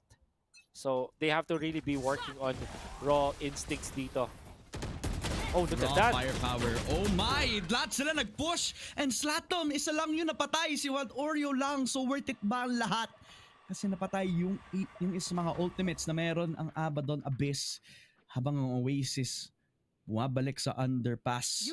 Yung sewers na sinasabi natin na pwedeng gamitin yung lockdown na para may control si Nexy sa lahat ng B site. And it's put in opposition sa mismong gitna agad ng B. Kaya yung konting molly na yan lang ang pwede lang gamitin para ma-slow down yung push ng OASIS Gaming. Pero dahil nag-overpush itong si Rababs, mapapunish dahil hindi siya mababalik ng kaibigan niya, Georgie, to wait for one more player para ma-bait out itong si Rababs. In a 2 versus 4, V-Black and Exotic nalalabas sa kantin, wala silang kasama at all. Sila na lang sana ang magta-try mag-clutch para sa Abaddon. Si Exotic na lang, pero dahil sa panahon na waste agad, natatanggal ang time para wala nang pang defuse ang Abaddon this time around. Mapapatay na lang si Exotic na wala sa oras. At ang Abaddon slowly getting suppressed all around dahil dito sa Oasis. Man, Neon action. Nanalo dun eventually si Statong pero may trade-off. He transferred really early kasi akala niya yata confirmed kill na but it wasn't the case. And taking down si Rababs, that's gonna be good. At syempre, nagpe-pay off na rin yung Killjoy na malakas din naman talaga dito sa Fracture. Underpass or underground play. Gamit yung lockdown, proving to be enough. Giving yung 9th round. Dito sa ating first half, Slatom gonna be actually, it's Wild Oreo to commit his ultimate. Slatom din naman meron. Naging problema doon yung mga depensa. Ito na, nagkakaroon na nga ng backbackan ng dalawang Neon, but Wild Oreo will actually win that Exotic to take on Dami and as well. Georgie naman para kay V-Black. This means Exotic at 12 HP pero makikita pa rin niya doon yung Neon. Gamit yung kanyang tripwire. Babalik doon sa baba at makakoper na kill bago siya mapatumba. Positive trade-off which means 1v1. Sobrang bilis sa baba, but Georgie wins the duel. 3K for him and 10 points para sa Oasis.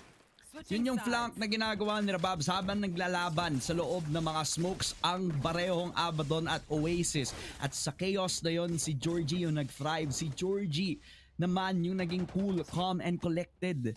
3 kills para ma-dismantle yung retake potential na meron ng Abaddon noong time na yun. Kasi they had all the right things sana. Yung smoke na pwedeng malabas dito para sa Abaddon. Para hindi nila kailangan tingnan ng aim-in. Pero since lalabas pa rin dun ang Oasis, inubos na agad ni V-Black lahat ng smokes na mismo sa site. At nag-pray na lang siya mismo na mapatay niya at least sa loob ng smoke. At yung commitment sa ultimates ng parehong si Wild Oreo at si Draxi, even though hindi kinailangan ni Wild Oreo gamitin yung ultimate niya, he was fast enough na hindi siya matrack at all nitong si Slatom na may ultimate din. It was all in the duels of both Neons. At si Wild Oreo nagpapakita na siya yung superior Neon dito sa laban na ito. Draxi to get one sa pag-push doon sa B. Hindi naghihintay ang parehong Abaddon at Oasis. In a 2-for-1, may advantage ang Abaddon habang ang Oasis babalik sa retake. Yeah. Paint shells gagamitin for better positioning. And George eventually takes that win. Matala si Avi mula sa malayo. Kumukuha ng kill kay Exotic. Naglalaban ng dalawang classic. And look at that Wild Oreo from long distance as well. Gamit yung frenzy, makuha headshot kay Rababs. Happy naman para kay V-Black. That means Oasis makakapag-defuse for a pistol round victory. Makakuha ng 3rd point nila sa laban na to. Again, man. Pagkatapos ng round barrier bumaba, mismong papasok ang Abaddon. Their game plan, overwhelm sila doon sa loob ng arcade sila manggagaling, diba? And you saw that yung iba pang mga anchors ng Oasis, they were confused. What? Sa arcade kayo galing? Okay. Well, alright, well, at least diba meron silang split push na nangyari. And V-Black was in the perfect spot din if manggagaling nga sila dito sa city. But because there was also a flank from Wild Oreo para dito sa Oasis, papasok na lang siya at hahanapin na lang niya yung nag-hold dun sa generator. And hindi na magiging worth it yung hold na yun eh. At that point, that was the only semblance of map control that they had. And it was completely lost because Wild Oreo was at the right place at the right time. Yeah. And eto na. Timeout na nga dito just to make sure. So far, with round 1 victory, wait. Okay, nag-timeout yung Abaddon Abyss. Okay, narito ko ng konti. Pasensya ka na. And Oasis, my goodness. Nalito ako dun sa nalin lang ako nung Cypher. Nanakaw yung yung intelligence. 11 points pala para sa Oasis. But you can really feel that. You can really feel yung kagandahan dito ng Cypher. Pero yung Neon pa rin pang fracture. Ano yun, boss? Alam mo yung tinatanong niya sa'yo habang nakatingin siya sa mata mo, Wolf. Wolf, ano yung tunay na bang-bang? Ano yung tunay na bang-bang, Wolf? Basta alam ko sa Haven mayroong silong. At dito lang tayo makakita. Sa Valorant lang mga kaibigan. Si Slatom, nakahit yung shots dahil sa first buy niya sa Stinger at agad silang may control doon sa may tower itself. Nexi na nakabangon, 3 picks at least para dito sa players ng Oasis. And Nexi, ang ganda na spray transfer niya. Pangatlong kill sana kay V-Black pero konting damage na lang sana. Please na plant nila yung bomba doon sa may B-site itself. Exotic, naku po, dahil sa facial, kailangan niyang ulitin yung pag-plant na dito. Yeah. Will still take out Asta sa ngayon.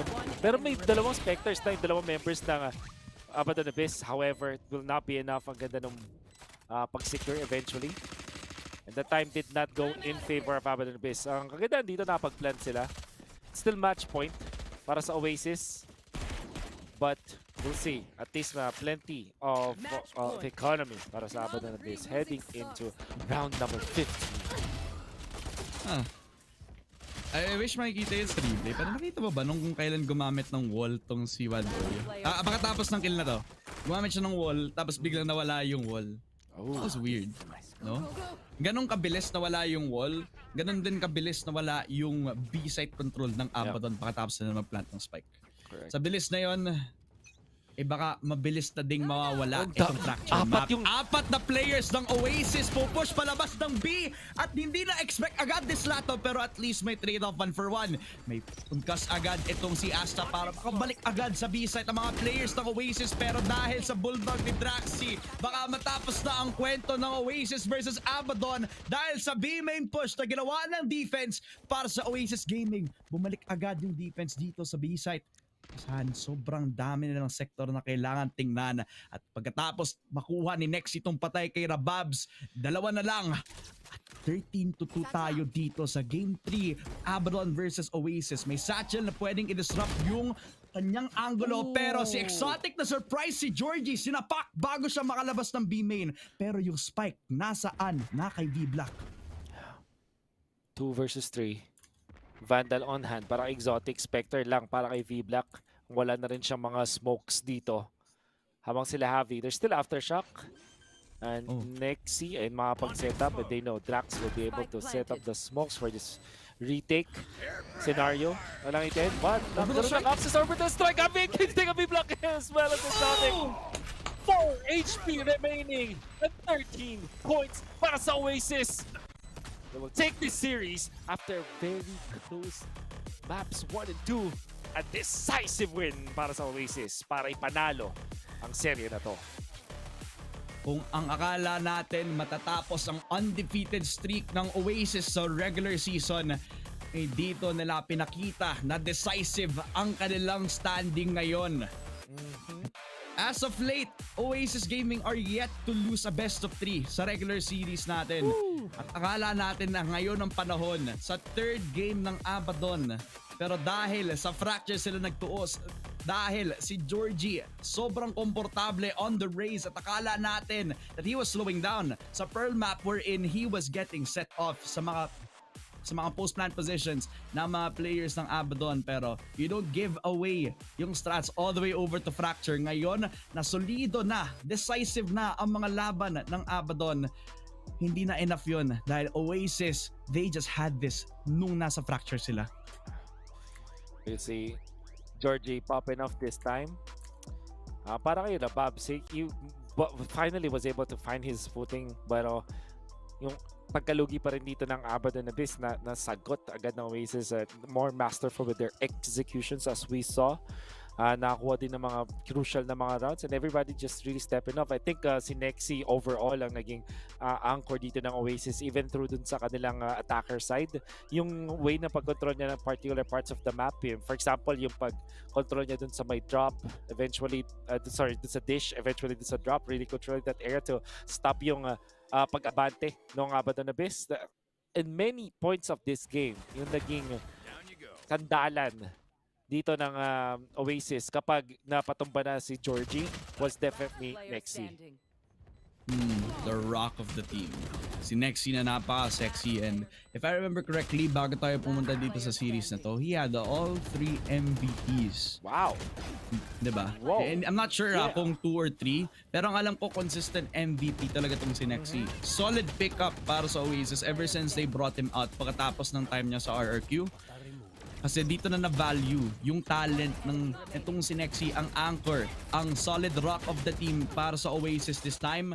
Whereas you have yung Fire at saka yung Storm na si Javi 8K at saka si Georgie. Pero yung nagtapos mismo ng laban na to, excited ako kasi siya, sa 3 games na nakita natin, siya ang mismong tumapos sa series na to.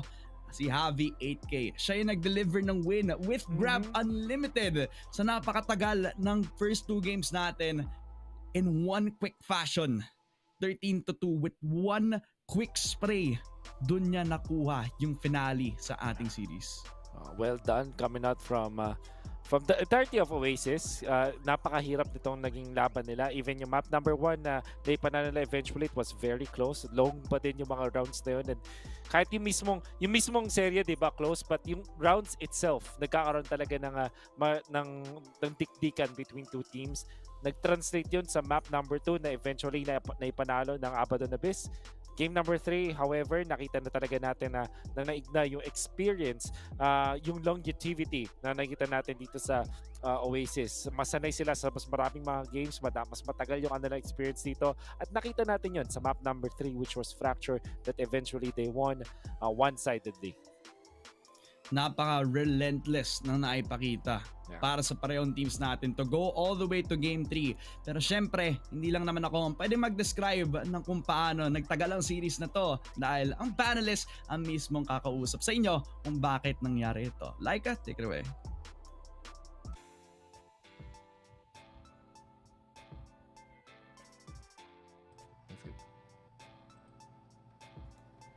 So much to our casters. Napakaganda ng labanan na napanood natin mula sa Abaddon Abyss pati sa Oasis Gaming. Pero in the end, tumama ang inyong mga panelists sa mga predictions.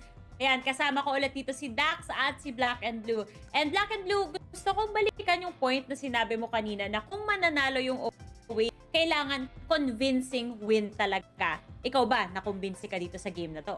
Well, at the very least, sa Fracture, oo. Pero yung pangalawang mapa natin, that's where medyo nagkagulo. We've been seeing this Pearl na setup nila, na configuration na napaiba-iba ang composition. It seems like they still haven't found kung ano talaga dapat ang kanilang configuration dito. Pero once more, pag tinignan mo naman ng Abaddon Abyss, like ever since the Open Qualifiers, lahat ng panalo nilang series ay 2-0 man lamang. Kung umabot ng map 3, laging talo. And that really has to beg into question ganong kalakas bali ang parang cardio dito ng Abaddon Abyss pag tumatagal ang series. So far, parang hindi pa sapat. Cardio pa talaga eh. It is a matter of endurance, sure. Sige, mamaya mag-pacing tayo, pre. But I kinda have to say, in a way, Abaddon Abyss shot themselves in the foot sa pag-pick ng Fracture eh. Nakita naman natin how dominant they were versus now Esports. And Abaddon Abyss didn't really prove themselves as much as they would like. Baka mas okay pa sana kung nag-icebox na lang sila. Baka mas may laban pa. But as of now, you can really see for Oasis, when they are sure, they are secure. It was the case on Fracture. I'd even say, it was the case on Haven, given lang na nag-super mode talaga si Exotic para it allowed Abaddon Abyss to bring them back to the games. But here, especially as we see in the highlights right now, Tom Pearl, Abaddon Abyss all across the map, ready to fight Oasis Gaming, ready to find the answer. And it's really just a testament para sa 2 teams natin eh. Para sa Abaddon, ang ganda talaga ng game plan nila dito sa Pearl. They know how to hold down these angles as much as possible. But on the Oasis side, it's still not the amount of control that they want, that they look to have. Because I'd say na parang me and Black and Blue were talking kanina na there's just so much more that Oasis needs to do on Pearl compared to the other maps that we have here with the comps that they usually run eh. Actually, kanina, di ba, hinighlight mo rin tong si Exotic. On the side of Abaddon Abyss, I am a little bit curious, Dax, on your thoughts. Sa tingin mo ba mas fitting talaga sa kanya etong duelist role versus a sentinel? Parang mas naramdaman kasi natin yung impact niya kanina eh. I think it's just a matter of him knowing how to play the other duelist agents well. Nakita naman natin sa mga iba't ibang teams, usually yung jet player mo, hindi naman siya yung nag-neon. Sometimes di nga siya yung nag-raise. Depende pa rin sa confidence nila. And perhaps para sa Abaddon Abyss, maybe kind of change it up. Highlight natin to sa head-to-head kanina na Sladom and Wild Oreo, maglalaban sila in terms of that Neon matchup if we get into Fracture. We saw it and he took control of that map. Wild Oreo was everywhere across Fracture. Yes, Wild Oreo was across the fracture map. Pero overall in this series, it was really Georgie who was standing out all around over here, Dax. Grabe yung mga frags nun. Grabe rin talaga yung impact and consistency ni Georgie all around. Yeah, I completely agree with you there. Like, we see para kay Georgie, his addition to this Oasis gaming roster had a lot of reasoning. You want that super strong, consistent frontline. You want someone na duelist mindset, duelist na pusong-puso talaga. And no matter what you put him on, that jet, that raise, he's just able to perform as much as possible. So, big kudos para kay Georgie overall dyan eh. Oo nga, pag tingnan mo dito ang history talaga ng Oasis Gaming, they've always had, you know, kind of players kind of swapping in and out of that duelist role. Minsan si Marky, si Wild Oreo, but now they finally get ang talagang totoong down-to-heart duelist talaga, and they get one of the best ones in the country. So Georgie really deserving of this kind of shining light towards him. Nakita naman natin towards the end of last year how well he has performed, and now he seems to be really hitting part of his real, parang career prime dito sa team na to ever since na, di ba, nakita nga natin si Georgie sa scene, laging kinakatakutan ng mga kalaban, and rightfully so. That's the reason why Oasis are part of why they're as good as they are right now. And I just want to add real quick, I don't think I've seen a bad game from Georgie. Sige, Nexi has been Mr. MVP again and again, but now you can see consistency sa duelist role. Minsan mo lang makuha yan, at na kay Georgie nga. Hindi ka nagkakamali dyan, Dax. Kitang-kita natin every single game. Ito talagang si Georgie, pinapakita niya na, alam mo, ito yung team balance na nakaka-keep up din talaga dun sa gusto niya mangyari. Kasi alam naman natin, Georgie can be very explosive, pero tulad ng na-mention natin in previous panels, parang mas disciplined na yung approach niya kung paano siya maging duelist this time around sa Oasis Gaming. Kaya ang ganda nung development all around nitong team na to. And I'm excited to see more from this team. On the other hand naman itong Abaddon Abyss, I know hindi rin sila yung prediction natin kanina kasi given talaga, Oasis Gaming, monsters talaga yan. Pero Black and Blue, ano sa tingin mong mangyayari for Abaddon Abyss knowing na ang kasunod na matchup nila along the line is Naos Esports? Isa pang team na kailangan talaga mag-ingat sila ng mabuti. Well, first and foremost, ang kalahati ng laban dito is really coming in sa map veto, and they have to not shoot themselves in the foot. Katulad ng sinabi nga ni Dax, I think Icebox would have been better, especially based on their history where we saw them play against like teams like Game Lab Alpha, and if hindi nila paabutin na naman to a map na parang pabor talaga dun sa kalaban, edi baka maipanalo nga nila ang series. Still, mahirap, silang underdog, halos kahit sinong kalaban nila, but I still have hopes of this team na makaabot sa top 6. Yan na nga. Hopefuls tayong lahat dito. But with that said, guys, dito na natin isasara etong series na to. For now, we are off to a break. But when we return, Series 2 of the day coming your way.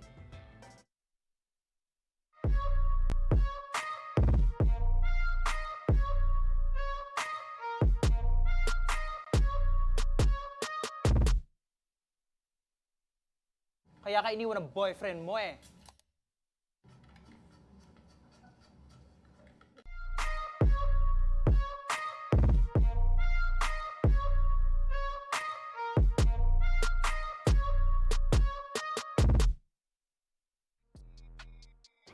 Hi, I'm Blurred. Hi, I'm Derek. Hi, I'm Micro. Hi, I'm Kevzi. Hi, my name is Yanagi, and we are Action PH. I just feel excitement more than anything. I feel so thrilled to compete against with the other teams. So much has changed throughout the many months I've missed, and I just want to prove that despite being inactive for so long, I still have what it takes to be on top. Since we are a new team, we mainly focus on our team chemistry. We focus on our fundamentals, aim, and communication. Watching VODs together. Because we only practice less than a month, so we focus more on that, the basics of how we played VALORANT.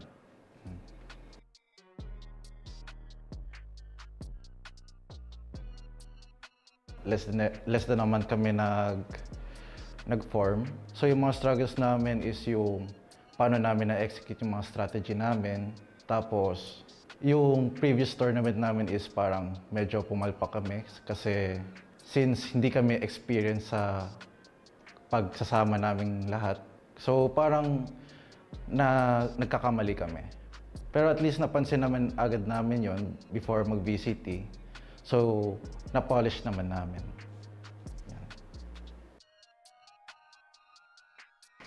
The player I look up or team that I look up to VCT 2023 is Team Naos PH. It's more of the Naos core trio of Wits, Ja, and Papi Chulo because they have been my teammates for a long time, and I'm just excited to be in the same server with them again. Thank you for your continuous support in Action PH. We will do our best individually and as a team. Please continue to support us in VCT 2023. Thank you.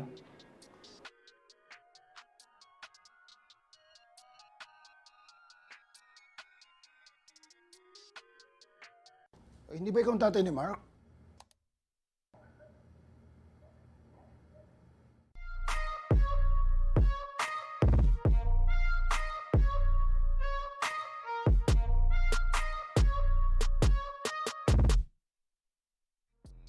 Hi, I'm Marky. Hi, I'm Waldorio. Hello, I'm Nexi. Hi, I am Georgie. Hi, I'm Drax. OASIS Gaming. Excited po kasi yung mga upcoming matches namin, feeling ko malalakas yung mga kalaban namin kaya challenging. Another achievement for myself, saka another opportunity para mapatunayan namin na kaya namin maging #1 sa Pinas. Preparations for VCT. We have 3 coaches. We scrim 3 times a day, around like 8 hours, and I made lineups for my role.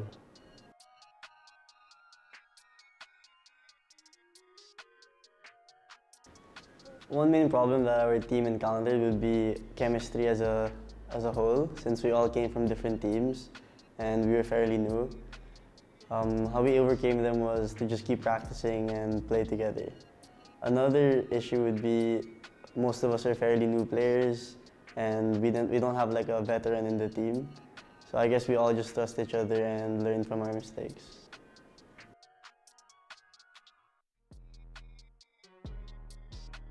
I look forward to compete against Papi Chulo because he clutch us 1v3 last VCT. To compete against Naos kasi sa point of view ko, sila lang yung threat sa amin ngayon. What makes our team unique is our bonding. We sometimes scare each other, we watch some movies, we watch our VODs. Sabay-sabay kami matulog, sabay-sabay kami kumain, sabay-sabay kami maglaro. Sometimes we brush our teeth together. Parang connected kasi kami sa outside and inside the game.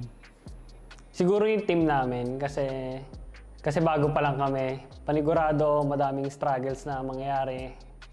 Excited ako kung paano namin malalagpasan yung mga struggles na yun this year. Saka syempre sa mga rising stars this year, excited ako makalaban sila.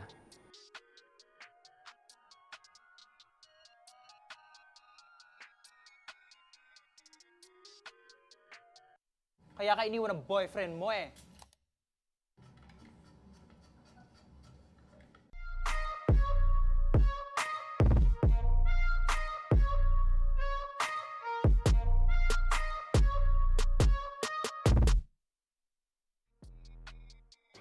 Hi, I'm Blurred. Hi, I'm Derek. Hi, I'm Micro. Hi, I'm Kevzi. Hi, my name is Yanagi and we are Action PH. I just feel excitement more than anything. I feel so thrilled to compete against with the other teams. So much has changed throughout the many months I've missed, and I just want to prove that despite being inactive for so long, I still have what it takes to be on top.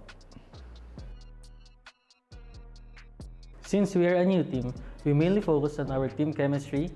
We focus on our fundamentals, aim, and communication.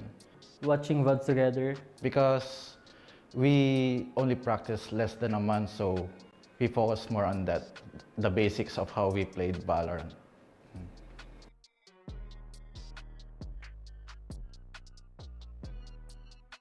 Less than a month kami nag-form. So yung mga struggles namin is yung paano namin na-execute yung mga strategy namin. Tapos yung previous tournament namin is parang medyo pumalpak kami kasi since hindi kami experienced sa pagsasama naming lahat. So parang nagkakamali kami. Pero at least napansin naman agad namin yon before mag-VCT. So, na-polish naman namin.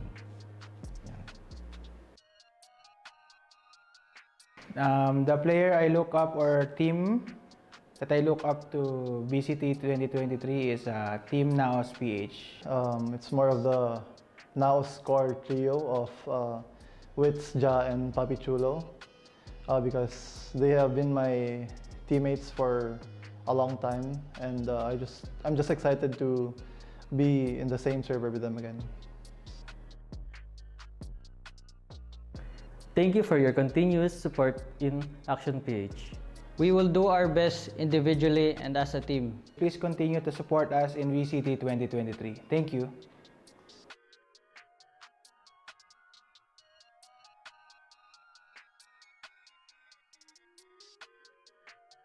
Hindi ba ikaw ang tatay ni Mark?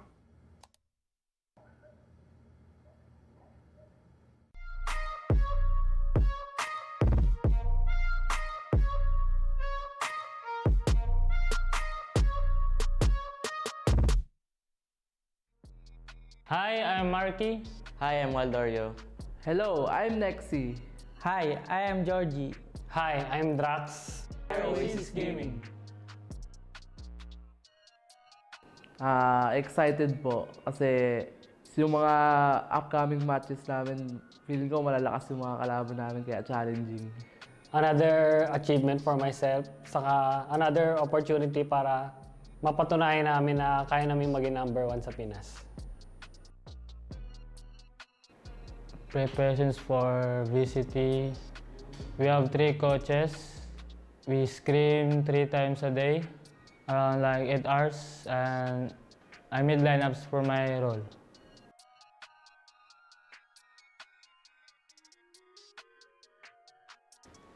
One main problem that our team encountered would be chemistry as a whole, since we all came from different teams and we were fairly new. How we overcame them was to just keep practicing and play together. Another issue would be most of us are fairly new players and we don't have like a veteran in the team.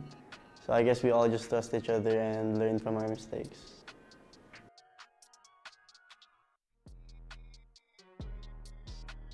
I look forward to compete against Papi Chulo because he clutched us 1v3 last VCT. To compete against Naos. Kasi sa point of view ko, sila lang yung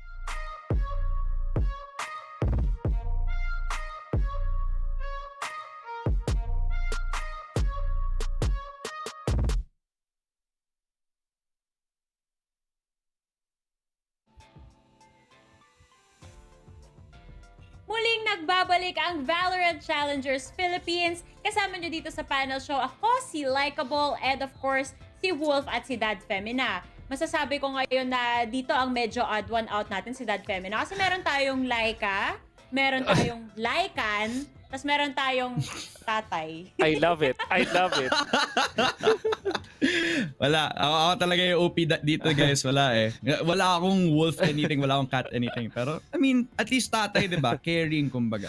Oo nga eh. Pero okay lang naman yan, di ba? Inaalagaan tayo dito. So, kamusta naman yung karanasan kanina? Kamusta yung masasabi mong first series of the day naman dito, Wolf? Yeah, sobrang banger agad. In-expect natin dun sa Vito, di ba? Na parang, ay, nako, one-sided to. para sa Oasis. Parang sila na try kuha, but that didn't tell the story. Surely yung last game nakita natin dominant na yung Oasis eventually, pero maps number 1 and 2, anybody could have taken it. Sobrang close at maganda yung naging resulta for both teams sa showing off yung prowess nila dito sa VCT. Kumbaga kanina, yun nga, sabi ko, diba, into the Abyss, into the Oasis. Ngayon naman, as we move over to the second series, medyo iba yung kwento eh. Kailangan natin tong mga teams na to na currently nasa ibaba ng ating leaderboards na mag-step up talaga at mag-keep up sa iba nating teams na kasama dito. At dahil dyan, simulan na natin ang pagpapakilala dito sa mga teams na to. Starting with the team na may emote, kumbaga sa Twitch, yung ayoko na gayahin, baka maklip pa ako. Pero tawagin na lang natin silang Puggers! Perfect.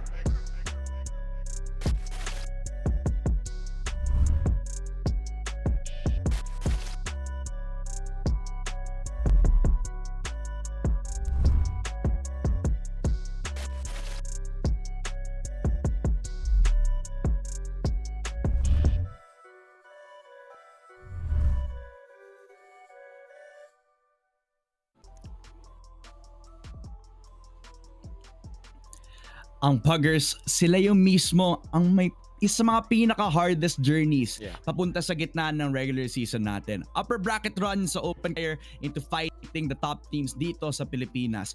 Lowest of expectations sa kanila. Pero naipakita na may talent ang lahat ng players dito sa Puggers. Mas lalo na nung last series nila. Nung yung Game Lab Alpha, na-surprise tayo lahat.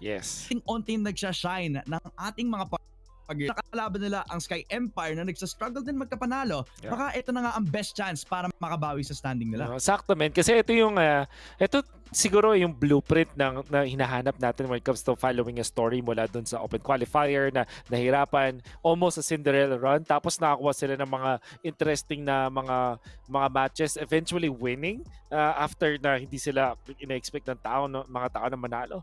Knowing na nandito pa sila, the online setup, hindi pa ganun ka-established, of course galing sila sa open qualifier. Yung story na sinusundan natin for this team, yun yung nagpapakita sa kanila kung bakit kailangan panoorin yung mga matches ng Puggers.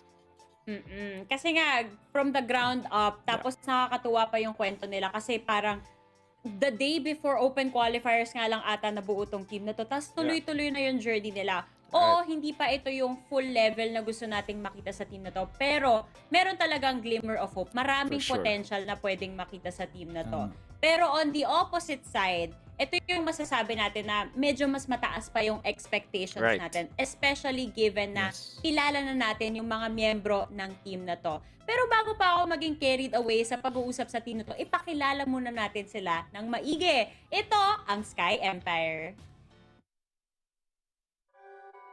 Perfect.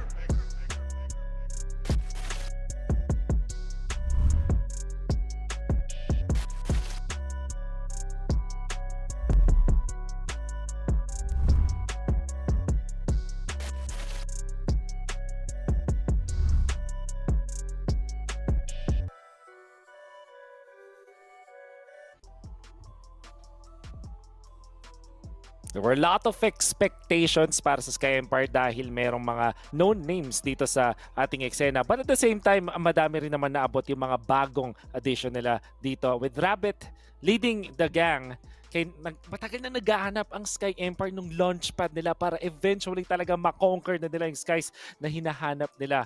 For now, they haven't found it. But slowly and steadily, nakikita natin yung mga improvements. Now, it's the time talaga na kailangan na nilang makakuha ng panalo sa serye. Alam mo, parang bumabalik tayo sa challenges ng team na to nung nag-start sila sa regular season. Paano maglalaro tong si Kelly S ngayon na nasa kanya yung IGL role? Even if they had 3 or 2 experienced IGLs dito para sa Sky Empire, diba? Ano yung adjustments? Sino yung magduduelist? And si Kelly S at saka si Eugene S, nagja-juggle sila kung sino yung maglalaro ng race o para sa team nila, diba? A lot of questions answered dahil sa performance ng team na to, pero a lot of high hopes ngayon kasi they're willing to adapt sa lahat ng mga pwedeng ibato sa kanila ng teams, diba? They were willing to even put Kelly S back on race doon sa Pearl. Kaya ngayon na in mind that they're willing to adapt, baka eto na nga ang panahon para makabawi ang Sky Empire. Yan talaga yung hino-hope natin dito na ito na yung pagsimula ng pagbawi nila. Pero sa opinion mo, Dad Femina, ano sa tingin mo yung kailangan talagang bigyan ng focus na itong Sky Empire para tuluyan ng ma-build up yung momentum nila? I think nagwo-workout naman yung style. Hinahayaan nila na maging aggressive yung team sa kanila because that has been really good in how he can perform in a lot of high aggressive octane situations. Nakita na natin yon in their fight against Oasis Gaming, pero it has to happen consistently. Kapag naman kasama niya yung mga supports nitong si Rabbit na okay, may mga fumbles left and right sometimes, pero he has been known na maging napakagandang support. He has one of the highest kill rates gamit ng Hunter's Fury sa Sova, one of the trivias that I can pull out here, and he can perform on a level if he is willing to even get on that ceiling. Kaya I'm looking out for that talaga from them. Yun na nga yung inaabangan natin dito. Pero ikaw ba, Wolf, may idadagdag ka pa ba doon? O kaya naman on the side of Puggers, baka naman may kailangan pag-ingatan etong Puggers or paghandaan as they go against Sky Empire? For sure, yung siguro yung mga potential na parang yung mga galawang pang experienceado, pang veteran. For lack of a better term, mga galawang pang matanda. Alam mo yan, pwede nating ma-experience, pwede nila makita from Sky Empire. I think yung Puggers kasi since they don't have the best experience when it comes to this, baka dun kasi sila dalihin no kanilang makakatapat na lalo ngayon naghahabol ng panalo Sky Empire. So they will have to pull off every trick dun sa kanilang bag of tricks na natitira pa para lang talaga makakuha ng panalo dito. Nako, pag pinag-uusapan natin yung bag of tricks, babalik tayo dito sa usapan na sa tingin mo ba at this point of the competition, Wolf, dapat ba ilabas na nila yung mga pocket strat nila? Pero given kasi sa current standing, parang yun na lang yung option, di ba? Wag mo nang titipirin yung mga strategy mo. Yeah, for sure, for sure. Unfortunately, nalagay sila sa isang corner na lahat ng teams ay alam na yung mga ginagawa nila. They really have to pull up something out of the bag. Medyo masama pakinggan yun, pero wala, nandun na talaga sila sa punto na yun. And I have to say yes to that question. Nako, feeling ko din Yun din talaga yung parang one of the things that we have to consider around Sky Empire since they have been in this situation before nung sama-sama yung iba pang mga membro dito. Si Kelly S at saka tung si Rabbit on RRQ. They were down in the dumps too pero nakahanap sila ng way para makabawi sa last nating season of VCT. Pero dahil eto na para maipakita ng Sky Empire na kailangan nilang bumawi, dapat talaga dito sa game na to i-ensure that they're here for a reason and they're here to fly with flying colors. Nako, flying pa nga. Flying to the sky. Yan yung mga katanungan natin dito. Pero dahil na-open mo nga na meron tayong expectations dito sa dalawang teams, meron din tayong mga players na pagbibigyan ng pansin. Lalong-lalo na dahil napakalaki nung impact nila on the team as a whole. So here up front, Dad Femina, we have Chongi and Rabbit. Such flexible players as well. Ayun yung tema ng mga head-to-head natin so far today. Pero anong masasabi mo sa kanila? Not the flashiest players, except if you consider tong si Chongi at saka si Rabbit if they use flashers, diba? Sila yung parang nagsa-setup enablers para sa pareho nilang aggressive players. Where water, kailangan niya ng mga flashes. Si Chongi lagi nakikita mo as a breach, whereas Rabbit, yung nakikita mo mismong Sova para masuportahan yung team niya mismo at para madalian itong si Eugene S at saka si Kelly S na makapasok sa site. Ito yung dalawang initiators na parang may clash in between in terms of styles where Chongi is willing to take more risk than Rabbit but Rabbit knows how to perform mga aggressive setups. Katulad ng sabi ko kanina. I would say, tama yung sinabi dito ni Dad Fem, and I'm gonna be piggybacking on that. Kasi napansin ko dito kay Rabbit, he's the last guy out. While si Chongi, parang hindi siya literally nagsa-start, but he kinda initiates for the team. So parang sila yung mas may initiative or mas nagsisimula ng mga play. While si Rabbit, siya yung more on the counterplay kind of style wherein hinihintay niya munang mag-set up yung kalaban, then eventually gagamitin niya kung ano man yung knowledge niya to eventually overwhelm the opponent, which kinda makes it so yung dynamic nitong dalawang players na to alone, parang dinidefine na yung mga posible ding ma-expect natin dun sa upcoming na series natin.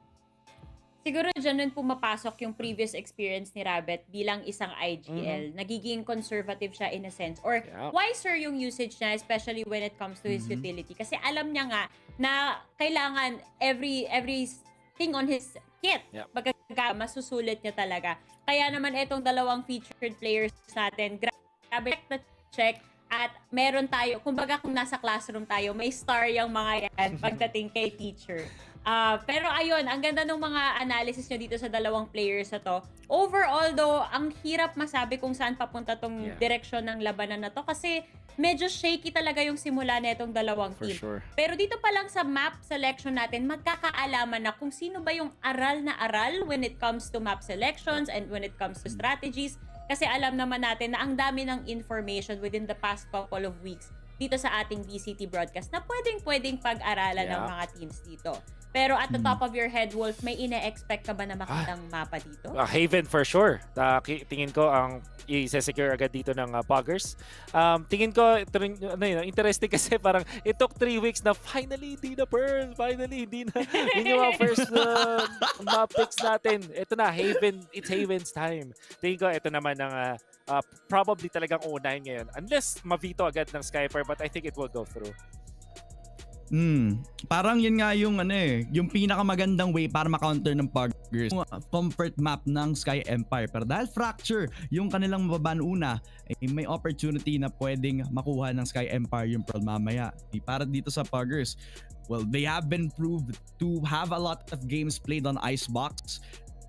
Pero may mga times din na nakakapag-crumble din ng Sky Empire on those maps as well. So will they pull it out or will they ban it very early? Parang yun nga yung magandang question dito, lalo na't eto yung Puggers na madaling ma-underestimate pero yun dapat ang hindi magawa ng Sky Empire ngayon.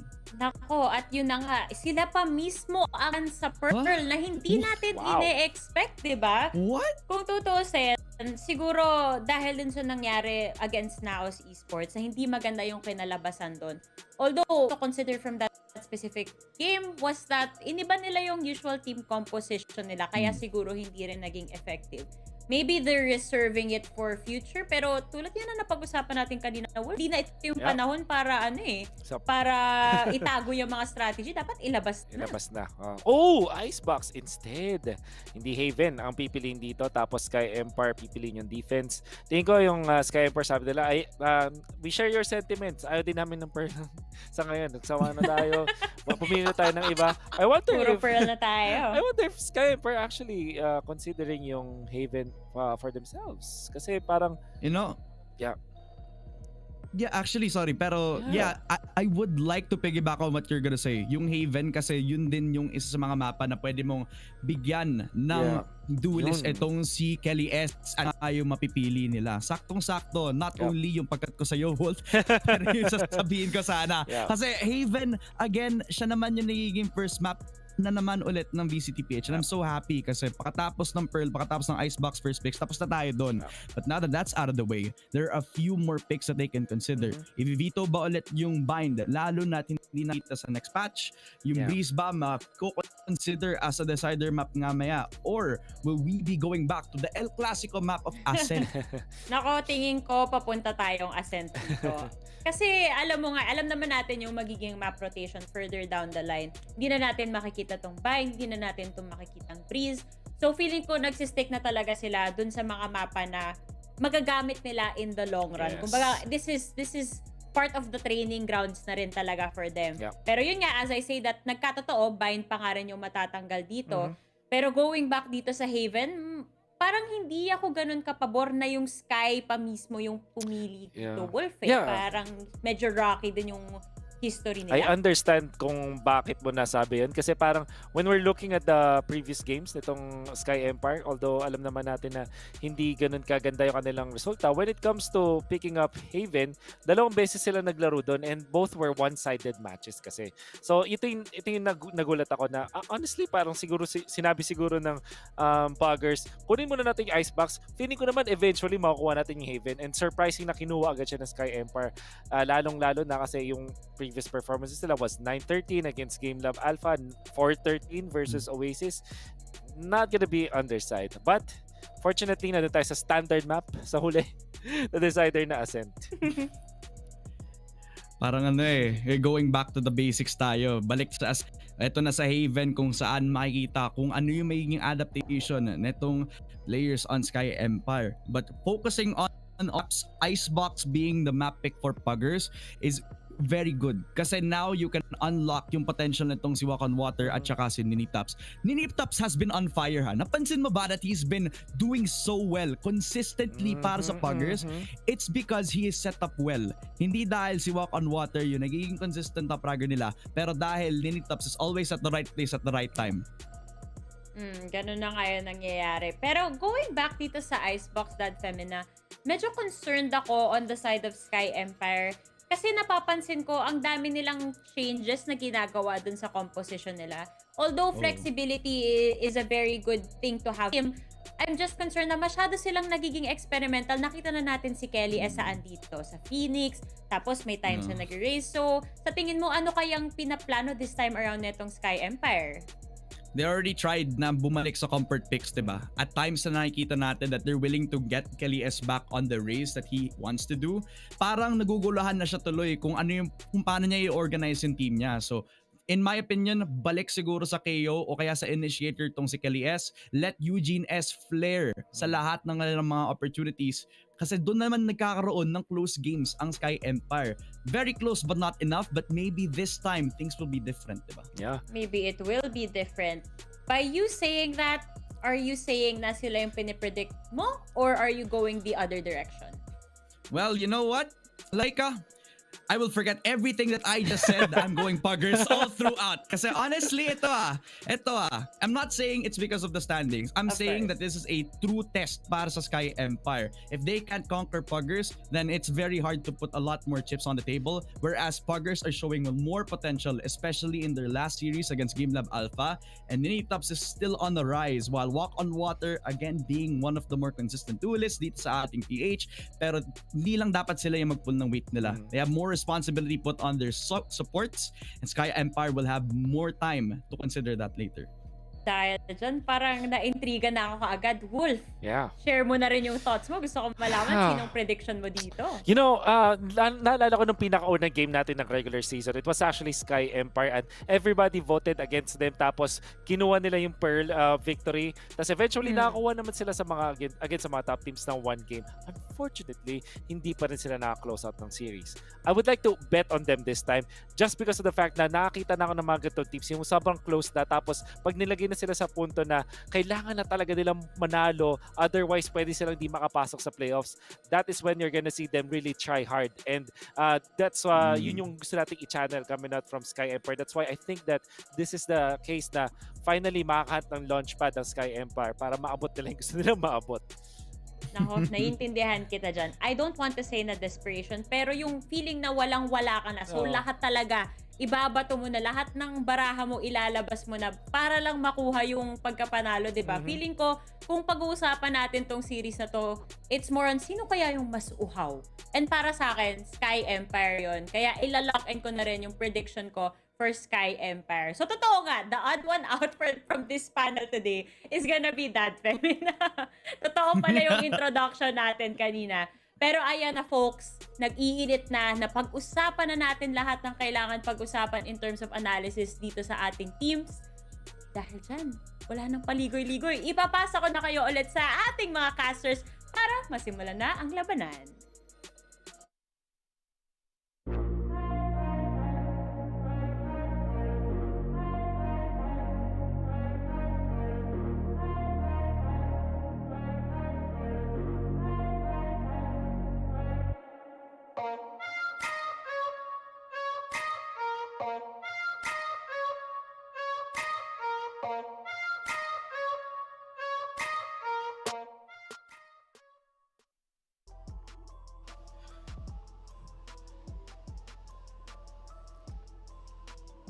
Ladies and gentlemen, boys and girls, magandang hapon sa inyong lahat. Kami nga pala ang Damods, mga kaibigan. Ako nga pala si VALORANT Challengers, kasama ko si Taylor. And this is the last game of the day, which is ang maglalaban. Mainit na mainit. Andiyan ang Sky Empire, kalaban ang Puggers. Taylor, napanood na natin kanina yung mga sinabi ng panel. Of course, merong pumili sa Puggers, merong pumili sa Sky Empire. Pero ngayon, umpisa pa lang, tatanungin ko, sino ang gusto mong manalo? Puggers, syempre, nandun si PJ eh. Naghahanap pa sila dito ng miracle. Nahanap nila last time. Pero pagdating this time around, syempre, pahirap na ng pahirap, no? Papunta na tayo sa playoffs halos. feeling ko, ito yung Puggers, gutom na sila, kailangan na nilang kumain, at the same time, kailangan nilang manalo pagdating dito sa VCTPH. And speaking of pagkain, syempre yung Grab Unlimited natin, nandyan lang din yan na 9 pesos lang para sa inyong mga first month. So, sulitin nyo na yan, syempre. Saktong-sakto, pa dinner, mamaya-maya.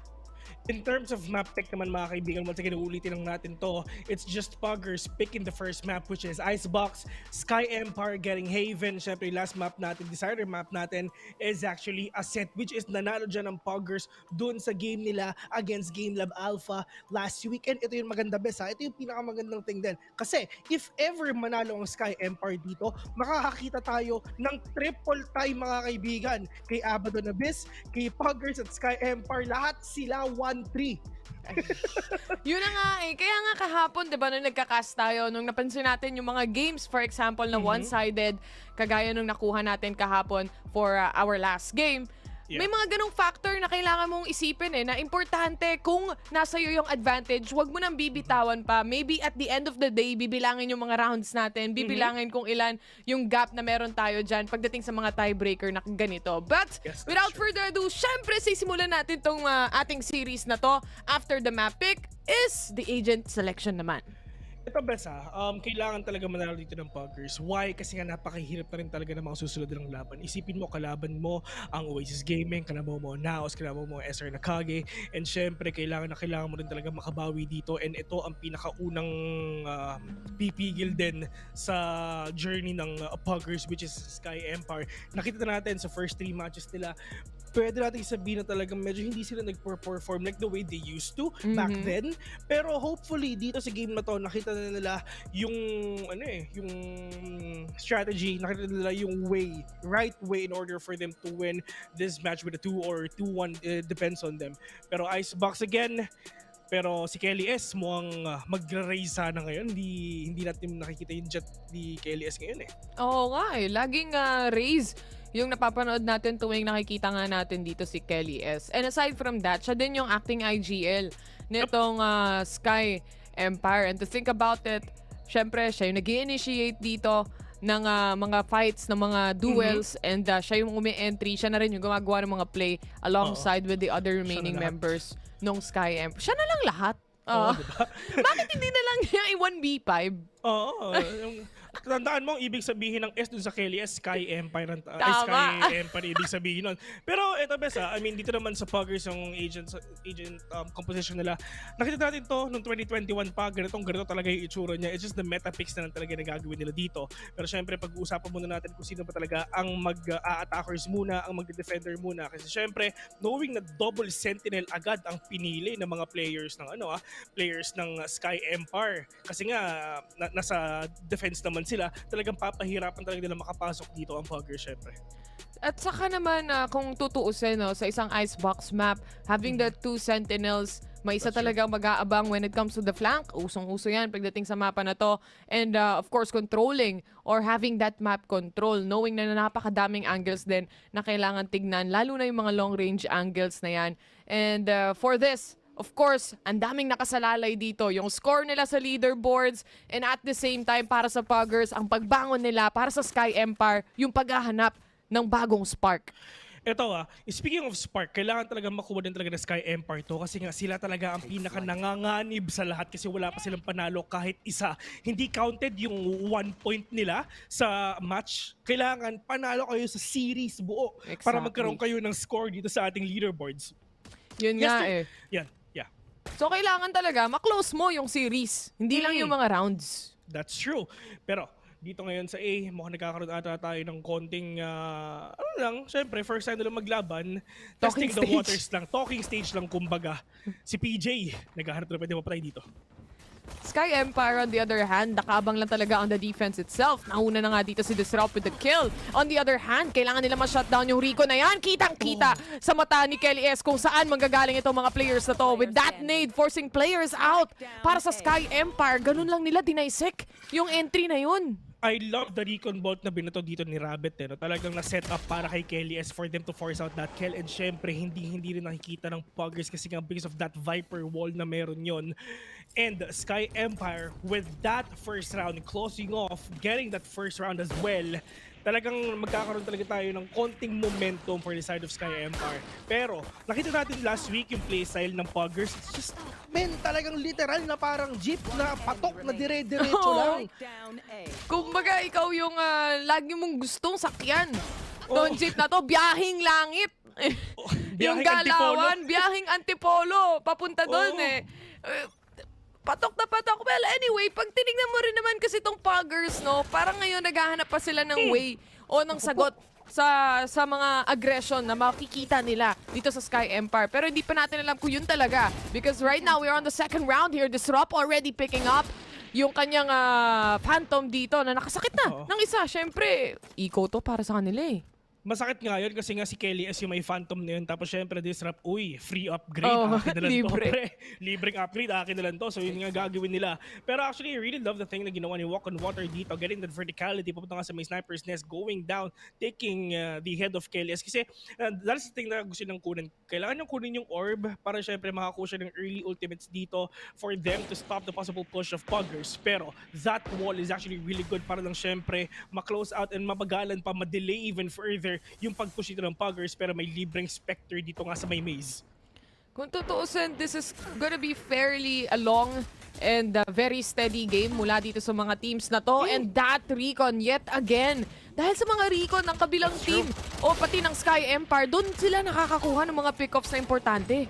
Kaya nga natin tinatawag na initiator tong mga tao to. Sila ang nagsiset up para sa mga duelists, para sa mga tao, para syempre papatayin na lang nila. Pero sa totoo lang, dun sa Puggers tatlo na patayin nila, good eco. Good eco to, na plant pa na yung spike, plus 300, may 600 pesos ka pang nakuha dahil nga napatay mo yung tatlong players ng Sky Empire. Okay na rin to.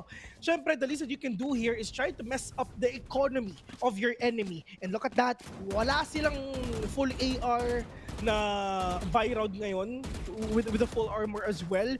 In terms of economy, syempre alam naman natin na lamang mga Puggers, pero dito sa bonus round ng Sky Empire, makakapanalo ba sila or Puggers na ang makakakuha nito?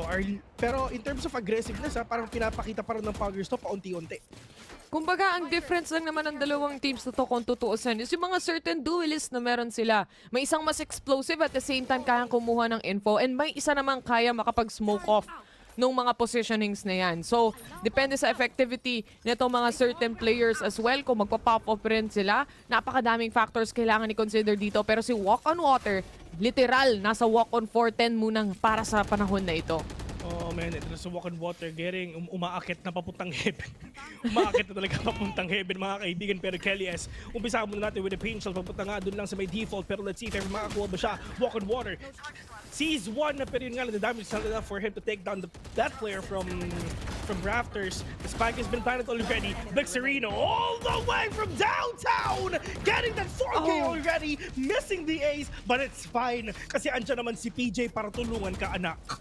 Ang gandang entry mula dito sa Puggers. Ito yung hinahanap nila eksakto na round para sa kanila. And with that, isa lang naman yung napitas para sa team na ito. At the same time, hindi nila na-punish yung economy for Sky Empire. And actually, hindi nila na-convert yung kanilang magiging bonus with the help, of course, dahil nga dun sa nangyari sa second round kanina kung saan naubos halos lahat ng players maliban dun sa dalawa. Kaya wala masyado nasa disadvantage when it comes to the guns on that bonus round. Pero this time, ito na yung seryoso.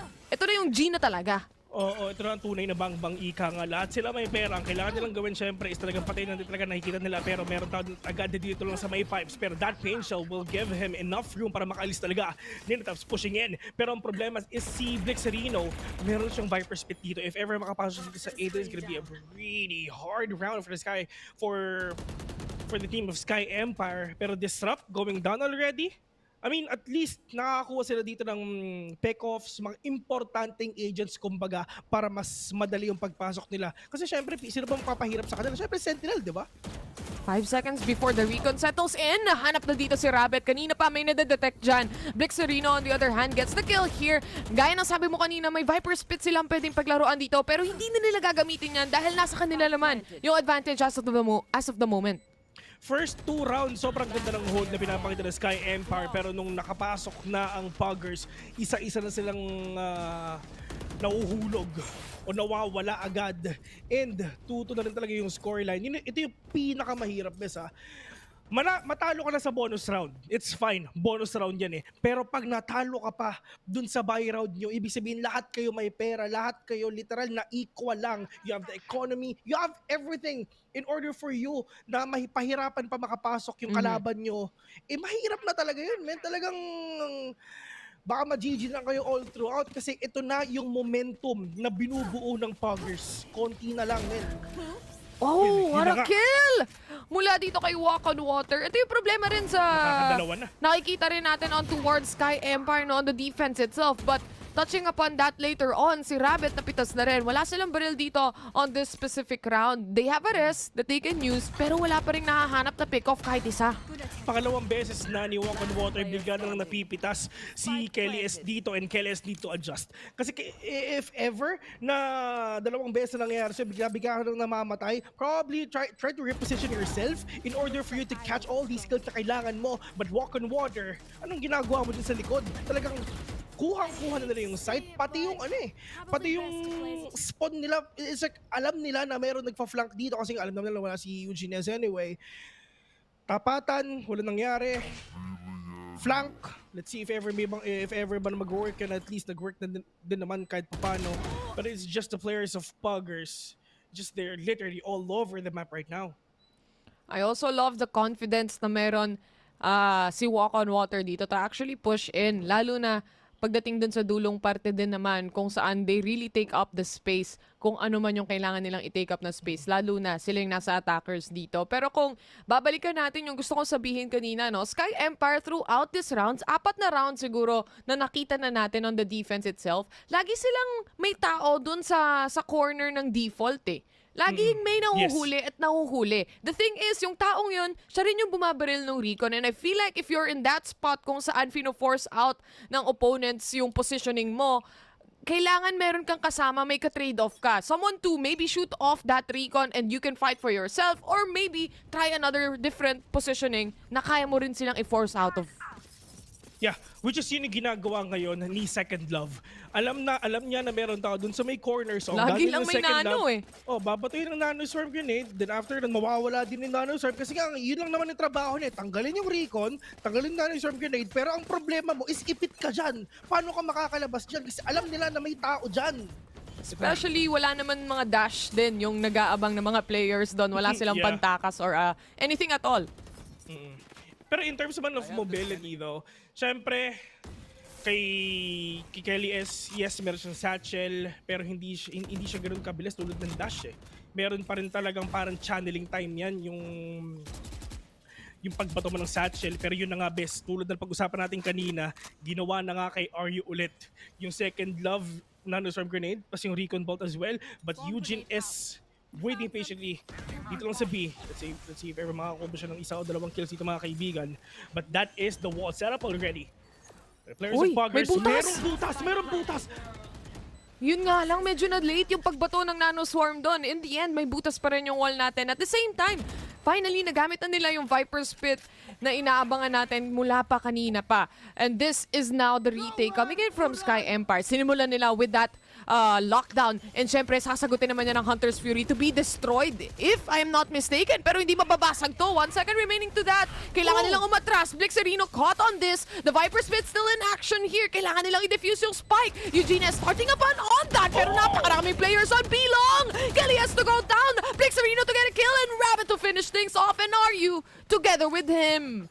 What a perfect retake na ginawa dito ng Sky Empire mga kaibigan. Umpisahan muna natin sa lockdown nga na ginawa dito ni Eugene S. Pero that is a really unfortunate move na ginawa din ni Chongi with the Hunter's Fury.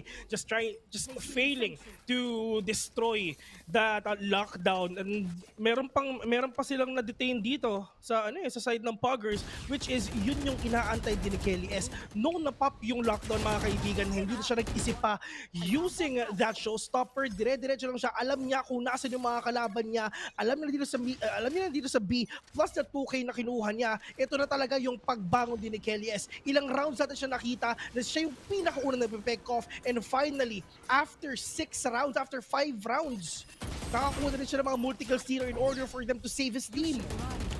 Oh my God, the alarm bot, mabilis lang din na punish. Ito na, agad, nilapagla din nila yung kanilang sariling lockdown dito to take on the site. Medyo malaki pa yung gap, especially when it comes to Snowman dahil kitang-kita pa rin sila dyan. But this still at least creates that little bit of a space to go in.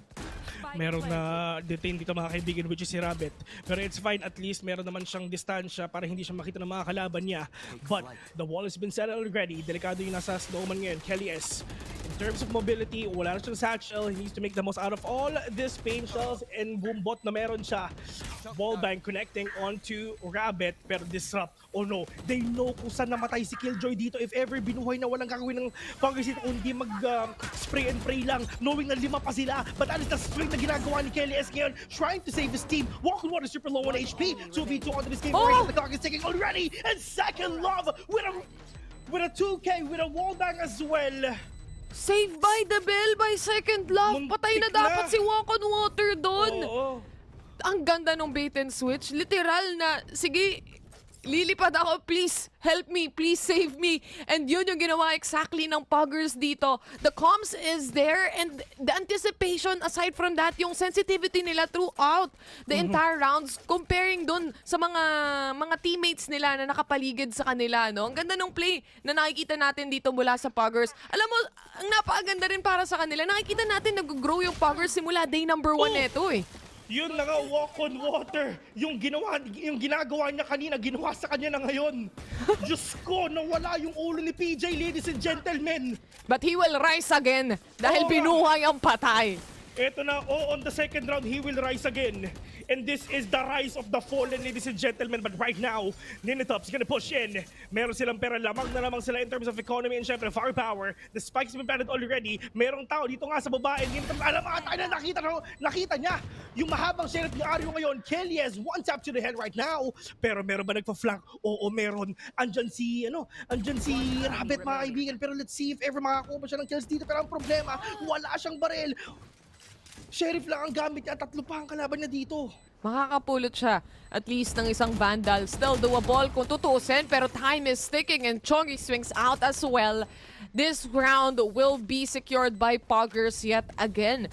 5-3 magiging scoreline natin dito, partner. And gaya nga nasabi natin kanina, no, dun sa mga times na ang ganda na sana or nag-hold ng angulo dito yung mga players ng Sky Empire pero hindi actively. Talagang very much so na nag-aantay lang sila na pumasok itong mga players ng Puggers to a point na sayang yung pag-aantay nila kasi kita lang yung tagiliran and napipick off lang sila. Yeah, tulad nung nangyari dun nga sa backside, biglang nahuli din si RU. But still, RU with that Viper Spit, pwede nang gamitin na para syempre for them to prevent na makapasok nga dito sa may A and mukhang gagamitin niya ngayon. And yes, yun na nga, for them to force out the players of Puggers, papunta nga dito sa B. Pero walang idea si Eugene S na nasa taas na yung dalawa. Naririnig niya yung footsteps, yes, pero buti na lang talaga nag-tick yung alarm bot niya, yung turret na dito. And Eugene S, let's see if ever mapipick off ba niya yung mga players papunta dito lang sa may tube though. At mga rotation ata mangyayari. Alarm bot, yeah, alarm bot. I mean, yun naman talaga yung trabaho mo. Just to prevent the push of your enemies, which is ginagawa niyo yun nicely. Pero mukhang B-hit ata ang gusto at nais dito ng Puggers with Ninitops getting the first kill already and Kelly has to go down sa kamay ni Walk on Water dito. Mabilis siyang nakaiwas sa lahat ng utilities with that updraft as well. 4v3 situation and right now, Chongi is just planting the spike. Wala nang wall-wall. Dire-diretso na to kasi nga Ninitops is not in this equation anymore. Ang sasabihin ang gagawin nila ng Puggers, syempre, they need to play out with all the utilities na meron sila. Wallbang, Rabbit not gonna see anyone from there. But meron pang dalawang snake bite dito isang snake bite dito si Blixerini. Pwede ba siyang makapag-line up dito if ever. Walk and Water pushing in. They have the confidence already. They know na sila yung lamang na lamang dito. All they need to do is pick off everyone na makikita nila. But RU and Disrupt, nice decision coming in from them. Knowing kay RU, wala naman siya bawas sa armor niya. Might as well save up everything na meron sila. Which is, there's no way for you to, there's no way for you to get that clutch if ever. Kasi nga, wala kayong idea kung nasa ba yung kalaban nyo. May baril yung kalaban nyo. And if ever next round, wala na naman kayong pera. Might as well save your economy papunta dito sa ating 10th round and might as well get that 6-4. Pero in terms naman sa utilities, Chongi, meron siya ditong Hunter's Fury. Pwede siyang mag-post plant ng matindi, pwede nang gawing entry yan, or might as well wait for that lockdown na ilalabas na naman dito ni Killjoy, which is malapit na, 2 orb na lang kay Eugene S. Para sa Sky Empire kasi more on reactive yung nakikita nating playstyle when it comes to the defense itself. And for Puggers, so far, sila pa yung nagdidictate ng pacing dito ha. Pero kung tutusin Sky Empire, they have micro adjustments that we are seeing already. Kagaya ng pag-anticipate nila kay Walk on Water sa mga updraft niya towards dito sa may A. Ang kaso nga lang si Rabbit makakapitas ng isa and that is towards Walk on Water as well. Yeah. Ito kung sino yung pinipitas kanina ng Walk on Water, talagang 2 beses na rin talaga na one-tap siya, might as well play slow na lang siguro. Kasi if nangyayari yan, paulit-ulit lang, syempre you need to learn from your mistakes. Alam mo na yung adjustment na gagawin mo. Like what you've said, yung mga micro adjustments nga na nakikita natin dito sa dalawang teams, but Nini Tops all the way from Orange will catch one. Doon lang sa may kabilang dulo ng site. Second love. Oh, he knows it. Nini Tops with that swing. Pero yun nga lang, failing to get that kill. 1v1 with a great one right now, pero at least disrupt. Meron siyang res. Patay na nga yung isa, ba't Chongi mag-isa? May shock dart pa, nawala yung wall! Oh Timing. no! Timing lang, Bessie! Wala last masadasma, sayang yung res. The thing is, for Sky Empire, nasa kanila na yung advantage doon despite na nahuli yung dalawang nagro-rotate. At the same time, that's actually quite a mistake na walang nag-check habang nagro-rotate sila doon sa positioning na yon. Huling-huli sila ni Nini Tops dito nang walang kaproblema-problema. Parang napanood natin to sa Haven, mga kaibigan. No? Kasi if ever talagang natamaan tayo ng emosyon, alam naman natin yan, talagang yun yung mga small mistakes, pero ang laking setback para sa atin Nangyari yan last week sa Haven, sa Sky Empire. They're not checking the corners at yun yung isa sa pinakamalaking dahilan kaya sila natalo dun sa round ngayon, dun sa mapa na yun. At mukhang nangyayari ulit ngayon, pero mukhang naging aggressive ata sila. Kelly's will catch one down, pero at least disrupt, ladies and gentlemen, andyan lang din para tulungan yung trade-off. Dito na pwedeng gawin ni Kelly's, but showstopper!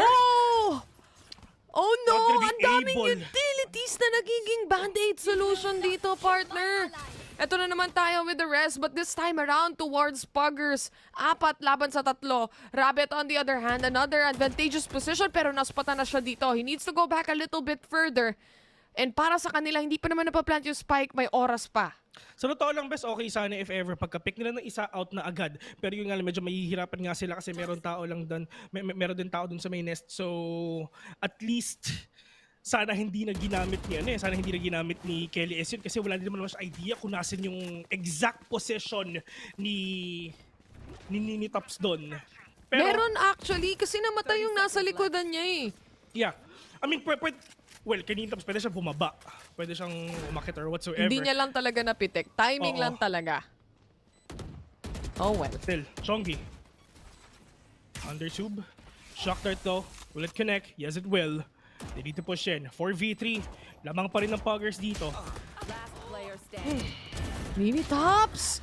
Di niya na napansin yung huling player pero at the end of the day, second love siya ang makakahuli dito. It's still Puggers so far in a one-sided fashion. Para sa kanila, 8-3. Isa na lang kailangan nila to close this to a 9-3. And of course, for Sky Empire, as much as they can, kailangan nilang gawing 8-4 to para at least mas ma-easen up, mas madaling makakomeback kung sasabihin natin. Yung mga failure nila na iba to, yung mga skills, yung mga pagkakamali nila doon, talagang parang masasayangan ka na talaga, no? I mean, sana hindi nila ginamit to, pero wala Hindi naman ako naglalaro, di ba? So, syempre, nakadepende pa rin naman talaga sa desisyon na ginagawa nila. But Walk on Water, what an opening na ginawa niya, just trying to open up B already, taking down Rabbit, which is siya lang ang nag-iisang initiator dito. They have no idea at all kung meron ba nagpa-flank, pero the players of Sky Empire, we have Kelly's and Disrupt. Sila yung duo ngayon. Side ngayon ng Sky Empire, and they heard it already. They know that everyone is actually going here in A. Pero feeling ko, mamba out na sila Tama na Ang daming nagpupush dito sa Puggers Ang dami nga nagpupush dito and yung dalawang lockdown na sayang na rin for both of the teams here. Pero si Kelly S makakapitas ng isa. They still have a Viper wall as well. Disrupt to go back a little further. Ito na naman yung positioning na sinasabi natin kanina. 61 HP on Kelly S pero on towards 410 is gonna be second love. Nini Tops on the other hand still managed to get a kill here. Pero si Eugene S makakasagot din naman. 2v1. It's all up to Blixerino. Blixerino, he is known to clutch. Pwede siya mag-Viper Spit dito, pero yun nga, saan niya gagamitin yan. This is the last round of the first half of the game, mga kaibigan. Pero Blixerino, isang mali mo lang, naka-crossfire yan, dalawang yan. And are you doon sa posisyon niya ever since doon sa round 1 ng match natin, in-stick na yun, and finally getting that 8-4 onto our game. Walang 9 trickers.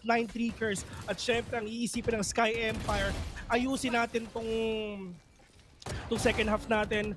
Marami tayong naging sayang na rounds dun sa ating first half, and hopefully dito sa 25 seconds bago magsimula, makapag-usap-usap tayo in order for us just to get at least 2 rounds dito sa second half.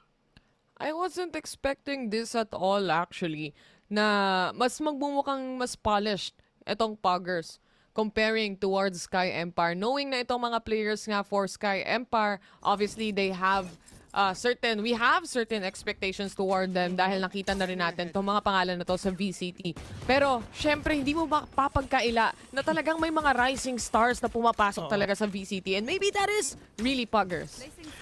Yun lang, doon din naman lahat nagsisimula ang mga tao, di ba? Syempre, doon sa parang getting to know each other, same just nangyayari na ngayon, pero tapos sila sa ganung tapos sila sa talking stage, no? Literal na sila na agad, alam nila, nakikilala nila kasi yung mga kalaban nila, alam nila kung kaya nila yung mga gawin.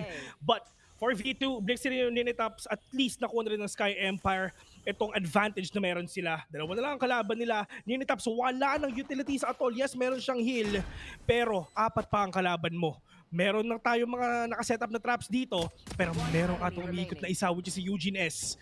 Just trying to secure that round.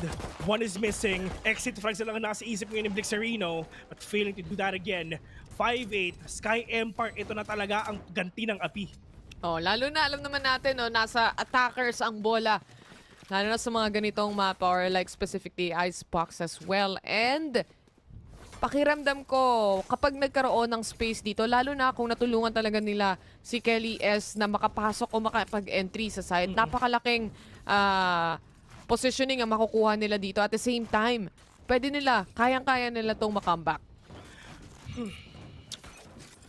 Nag-buy si Walk on Water dito if ever, and hopefully talaga maging successful yan, pero wala siyang headshot idea ang puhunan. Oo nga, headshot na talaga, pero nag-stack sila sa A pero walang idea ang Puggers na stack ang Sky sa B.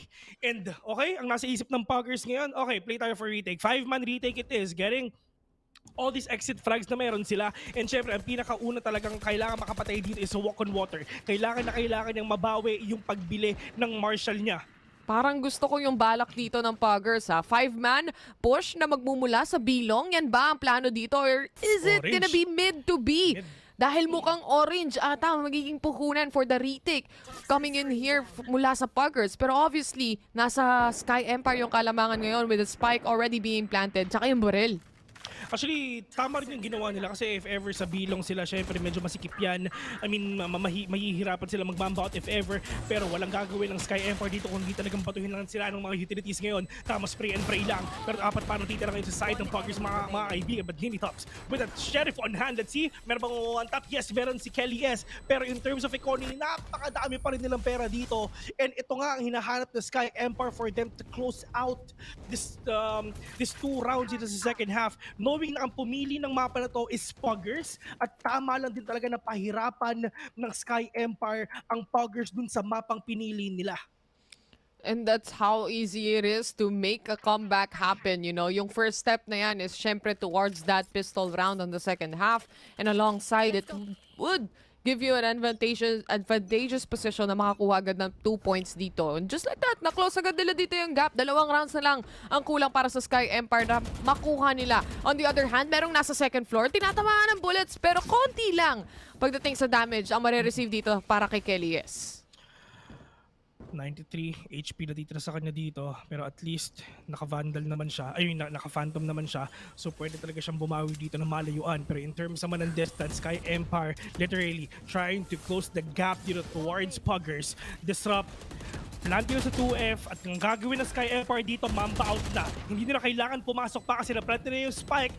Play for post-plant na tayo. That is the play na gagawin natin ngayon. May wall pa na pwedeng gamitin dito para sa side ng Puggers. This is still a doable retake for them. Disrupt, Sheriff pa rin ang hawak na dito. 4v3 situation on this retake possibility. May wall nga na sinasabi ko. 410 is walled already. Second Love tapping in the spike and bahala na yung ibang membro dito ng Puggers to make a solution out of it. Pinusukan lang ni Second Love and na-defuse niya with a clutch and now Puggers secures another round. Ganun lang, bes. Sabi ko sa'yo, wall lang ang katapat nun. Kahit, sabi ni Ninitaps dito, kahit mamatay ako, basta nag-wall ako. It's all about the utility play dito ng gagawin nga ng Puggers. Yes, the score is 6-9. Sobrang nice one talaga dito sa Puggers, mga kaibigan. Kasi alam naman nila yan eh. Once na-plant nila yung spike, wala naman gagawin ng Sky Empire, hindi na sila papasok dito. Just trying to get that advantage onto that distance kasi nga naka-vandal sila. Pero, the utility play of Ninitaps, ganun lang kasimple din, like what you've said. Yun at yun lang din talaga ang pwede nilang gawin, trying to block the view of a Sky Empire for them to get that titik, for them to get that diffuse. At mukhang magbabago na naman ata tayo kasi nga mukhang B naman ang try nilang i-hit dito. Not only that, kung tutuusin, yung priorities dito ng Puggers, alam din nila, no? Once the wall was up, alam nila na kailangan nilang i-push in, bigyan ng konting distraction para lang ma-defuse yung spike. Pero sisimulan na natin tong round na to with Rabbit getting the kill. Pero classic lang sa kalam ang galawan para kay Blixerino and Kelly. Yes, 1-1 down para sa kanila. Pero nasa man disadvantage ngayon ng Puggers. Walk on water well siya makakuha ng one tap dito if ever. Pero yung alam, Boombot spotting him right now. 3 versus 2 right at this moment. But walk on water, mga kaibigan, getting all these one taps for his name. Kahit walang pera ang Puggers, sila pa rin na nakakakuha dito. Eugene S. all alone. Mahikutan niya yung mga traps ng Killjoy. And dahil nga offline yon, this actually gives space para kay Eugene S. Baka sakaling maikutan niya, pero naspatan na nga siya dito with a swing from Walk on Water. It's gonna be a thrifty round for Puggers. Coming in this round, si Walk on Water yung naging kapit lang, literal. Oh, man. Diyos ko. Yung PJ. shots na yun. Grabe naman. Sausage. Grabe talaga pag may kakalaban mo si PJ, mga kaibigan. Literal, nakitang-kita kanya, anak. But at least, tinry pa rin to ng Sky Empire. But Walk on Water, sabi ko sa inyo, kalma lang kayo, I got this. 15 kills for his name. Ninitaps 15 kills as well. Grabe yung packet sage ni Walk on Water, no? Matindi. Ito knowing best ha, itong players ng Puggers, sila yung pinakabata na team dito nga sa mundo ng VCT. Pero kung tutusin, yun din yung mga... Sabi, totoo kasi yung kabataan, yung pag-asa talaga pagdating sa dulo, no? Literal, ito naman yung future ng Valorant Esports. And obviously, there's still much more of a malleable team compared to the others. Kumbaga, itong mga teams na to, ito yung mga klaseng teams na kaya pang mag-adjust. Alam, hindi pa nila sure or hindi pa sila sure kung ano yung tamang chemistry. Comparing to Sky Empire kung saan lahat sila may individuality na sa playstyle. In terms of individual skills, talaga sobrang titilang talaga. Pero Blixerino with a big 3K already. Eugene S. mag-isa all alone again and again. Meron siya lockdown, pero there's no way na gagamitin naman yan. Pero Spike has been dropped as well. Walk on Water. Get it vertical. Get it high ground. Triple peak. Malala ang ginawa ng Puggers dito. The hold of Blixerino, mga kaibigan. Getting that advantageous possession for the side of Puggers. Oh my God! Kahit kailan talaga, basta icebox yung magiging mapa, dito talaga nagsashine yung mga Viper player na yan. And kitang-kita mo naman pagdating sa anchor ni Blixerino on towards the sides. And kahit naman simula doon sa round natin nung nasa attacker sila, siya rin talaga yung isa sa mga clutch player dito sa Puggers. Isa rin siya talaga sa nagiging pillar or cornerstone nitong team na to. Avengers mode na naman! Ito na mga kaibigan, yung mga players ng Puggers, mga kaibigan na trying to be aggressive onto this game. 1v3, at least medyo naging successful na rin yung pag-hold dito ng Sky Empire. And they know it already. Narinig nila yung Oh my God! What? Second Love! Tatapusin ko pa sana yung sentence ko, pero Diyos ko, Puggers pa rin na nakakuha nun! The hold na ginagawa nila! Isang minutong katahimikan. What is happening sa Sky Empire, man? I don't know, but the skirmish that they did here in A-main, sa kanila na yung advantage doon, best kung tutuusin eh. Kaso nga, because of the wall na nakita natin doon, na nagmula rin naman nagmula sa Puggers, parang nagkulangan sila ng space. Doon na lang sila nag-decide pumasok. Kumbaga yung zoning nila, yung zoning nila, sobrang dikit-dikit sila. They're really prone to kills like that, tulad ng ginawa nga ni Second Love. Diyos ko! Yun yung tipong mapapa-facepalm kapag tapos ng round nyo. Aw, yun ang sabi nila, nag-chat sila, kung ako, mapapa-timeout ako pag gano'n. Dash clear. Oo nga, no, wala tayong timeout na nakikita. Walang timeout at all. And I feel like ito yung kailangan ng Sky Empire to make something happen, to make a comeback happen. That mental reset. Communication. Kailangan nila mag-usap-usap dito. Pero nga lang Rabbit binuhay galing patay. Kelly S is gonna use everything na meron siya. But Walk on Water si PJ lumilipad-lipad na. Pero eto na! Inuubos sa lahat ni PJ, mga kaibigan! Pero dalawa nang titra sa kanila. Eugenes, are you sticking dun nga sa loob ng Viper Spit? Pero Eugenes, ikaw na ang bahala. You will catch one. Putting it to a 2v2 situation right now. Nito super low on HP. Pero alam ni Eugenes kung nasan siya. Partida, nakalambitin pa siya. 7-12. Oo, match point na ang Puggers pero pupusuan pa rin ng Sky Empire to. Pero besa, wala na silang Viper Spit. Pero meron pa silang Hunter's Fury dito para gawan nga ng post-plant or might as well destroy that lockdown na ibabato nga ni Killjoy. Pero, nahihirapan na nga silang makapasok sa wala silang utilities eh. Doon nga sa meron, mas nahihirapan na rin sila eh. Tapos ito, na meron lang silang isa. Yun na nga eh. Sky Empire so far right now, if ever they get this win, it's not gonna be a convincing win, you know? For Puggers, isa na lang literal yung kailangan nilang rounds dito. And they still have some rounds to lose as well. But I don't think this is a team that would give that up for. Diba? So, I'm not quite sure yet. Malay mo, Sky Empire, magkaroon talaga, mahanap nila yung spark, mahanap nila yung momentum muli. Alam mo, Bes, hindi sila pwedeng magpalapit ng score dito. Kasi knowing na alam natin na pag, kunyari, may triple tie, may double tie, syempre, dun tayo sa mas least rounds played. Yun yung pipiliin natin. Hindi yung mas may pinakamaraming rounds played. Ganon yung, yung ruling if ever meron tayong mga tie sa ating groups. Pero, slowly and surely, everyone is actually going here in B. Blixerino. Parang si Blixerino pa yung nagulat dun eh. Oo nga eh. Hunter's Fury onto the players of Puggers right now, preventing the possible push of Sky Empire. Wala siya natag dito. But at least, oh my God. Pick-offs lang. Pick-off because of what is happening sa Sky Empire. Walang smoke. Nothing to really play around with here. Especially wala na rin si RU as well. Chongi on the other hand, may recon pa siyang pwedeng gamitin. Nakita niya yung isa. May shock dart pa as well. 2v1 situation. Sumakto pa! Geometry! Ang masasabi niya dito, partner. Pero feeling ko, nalalapit na. Ang katapusan. Ang katapusan. Hinaf. Stinig! Oh my God! Stinig mga kaibigan! Pero buti na! Naku, salamat! Disrupt, buti sumilip ka! Nice one, Coach Bill. Nice one, Coach Bill. Kailangan pala sasabihin ng caster, ha? Tuturuan. Buti na lang sumilip, mga kaibigan. Ito, hindi, baka sabihin no, bias ka ba? Hindi. What we see is what we say. Ganun lang yun. Buti na lang sumilip siya kasi syempre, mas maraming rounds, mas masaya. Tama. Pero muntik na yun. Muntik na yun, siguro mga 2 seconds na pinigilan niya lang yung sarili niya o talagang inantay niya na may magtatap ulit ng spike. It was gonna be a sure win para sa Puggers side. Nakakatakot na rounds pang nakikita natin dito para sa Sky Empire. And the first kill towards Disrupt already. Ito yung mga gusto ko, yung mga mabilis na pagpasok kaysa yung kanina. Dito sila nagkakaroon ng momentum eh. Sky Empire is giving Puggers the taste of their own medicine, kumbaga. Meron silang mga utilities dito, meron silang mga ultimates, unti-unti na nag-crack up for their team. Pero Ninetops, waiting patiently dito sa may kitchen daw. Spaggy Brad already, hindi pwedeng mamatay si Aryu. Kasi kung wala si Aryu, mas mahihirapan pa. Oh no! Alam ni Eugenes! Pero alam still! Walk on water! Alam niya kung nasin yung kalaban niya. Mahirap talaga pag si PJ ang kalaban mo. Pero ang problema, buhay na lahat ng mga players sa Puggers ngayon. Meron pa silang Viper Spit. They need to commit, they need to May go wall? in! Oh my God! Na-half!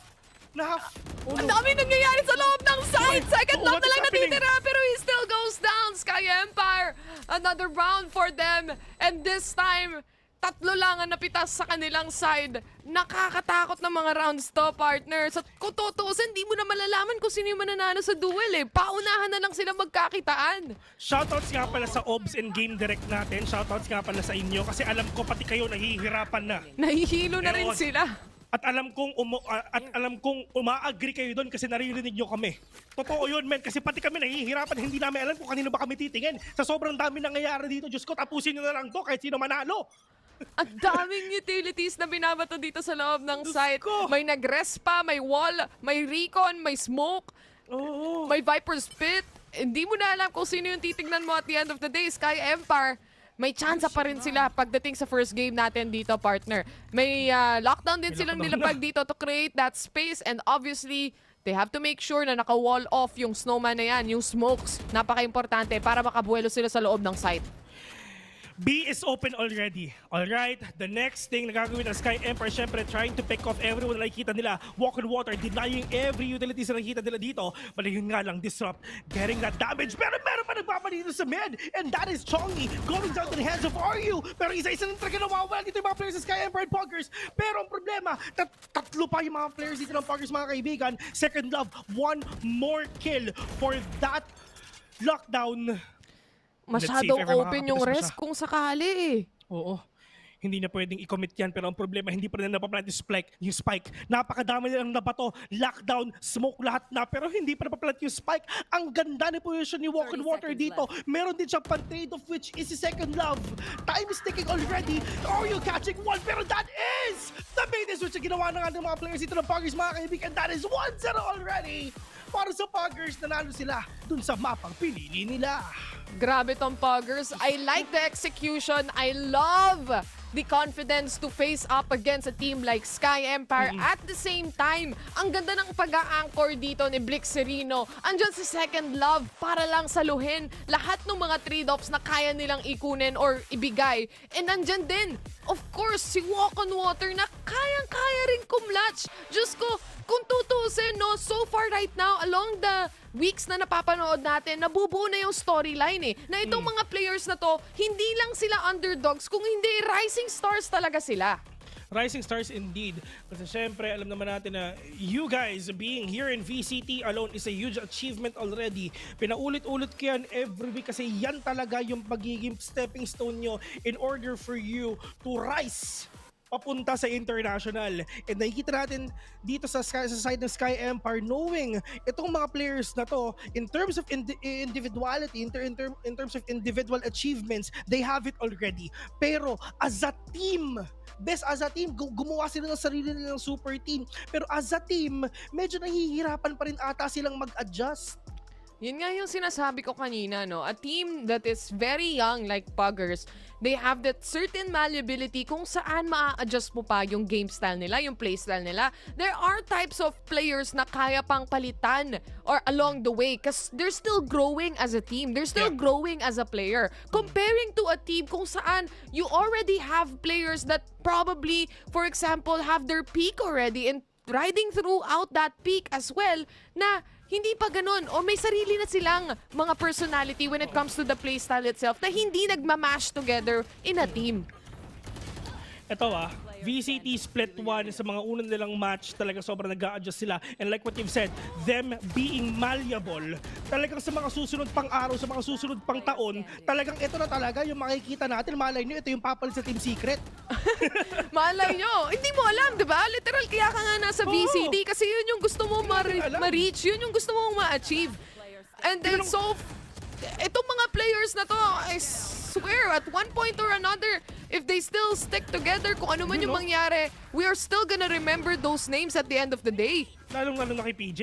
Pero syempre, I mean, talagang yung pinapakita dito ng Puggers is just yung potential nila is just really, really huge.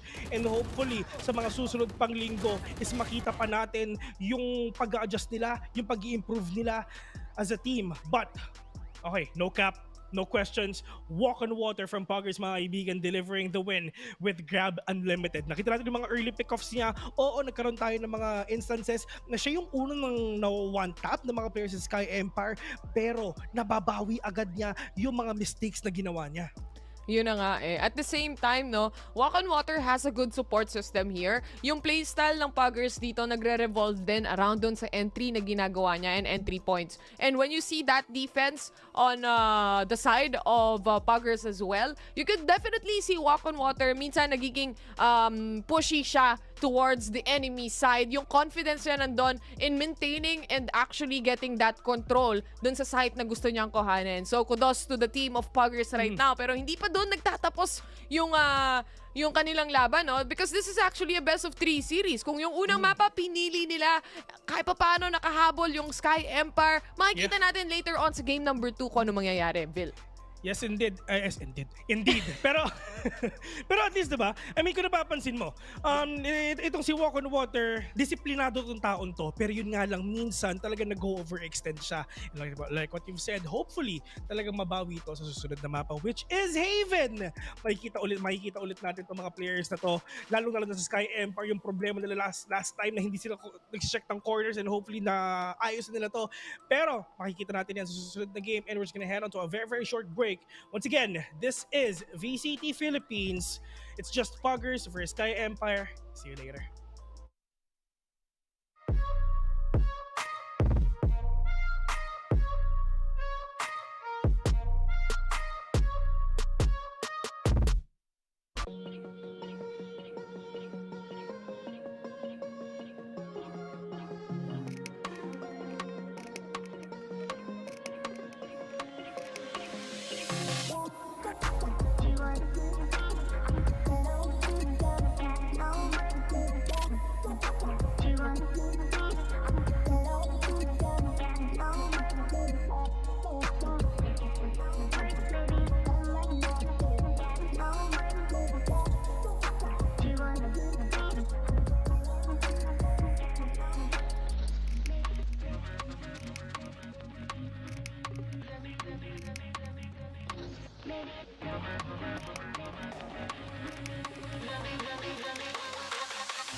Welcome back sa VCTPH.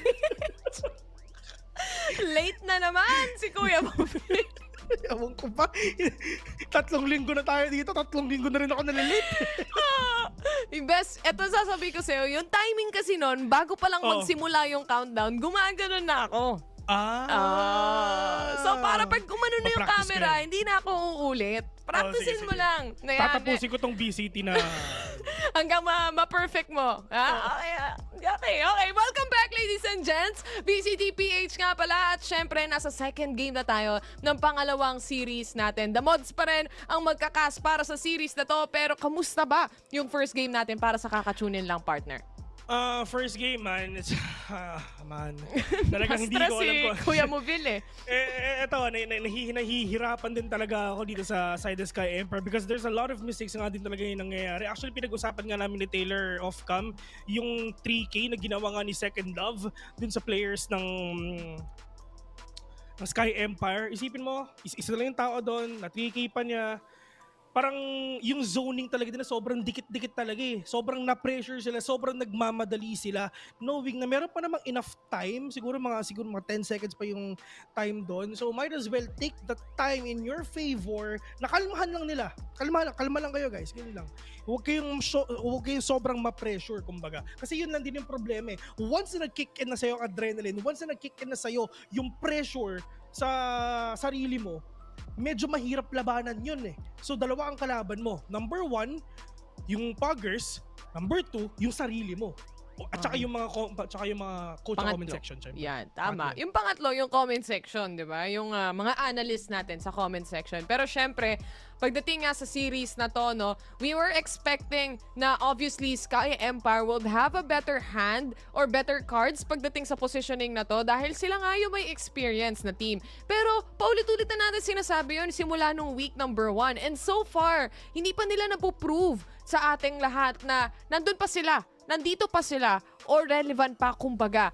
And for this meantime, syempre for Sky Empire, maybe ito yung mga way kung saan pwede nilang panghugutan ng hunger na yan to actually win some games and get up to the leaderboards as well. Kasi we all know, alam naman natin kung ano yung kakayanan nila as an individual player eh.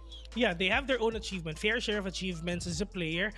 Pero yun nga, pinagsama-sama sila, medyo kailangan pa nilang mag-adjust. Pero best ako napapansin mo, kung sino talaga yung talagang bago, siya talaga yung ramdam natin yung uhaw nila sa pagkapanalo. And ito rin talaga yung number 1 factor lang din.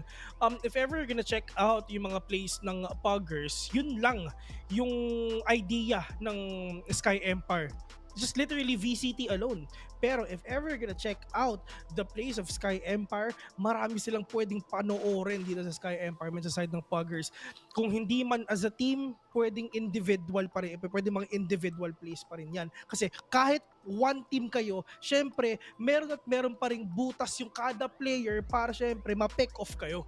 Gaya nga ng sabi nila, no, wala namang perfectong team na makikita talaga. At the end of the day, it's 5 human players that are playing right now and the mistakes are bound to be made, basically. But at the end of the day, paano ka makaka-cope up dun sa mga mistakes na yun, for example? And for Puggers right now, as long as you keep giving them mistakes, they will just keep on capitalizing on it as well. That's true. In terms of ng capitalizing, syempre, huwag sila magpapaka-overconfident. Tulad ng ginagawa nga ni Walk on Water. I mean, yes, 2 beses natin siya nakita na na-pick off nga 1 tap to the head. Kasi nga talagang sobrang nag-over-extend na rin siya, kumbaga. Pero it's fine if ever napatay siya. At least they have the information. Pero that information is kinda not worthy kasi nga namatay ka. Pero syempre, marami din siya mga highlight plays, kumbaga, trying to pick off every members of Sky Empire, just letting them know na kahit baguhan kami, kaya namin kayong mamain kahit bata pa kami. Yeah, and at the same time gusto ko din naman yung nakikita natin para sa side ng Puggers actually na as soon as yung mini-mention natin specifically na si Walk on Water updraft ulit siya and then namatay na siya this time, he actually learned from that mistake and along the rounds, hindi niya na inulit yon and made another play style. Sabi nga nila, don't fix what's not broken, and for that time being, nung time na na-realize na oy, nababasa na pala tong play na to, he still have another sleeve or rather another ace on his sleeves. Kung napansin mo nung natapos yung game, yung Puggers, lahat sila nakaganito lang. Ganun lang. Kasi nahirapan din sila eh. Diba? Mahirap naman talaga. Sa tingin niyo ba na madali yung ginagawa nila dito? Man, hindi. Knowing ang babata nitong mga to. Tinanong ko, college na ba kayo? Sabi niya, tapos sabi nila, hindi, yung iba po, senior high. Na-all, di ba? Ay. Na-all, man. Diyos ko. Literal, pagtapos ng VCTPH module talaga, malala yung gagawin nitong mga players pala na to. But you just said it, no? The capability even of these players to try na pagsabayin yung school. And at the same time, VCTPH, and you have teams na may mga bootcamp na that doing this basically professionally in their life, that play 8 hours of Valorant a day and get paid for it, compared to a player na nagsisimula and then at the same time the school thing, no? Parang Cinderella story yung datingan natin. But along the Responsible way, gaming. makikita naman natin yan. Paakit tayo sa leaderboard. Tignan natin kung makakaabot sila. Magandang Cinderella story lang do. Oh, yeah, for sure. I mean, ito yung mga responsible gamers talaga na nakikita natin eh. Know your priorities. Ano ba talaga yung kailangan natin unahin? Siyempre, if ever nandito kayo, for sure naman, hindi nila pinapabayaan yung mga priorities nila. Siyempre, andyan ang schoolworks, andyan ang pamilya, andyan ang mga bebe nila na nanonood ata. Hindi ko alam kung may bebe sila. Kung wala, edi andyan ang VALORANT PH para maghanap kayo. Pero tama. Ito naman yung bagong... pero Besa, I mean, Haven na to, malala. Okay. Yung last time na naglaro dito ang Sky Empire, medyo masakit ang nangyari na. Medyo masakit talaga yung napanood natin dito. Kasi nga dumating talaga sa point na si Rabbit, I mean, lagi na lang siya napapick off. On the same place as well, na kalaban nila dun is Game Lab Alpha. Yes, Game Lab Alpha, which is nung naglaban ng Game Lab Alpha at saka Puggers din ang nanalo. So, parang kakalabanin ng Sky Empire yung tumalo dun sa tumalo sa kanila. So, let's see. Well, iba-iba naman yung team natin, di ba? So, might as well, sana hopefully talaga nakahanap na rin talaga ng sagot yung mga players dito ng Sky Empire in order for them to take down itong Puggers dun sa mapang pinili ng Sky Empire. There's a lot of possible solutions. There's a lot of possible instances na pwede mangyari dito sa mapa na to. But syempre, it's gonna boil down kung sino ba ang mas magandang strats, decision making, and syempre kung sino ang mas magandang disiplina yun sa mga players na to. Back to the basics, kumbaga. Yun nga eh. That's the key word, back to the basics. And may foundation naman sila as a team that will make them truly shine. The only remaining problem is para sa side dito ng Sky Empire, consistency is the key. Yun yung nawawala kasi sa kanila. And all throughout, we've seen them before. That consistency na nakikita natin dati is somewhat a little bit nasa ere pa. Hindi pa natin nakikita ng malinaw yung consistency towards this team, and multiple times na-mention natin na hindi natin makakalimutan yung pag-check ng corners. Even those small things, diba, can lead to something bigger. But right now, we're just gonna go in a very short break. Sa pagbabalik natin, of course, it's gonna be the second series, and syempre, yung pangalawang mapa natin, malalaman natin kung is it gonna be the final match or pupunta pa tayo sa Game 3. Kaya huwag kayong alas because VCTPH will be right back.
Ba yan?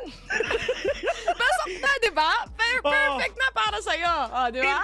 Improving tayo sa pagpasok dito sa casters. Ladies and gentlemen, once again, you are watching VALORANT Challengers Philippines. Kami nga pala yung mga casters. The Mods is back para syempre painitin ang laban ng Puggers versus Sky Empire. Ilang taon na tayong nag-uusap-usap, ilang taon na tayong nagpapasaya, ilang taon na tayong nanonood ng mainit na laban. Pero syempre, kailangan din mag-init ng Sky Empire dito. Kasi hindi na sila pwedeng matalo. Kasi if ever matalo sila dito, men 0-4 na sila sa leaderboards at yun yung pine-prevent nating mangyari. Pero Puggers, nasa safe place pa sila. Pero if ever manalo dito ang Sky Empire, triple tie to end this week. Tatlo ang magtatay. Puggers, Abaddon at saka Sky Empire. Mainit yon.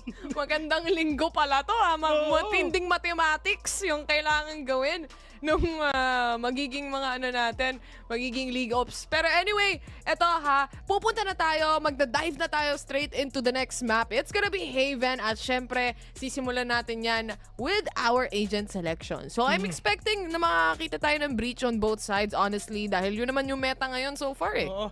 Breach support, pati sa fracture, yun talaga yung makikita natin eh. Sa controller lang, mag-iiba feeling ko. Yeah, Astra and Omen it is. Pero ito, isa sa pinaka-solid na breach na kakilala ko, batang-bata yun eh. Natago ko rin sa pangalan Pro. Yan, Chris Pro. Si Batang Pro? Oo, sa Fracture. Pero napanood din sa Haven Best eh, yung pag-recon ni Pro dati na muntik ng tumama, muntik na naging nagkamali pa, nakaka-clutch na. Ewan ko ba? Idol yun eh. Si Idol pala yun eh. Pero si Idol pala yun eh.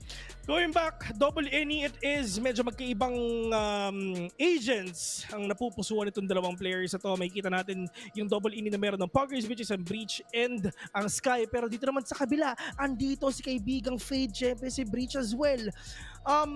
For the composition, for me, still 50-50. Kung sino pa talaga pwede makakuha dito ng panalo.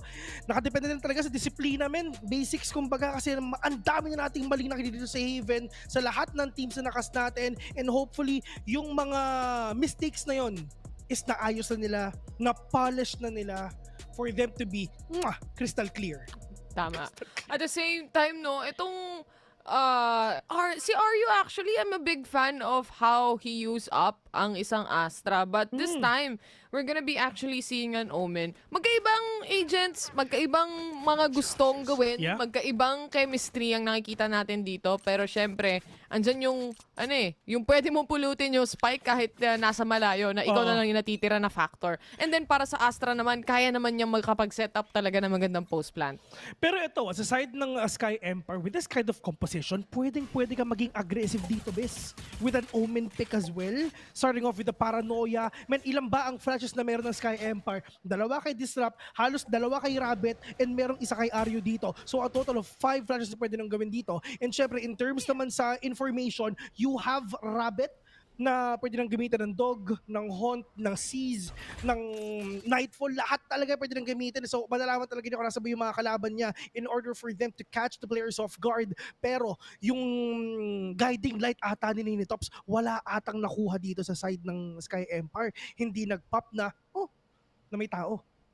So wala silang makukuha ang info. They're staying more aback pagdating dito sa A site natin. Pero that haunt, that sound cue gives off na merong ang tao pagdating sa A site. No? A complete take right now para sa Sky Empire. And gaya na na-mention natin kanina, they have the paint shell and seize combination na kaya-kaya rin nila i-punish itong mga players ng Puggers. They can be really aggressive right now, pero ito na yung retake na pwedeng gawin ngayon ng Puggers, mga kaibigan. Pero mukha hindi ata nila nahabos si Jet.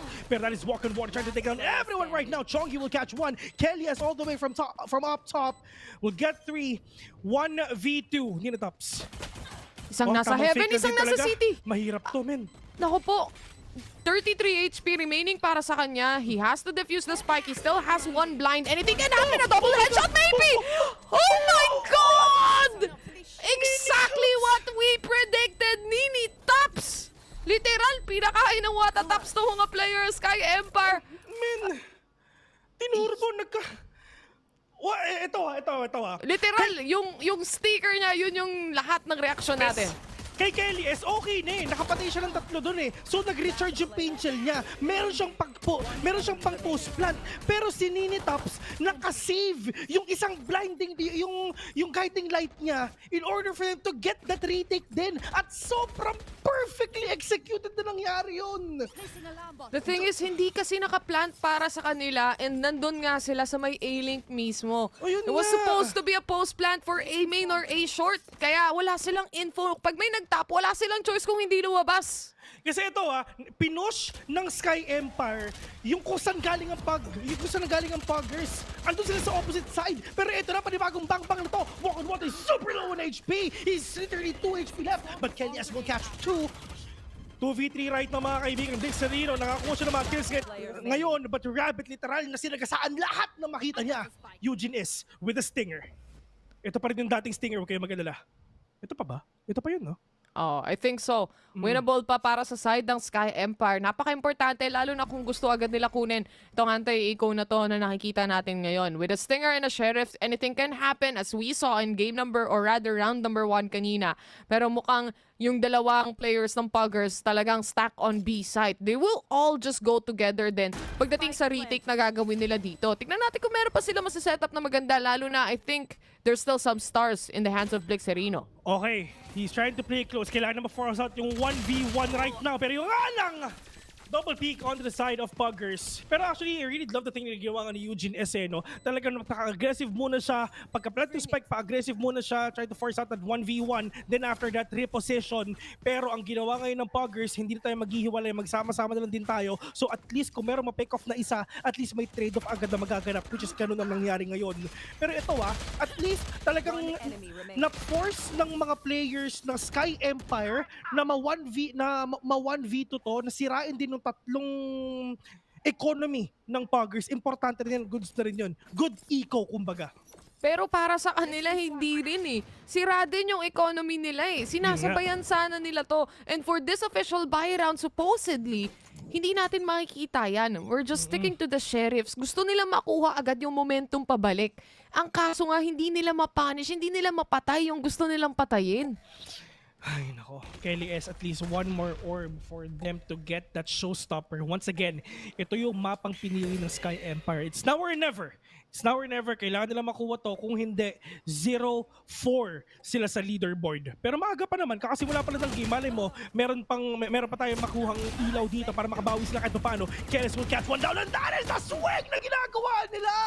Shongi will get 3. Perfect execution din naman. The early trade-offs, mabilis sa trade-offs ang ginagawa dito ng Puggers, and they know it already na wala namang pera ang Sky Empire. They need to stick with their shares and make the most out of this.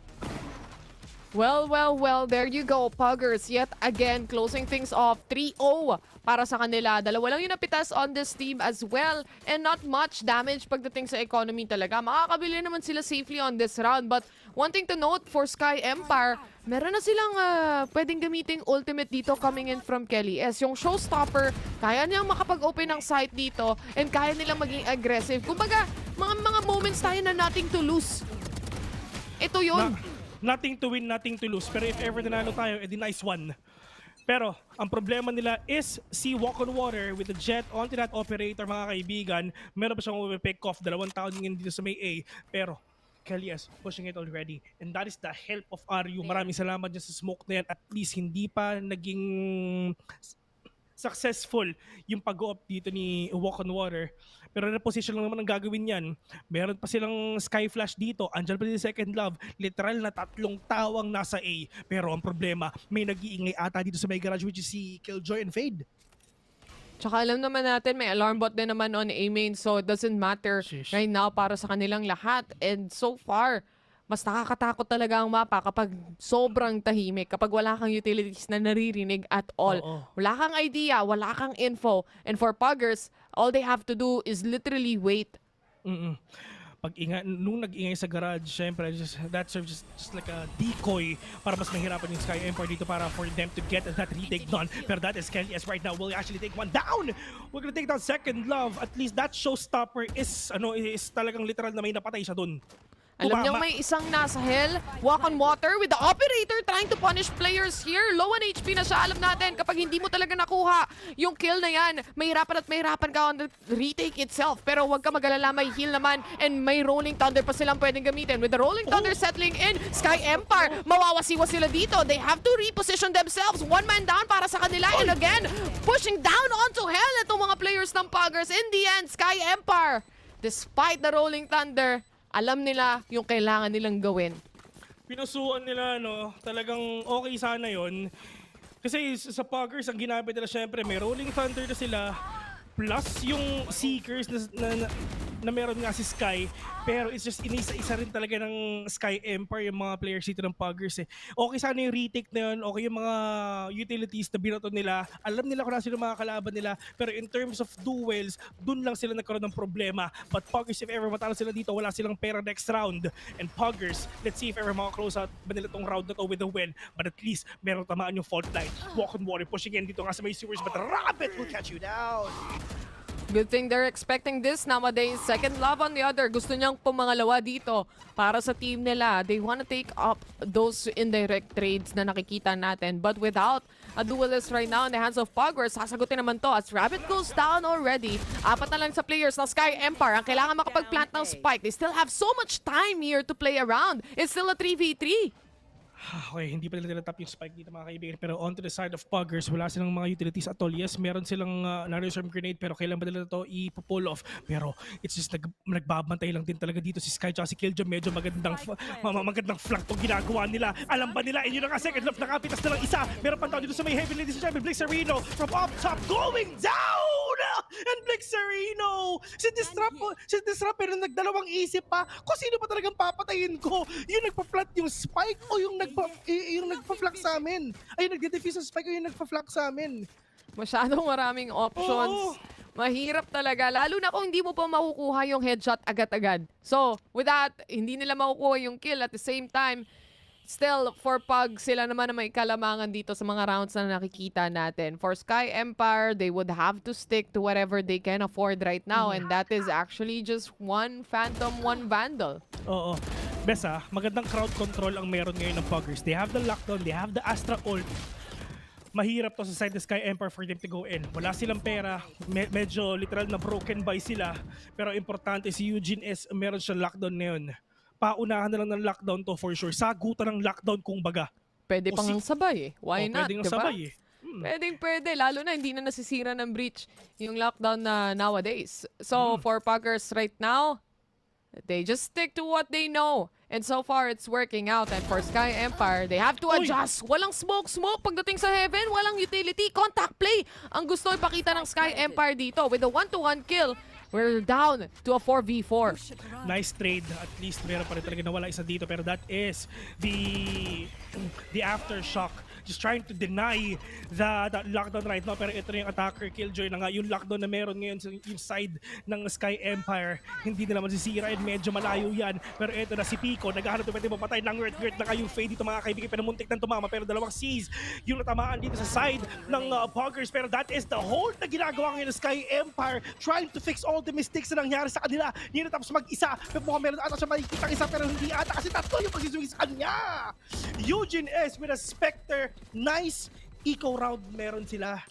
Kahit hindi sila full on na pare-parehong ARs, Broken by.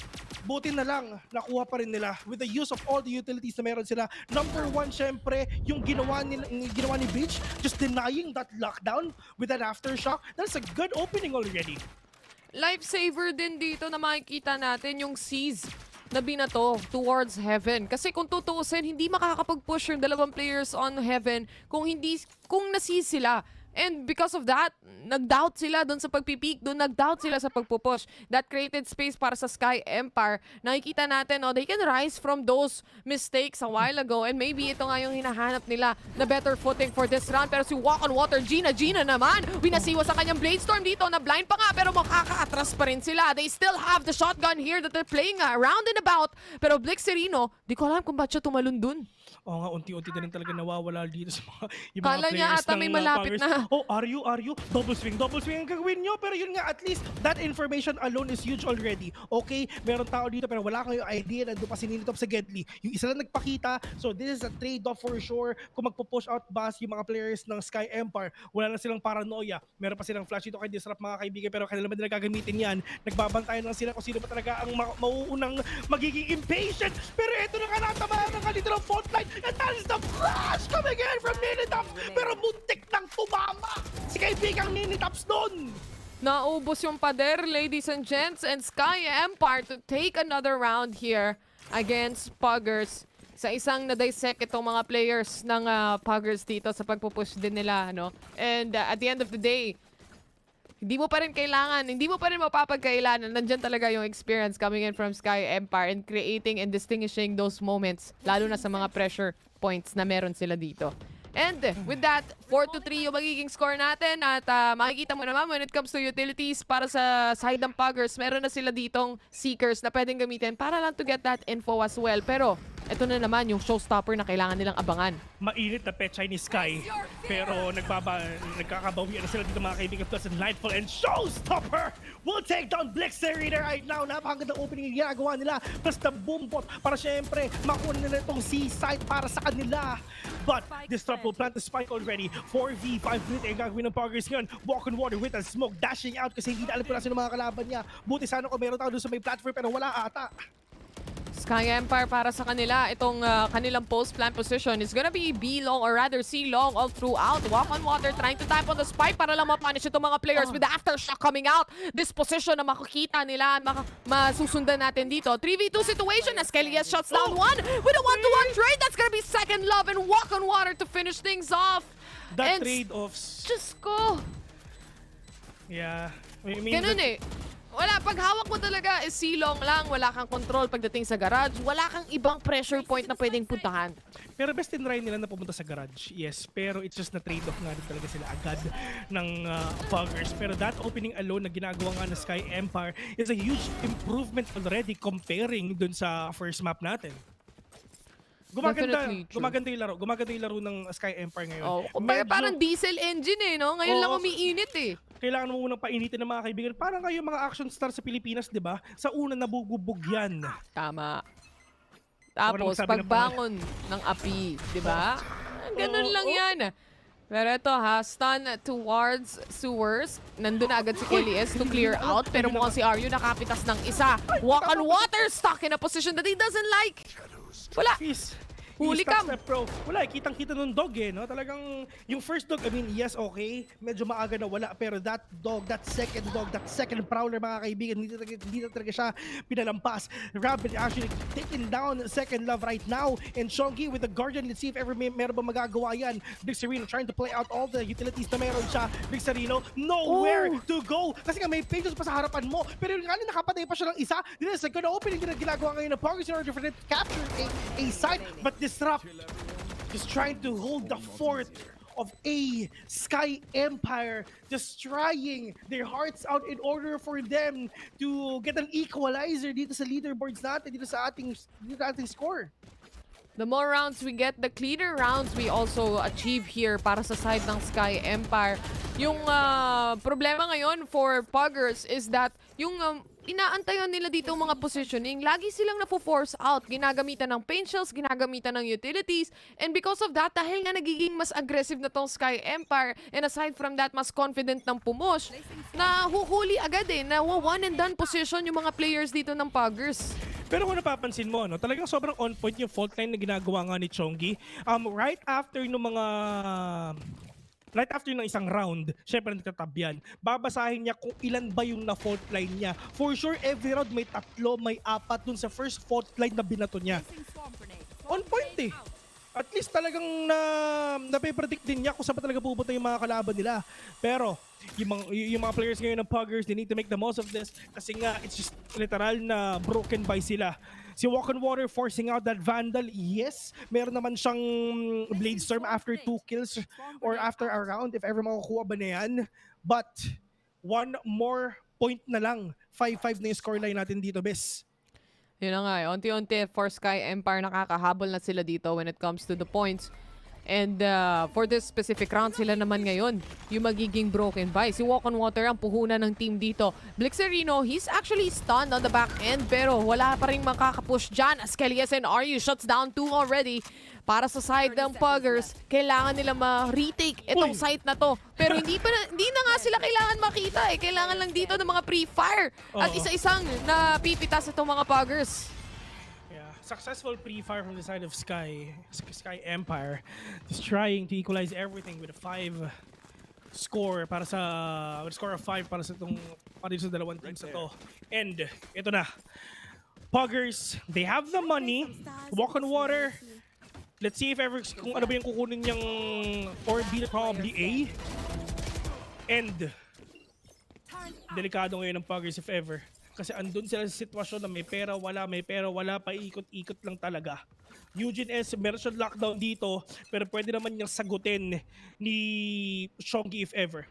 Meron siyang lockdown, I mean yes, malalock din yung isang site, pero kukunin namin yan, i-retake namin yan with the Rolling Thunder na meron ako. Let's see, Sky Empire. Just play for picks. Nagbabantay lang ng default kung meron mang magpupush sa side dito ng Puggers, and it seems like may isang gumagapang, and that is actually Nini Tops. He can actually wait here at the same time, just hold on to kung meron man siyang naririnig towards mid kasi rinig na rinig naman to para sa kanya. Second on swarm dito sa side ng Puggers ngayon. I mean, napakalaking bawas kay Kelly S, isa sa armor. Pero piso. Ay nako. Piso. Mas mahal pa yung isang candy kaysa dun sa bawas ni Kelly S. Ito ha. Mahal na ng candy ngayon. Rabbit again! Ayun, buti na lang! Finally, this time they check corners! Yes! Kitang-kita natin! Na-fix na lang yung problema nila. Nag-check na sila ng corners. And eto na ang ganti ng api para sa side ng Sky Empire. Eto na yung mga Titos of Manila. Ang tagal nating inantay yon. And finally, nagawa na nila no maayos. Ito na, Kelly is waiting! Ay! Diyos ko, Lord! Si PJ talaga, mainit ang gatilyo! Diyos ko! Si PJ yan eh, baka naman. Pero ito, Walk on Water na naman malala. Pero Rabbit, winasiwas naman yung bandal na hinampas sa mukha ni Walk on Water ngayon. Second love gonna push in. Pero at least, it's just a bit of Sky Empire trying to hold the fort again. May paranoia na. May aftershock pa. Huwag kayong pumasok kasi sa amin to. Chongi will catch one. Rabbit will fall down as well. Chongi, grabe naman. Yung mga picks na ginagawa niya. Grabe talaga ang Pinoy. Magaling mag-flick. Diyos ko! What a round coming in from Puggers here. The fact na napakadaming utilities ang binato sa kanila dito para lang hindi sila makapasok. May smoke pang kasama pero in the end, napaglaruan nila dun sa loob ng smoke yung sarili nila. Para sa side ng Sky Empire, sayang yun. Napakatindi ng pinapakita ni Tropang Chongi dito, ha? Lahat nung makita niya, lahat sinagasaan niya. Ito, naka-3K. Si Eugene S, wala kang nagawa eh. I mean, hindi siya naka-react nun eh. Nung pagpasok niya sa smoke, uy, may tao. Pipindutin na sana yung mouse niya, pero nauna pa ni Chongi yun. Alam mo kung tutuusin, timing lang din. Kasi kung naabutin na si Chongi na gumagamit ng ult, masasayang lang yung ult niya. At the same time, makukuha niya yung kills. Pero anyway, nangyari na ang dapat mangyari. At the end of the day, tayo ang nakakakita ng X-ray, hindi sila. Oo, it's gonna be a whole different story kung baga for sure kung nakuha niya yung kill na yun. Pero ito na yung mga Pechay ni Sky. Pero mukhang alam ata nila nagpo-push out ngayon yung mga players ngayon ng Puggers. Which is yun naman talaga yung ginagawa nila lagi. Sobrang aggressive nila. Eugene is sinuchup dito mga kaibigan pero mag-isa lang siya. Walk on water, mamba out kasi alam niya na maraming tao nga dun sa may spawn. At ito, minamandohan na ng mga players ng Puggers dito. Talagang literal na they're just literally wrapping around the players of Sky Empire right now. Blixerino still has a cosmic divide to play around with. Itong turret na to, masaspatan din at least some of the players of Sky Empire. This gives sound cue na it might be a B take and they have to be careful pagdating sa garage rin as well. Na dalawa naman ang nag-aabang and B is actually quite open. Yeah. Showstopper onto the side of Kelly S. Naghahanap siya dun sa may gong pero wala ata makikita isa. Kelly S. Pain shot papunta sa may garage pero just ko po Kelly S. Mga wala ata makikita. And that is second long with a swing pero buti lang may trade-off dito na ginawa nga ni Rabbit. Aryu, patipi-tipi lang. Naghahanap siya ng pwedeng magandang angulo para makakuha siya ng mga enough kills. Pero oh no, walk on water. Literal na blind. Wala siya makita pero alam niya yung mga kung nasa ba yung mga kalaban niya. Ito na yung Cosmic Divide as well, no? Kailangan ng utilities para ma-push out. Halfway done na ang spike natin. Blixerino, Ninitops, nasa kanila nakasalalay. Disrupt, 29 HP, 1 bullet remaining para sa kanya. He still managed to get a kill. Blixerino on the other goes down and it's still gonna be a tie as Sky and Puggers settles this to a 6-6. Maganda yung post-plant utilities na mayroon ng Sky Empire. Lahat binato nila. Buti nilang sinave out ni Eugene S. Yung lahat ng meron siya. Plus syempre yung mga fault flight, yung mga flashes na meron si Disrupt as well. Utility play malala ang ginawa ng Sky Empire dun sa round ngayon for them to get that equalizer round. For them to get that 6-6 scoreline dito sa ating game. 50-50 talaga dito. Best gumaganda yung laban ng Sky Empire ngayon. Knowing na ito yung mapang pinili nila. Kailangan mabawi ng Sky Empire to. 50-50 pa rin talaga eh. Wala eh. Hindi naman yung score 6. Nagsimula tayo na 50-50 yung pinredict natin. At yun na kayo nangyari. First half, 6-6. It's a tie, ladies and gents. Mukhang Puggers, yung aggressiveness na meron sila kanina on the defense, gusto nilang ilagay dito sa opensa. Gusto sana nila mag-push na C, no? Kaso binatuhan agad sila ng napakadaming utilities. So kung ano yung nakikita natin sa post-plant kanina coming in from Sky Empire, pwede rin natin i-expect pagdating dito sa defense na meron sila. Yeah, I mean, utility play talaga ang gagawin nila dito. Pero yung fault line, ito na, sagutan na ng fault line. Langit-git ng papag mga kaibigan. Walk on water, muntik na makita ng isa. Pero wala silang idea na meron tao nga dun sa may platform. Pero Diyos ko, nginat-ngat ng Prowler yung mga players ngayon ng Puggers. Plus yung paint shell nga na meron dito si Kelly S. Ito yung mahirap, bes. Literal na bombastic, telefantastic ang meron ng Sky Empire. Meron silang damage utilities dito. Sabi nga nila, baka makapasok. Pero ito na yung flash in. Are you trying to get a kill? Pero na-flash din niya ang kanyang sarili. On the default itself, Sky Empire. 1 by 1, a flawless round going into this team. Nalinis, naligpit eh. Men, sabi ni Aryu, kalma lang pre, hindi ako aalis dito, i-hold ko lang to kasi for sure kung magpupush sila, at least wala silang idea na nandito ako. Mag-bait lang kayo dyan pagdating sa may garage, pagdating nga dun sa may backside. Pero sabi ni Aryu, pare, pupusuan ko to, marami akong mapapatay dito. At dun sa position ni Aryu, nagkaroon ng confidence si Sky Empire. Sige pre, kaya natin to. Ginagawa na namin ng script to pare kasi wala eh. Ganun talaga eh. Ito na naman tayo ha. Yung storyline na naman natin kanina. Doon sa Icebox and Sky. Sila na naman yung nanalo sa pistol round. Tignan natin dito. Eugene S. Pa-dash out na lang si Walk on Water. Pero si Ayun na, Nini Tops Nini Tops. nakapitas. Sky Empire, they need to hold itong Puggers kasi nga papasok na sila sa B. Umpisahan muna natin dito sa boompot na binalabas ngayon ni Kelly Esmakebe pero nga lang na-flash siya. Pero mukhang wala ka si Swing! Pero ito yung swing na ginagawa nila. Isa-isa silang lumalabas, pumapasok dito sa B. At yun yung kinapitalize ni Kelly S. And Eugene S. will take to getting the win dito sa side ng Puggers. Grabe, no? Ganda ng hold ni Hold talaga. Kelly S doon. Wala eh. Kahit anong gawin mo, kung papasok ka man o kung pupush sana yung ibang mga players after that first kill, meron agad siyang satchel na binato. Mapapa-atras talaga yung remaining players na yan. And knowing na syempre, pagdating dun sa players ng Puggers, wala naman silang mga armor, wala, dink talaga, malala. Alam mo yung pag nabaril ka talaga na malala, yung tumataas yung screen mo? O, na-dink ka. Ganon yung pakiramdam para sa kanila. Men, sa sobrang lalano, pati totoong buhay, gumanon din sila. Napaatras din sila dun sa satchel na yon. Napatungo sila. Tungo ba yung tawag doon? Kasi yung tumataas yung ulo, yun na yun.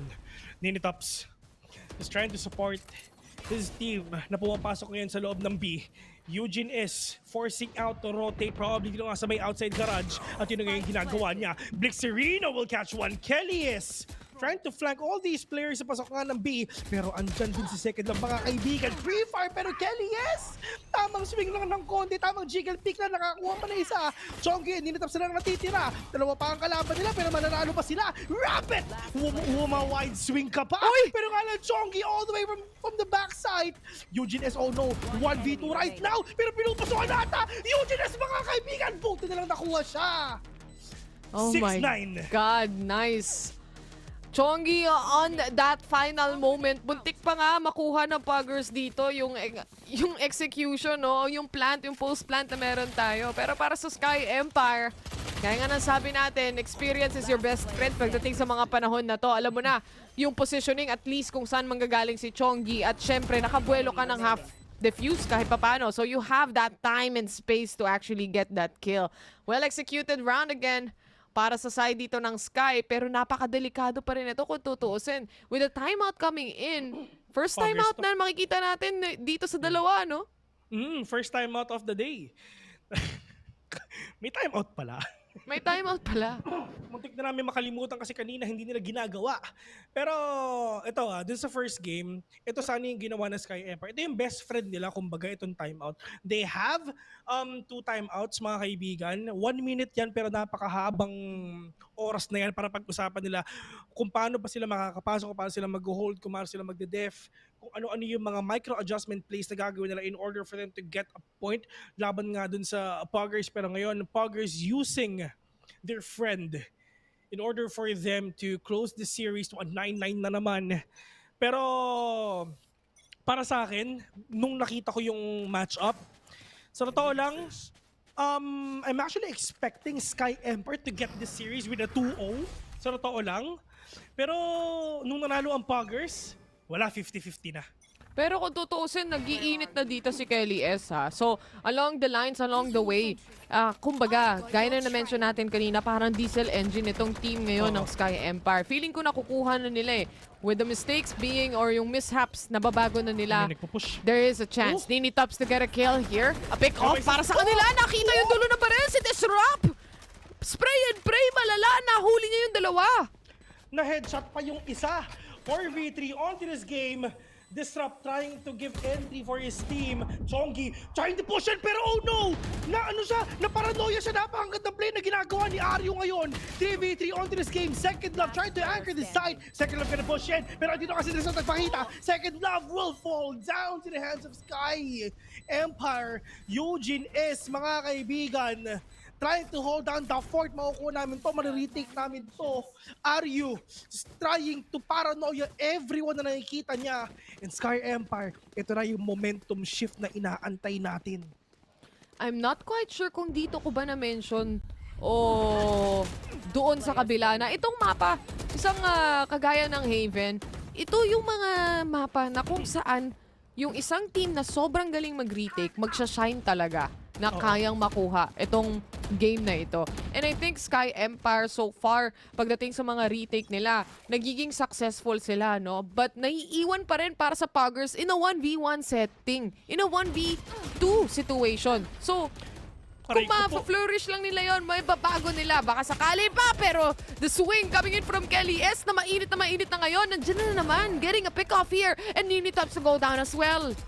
Momentum it is, yun ang binubuo nila. Kelly S just trying to lack up the momentum na meron sila. They know that they have the advantage. Walang pera yung Puggers ngayon. So might as well salubungin na lang natin sila. Gulatin natin sila. We have the experience already. Gamitin natin yun in order for us to take down our enemy. And that is the thing na ginagawa nga nila. Chongi and Blixerino, 2 versus 5. This is gonna be really hard for them to get that plant done. Pero one tap to the head, malay mo makuha nila. Magandang angle isolation lang, magandang pick-offs lang ang kailangan nila. And syempre, solid peaks na din pwede nilang gawin in order for them to win. Pero yun nga lang, Chongi, mukhang na literal na rabbit catching Chongi off guard. Alam na nila yung position ngayon ng Puggers. Natag nga sila dito. At the same time, nagagawa rin naman sila ng noises or sound cue pagdating sa A lobby. Ang hindi lang nila alam is walang close by actually. Dahil yung 3 o 4 sa players ng Sky Empire nasa flank na pala. They still have the flashes to play around here. Blixerino, they don't play with the flashes, but in the end, they still managed to get the kill and finish the round. 11-6. Para sa Puggers, kailangan nila makahabol dito, partner. Actually, yung ginawa nga ni Ario dito, talaga nagparamdam sa ng presensya. No? Yung isa that paranoia, na-blind nga si Blixerino dito. Pero that second flash na ginawa nga ni Disrupt, okay na yun kahit hindi na. Kasi alam naman natin kung nasa yung ibang kalaban natin. Meron din tao dun nga sa may A-long na dun nga sa may A, then yung iba, yung 3 doon is umiikot pa. Literal na ginawa silang sandwich dito. Human sandwich kung baga. But 6-11 it is, and Sky Empire, 1 more point for that match point, ladies and gentlemen. But Puggers, they have the money already. They have the Blade Storm. They have the Astral Ult. They have the lockdown as well. Kaya nila makapasok dito. Pero ang kalaban ngayon ng Puggers is yung mga emotional, yung mga sarili nila. Medyo nagda-doubt na rin sila. Kasi nga, Sky Empire, they have the momentum already. They need to get that momentum out of Sky Empire for them to win this. Naku, yung alarm bot, madedetect siya dito. An immediate paranoia towards them. 3 players sa kanila. Ang bulag na bulag. And Eugene SNRU capitalize on that. 1 more down para sa kanila. Second love. Shots 1. Pero 4v2 situation ending up para sa dito sa Sky Empire. A well-executed default defense. Best, it took them just 1 alarm bot to end the 3 players of Puggers. Isang alarm bot lang and paranoia. Yan lang ang kailangan nila para maubos nila yung mga tao dun sa may A main. Pero meron pang tao dun, which is si Ninitops. Mag-isa na lang siya. Literal na 1v4 right now, but Kelly S will end your life. Tignan mo yung ganun ka-importante yung mga utility play, diba? Yung mga utility usage. At alam nila yan, once na mag-tick yung alarm bot, alam na ni Aryo yan, maghahadukin na lang siya sa mga players dito sa may A-long at uubusin na lang nila yan. Magsiswing din yung mga tao sa may A for them to finish everything. Everyone dito. Yun na nga. Beautiful paranoia. Beautiful paranoia, beautiful execution coming in from Sky Empire here. The thing is, para sa Puggers, itong team na to, nagsashine sila pag aggressive sila eh. Kaso hindi nila magawa right now. Now, as he pushes, RU still settles in. Siya pa rin ang makakakuha ng kill off dito. Si Kelly S na paulit-ulit nagkakaroon ng ulti. Pumasok na naman with the showstopper and Ninitops will go down. Ganun lang kabilis for this final round for them. A flawless 1 even. And Sky Empire showing what they can do, and they're not yet done here in VCTPH. Nakita natin yung fix na ginawa nga ng Sky Empire dito, and finally, nahanapan na rin nila ng solusyon. Oo, yung nag-check sila ng corner, yun na yun, men. Doon nagsimula ang lahat. Yun ang number 1 problem nila last week, and finally nagawa na rin nila. Kung napapansin, Uy, pamilyar yun ah. Uy, pamilyar yun ah. Yung nasa likod ah. Ni Kelly S, kilalang kilala natin yan. Tarago ko na rin siya sa pangalang Tisoy. Pero yun ang... di ba? Parang wala kaming sinasabi, guys, ha? Hindi kami nagsasalita ng mga pangalan. Kayo nilang bahala maghusga kung sino yung nasa likod ni Kelly S. Tinanong ko siya tinanong ko siya, okay lang ba na sabihin ko sa broadcast? Magpapakita naman pala siya eh. Yun nga. Okay lang ba sabihin sa broadcast? Kitang-kita naman pala kung sino siya, no? Pero anyway, nakita na natin itong game number 2 natin pagdating dito sa series na to. And like we said, hindi pa tapos ang lahat dahil ang Sky Empire mukhang dito nila pinakita kung ano capabilities nila, ha? Pero talagang nag-shine si Kelly S dito. Ginawa niya talaga ang lahat. Oo, nabawi niya, kumbaga. Nabawi niya yung downfall dun sa first map natin. Which is Sky Empire. Yun nga, ulitin natin yon na talagang nahanap na rin talaga nila yung pace nila. Just trying to be aggressive dun nga pagdating dito sa second half. And syempre, yung mga utility usage nila with the utilities of Eugene S and Oreo, Alarm Bot, Paranoia, yung mga simple utilities lang yun can actually end the push of Puggers. And syempre, yung adjustment na they're actually checking the corners. I mean, ito napaka-basic sabihin na checking corners, oo, pero that thing alone is parang basic yan eh. Which is pag hindi mo ginawa, literal na GG ka. Yun na nga eh. Kumbaga, para sa side dito ng Sky Empire, kung tutusin, no, mapapansin din natin si Disrupt, ang dami niya ring mga moments dito sa series na to, or sa round na to actually, coming in from this second map that we are watching, na marami siyang napitas, marami siyang napipitas dito, lalo na sa loob ng smoke. Aside from that, yung kanyang mga utility play na kayang ihatid pagdating dito sa team. But just to not discredit as well, itong playstyle ng Puggers kanina, it was working out greatly for them until talagang napigilan talaga sila ni Kelly S. Yung momentum nila totally shifted towards Kelly S. Yes, that's true. Kasi yung mga pain shots ay yung mga duels niya, sobrang nag-workout in his favor, kung baga. And yun, lalong-lalo na yung mga enter na ginagawa niya. Nung first map natin, medyo hindi on point, pero ngayon, talagang nasasabayan na rin talaga ng Sky Empire yung pag-entry ni Kelly S. And with the players of Puggers, is gonna be a really tough one. The next map is actually Ascent, and lahat ng tao malakas dito, mapa ng Pinoy to. It's really up to them on who's gonna win this. And momentum play, man. Kung sino makakuha ng momentum dito sa game na to, ituloy-tuloy lang nila yan, and they can actually win this. And of course, for Sky Empire, dito na nagsisimula ang lahat. And like we mentioned earlier, syempre, with regards to this game, sino nga ba ang magde-deliver ng panalo sa atin with Grab Unlimited? Walang iba kung hindi si Kelly S from Sky Empire Esports. A very dominating duelist pagdating dito sa second map na meron tayo. And at the same time, ilang showstopper ba yung nakita natin doon?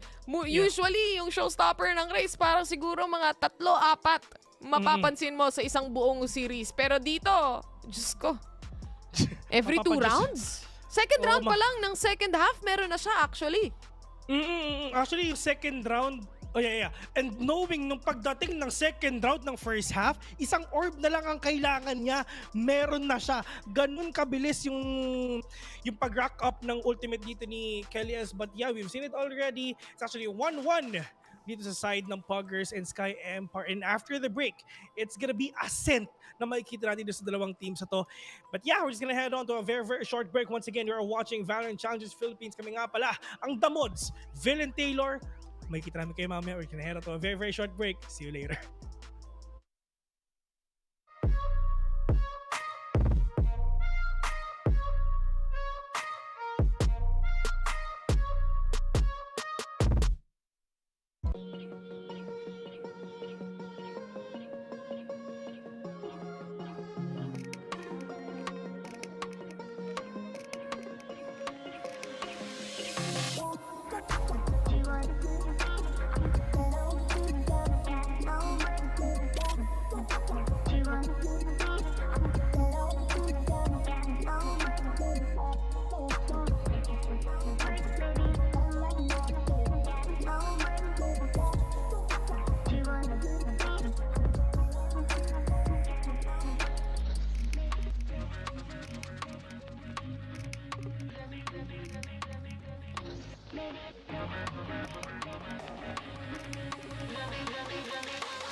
Welcome back sa VCTPH, ladies and gents. Nandito na tayo sa pinakahuling match para sa araw na ito dahil pupunta tayo sa game number 3.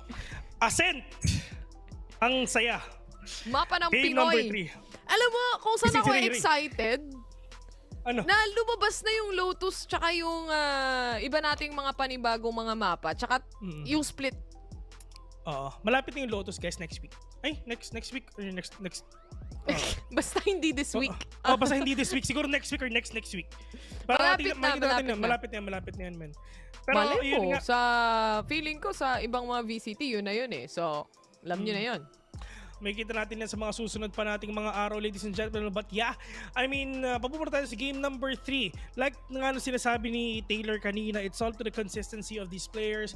Number 1, kay Kelly S. Naging consistent siya dito sa Haven pagdating with the Drace. Talaga nakita natin siya talagang sobrang naging explosive itong player na to. With all his holds, with all his entries na ginagawa niya, naging successful talaga. Nakita natin yung momentum shift pagdating dun sa pag-end ng first half, and hindi na nakahabol ang Puggers pagdating nga dun sa second half kasi nga talagang they have the momentum already. All they need to do is ituloy lang yung momentum na meron sila pagdating nga dun sa pagkapanalo. Pero dito naman ngayon sa game number 3 which is Ascent, okay, lahat na nasa isip natin, tanggalin natin yan, mental reset kumbaga, back to square one, ulitin natin, try lang din natin kung ano ba yung mag-workout na strategy for us, and let's see if ever na kung ano ba mag-workout natin dito in order for us to close out to a game of 2-1 laban sa Puggers or Sky Empire. It's really up to them. For me, it's still a 50-50. It's actually good that they pulled in extra support pagdating sa team na to. And kung napansin nyo nga, kung nakita nyo na sa mismong camera rin kanina, no? And I think they needed that bigger perception pagdating sa mga series, sa mga napapanood nating matches. And it's also a good, hindi kumbaga sa mga teams, di ba? Kunwari yung Sentinel, si Shazam, siya na lahat. Siya na yung IGL, siya pa yung Duelist, siya na lahat yung nag-aasikaso, siya pa yung coach, di ba? So, just this making yung roles separately, for example, and having that extra support for the team makes it a little bit alleviating or easier para sa kanila to make something happen or maybe just focus on playing. Yeah, that's true. Kasi knowing naman na talagang meron tayo, like what you've said, extra support talaga, di ba? At least matutulungan nila tayo kasi yun yung isa rin talaga na wala ang Sky Empire. Pero tatanungin kita, Bes, yung Puggers, parang literal na sila na rin talaga, di ba? Sila lang yan. Si Mama ang coach. Oo, si Mama, and buti na lang din talaga nag-workout. And at least they have this extra mind, kung baga, to help them to create all these plays and just to pinpoint kung ano ba yung mga mistake natin dito, ha. Pero ayun nga, I mean, nakita na natin kung sino ba yung tao na yun na hindi ko sasabihin kung sino nga kasi nakita na naman. Pero yeah, dito sa Ascent, mga kaibigan, complete mental reset, ulit lahat, back to square one. Pero I'm actually excited kung ano ba ang pipiliin nilang composition dito kasi that alone, we can say kung sino ba ang lamang dito. Yun na nga eh. Nung napansin natin, no, even on the certain picks, if agent selection, pagdating dito sa second series, or rather second game na meron tayo right now, si Kelly S yung kanyang raise. Imagine if Kelly S was actually using a jet. Wala silang pain shells na pang-punish dito sa mga players. Wala silang pang-sabay sa Cs. Wala siyang boombot to actually clear corners. Something like that, you know? So, yung mga maliliit na bagay, kumbaga, yung laban, nagsisimula agad yan sa pagpipick ng mapa at pagpipick or pagsaselect ng mga agents natin. At saka that Omen pick alone na ginawa nga ni Ryu. I mean, he can actually, like what you've said, fan ka ng Astra pick niya. Ang ginawa dito ni Ryu, okay, mag-Omen muna siya. So, he can actually be balanced sa pagiging passive or aggressive, which is an Omen pick. Pwede mo talagang gamitin yan sa pagiging aggressive na meron pang fade. Mahirap yan. Pero, like what you've said, eto na si Ryu, Bes. Naka-Astra na siya. Ayan na, yung inaabangan ko. And ganun din, si Blixerino actually. Ang pinagkaiba ng dalawang teams na to is actually wala. Dahil this is gonna be complete mirror matchup that we are looking at right now. Dalawang or double initiator setup ang gugustuhin nila dito for both Sky Empire and Puggers. And medyo mahirap natin malaman kung sino talaga kung may lamang dito kasi nga 50-50 sila talaga malala. So all up to the battle of momentum na lang din if ever dito sa side ng Puggers and Sky. Puggers, they can actually be aggressive dun nga sa second half natin, pero dito naman sa Sky Empire, may kita natin si Eugene S to the rescue. Para makita natin kung magiging aggressive ba siya dito or not. Pero usual picks, totoo lang, comfy picks, double Inni, Aryu, and Big Matagal Serino. na laro to, best. With, yun nga with the full map control. Lahat ng pwede mo makitang map control meron sila. Dito na, yun nga May KO knives pa silang parehas. So, expect mo na once na makancel ka, it's either gonna be a delay on the push or ganun yung mangyayari sa game na to, no? Aside from that, pagdating sa mga post-plant situation, alam nyo na yan, Sova, Shock Darts, Hunter's Fury, andyan na rin si Astra with the Gravity Well. Basically, you can almost predict what's gonna happen on this map on both sides. Pagalingan gumamit ng utility. Padamihan ng lineup din. Siyempre dito sa tatlong Habang naglalaro agent sila, na to. altab muna. Check ng YouTube. VALOPlant.gg. Oo. Check lang ng lineups. Ayan. Punta sa YouTube, check Average Junjun, tapos makikita mo Average yung Junjun. mga bagong Kaya pala lineup. hindi yun yung pinapanood ng mga lineups ni Batang Pro. Oo, si Average Junjun, di ba? Sobrang naging successful pa. Pero like what you've said, they have the full map control, global control ang meron sila. And at the same time, they have AOE skills that can get the information kung nasan ba yung kalaban nila. They have AOE damage as well. So bes, actually agree talaga ako sinabi mo. Baka matapos to, VALORANT 2 na.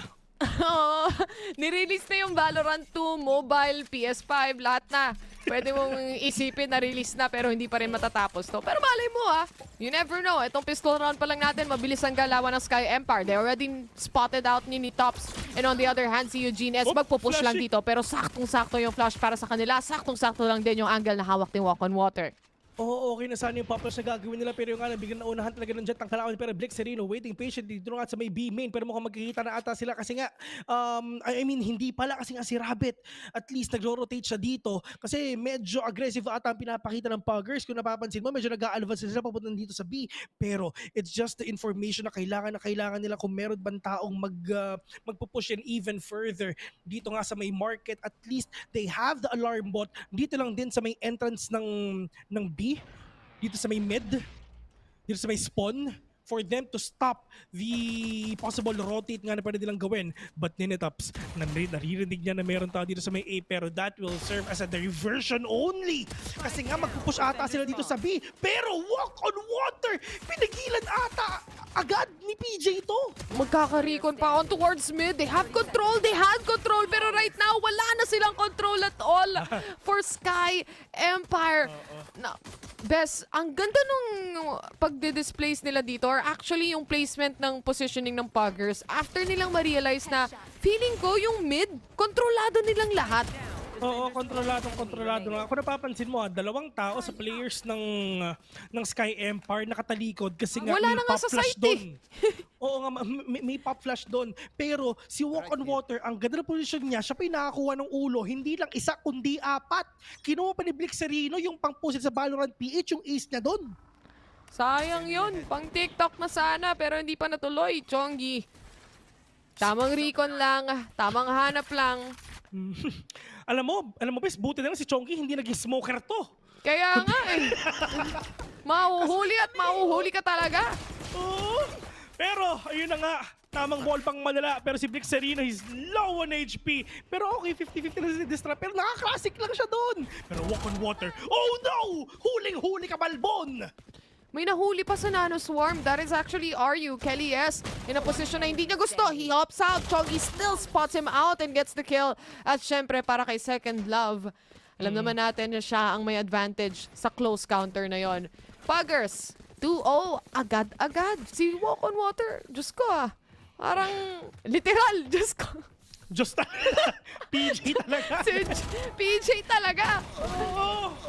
Ay, naku, kung nagtatanong ko sino si PJ, siya si Papa Jesus kasi nga Walk on Water siya. Grabe, isipin mo, hindi talaga mamatay-matay si Walk on Water, mga kaibigan. Kung hindi PG ang tawag natin sa kanya, tawagin na lang natin siyang Wow. Si Wow. Grabe naman si Wow. Ano si Watatops. Tamang ano lang, tamang knife out lang para malaman niya kung ilan. Nakakuha siya or spot actually ng 3. Up, Chongi.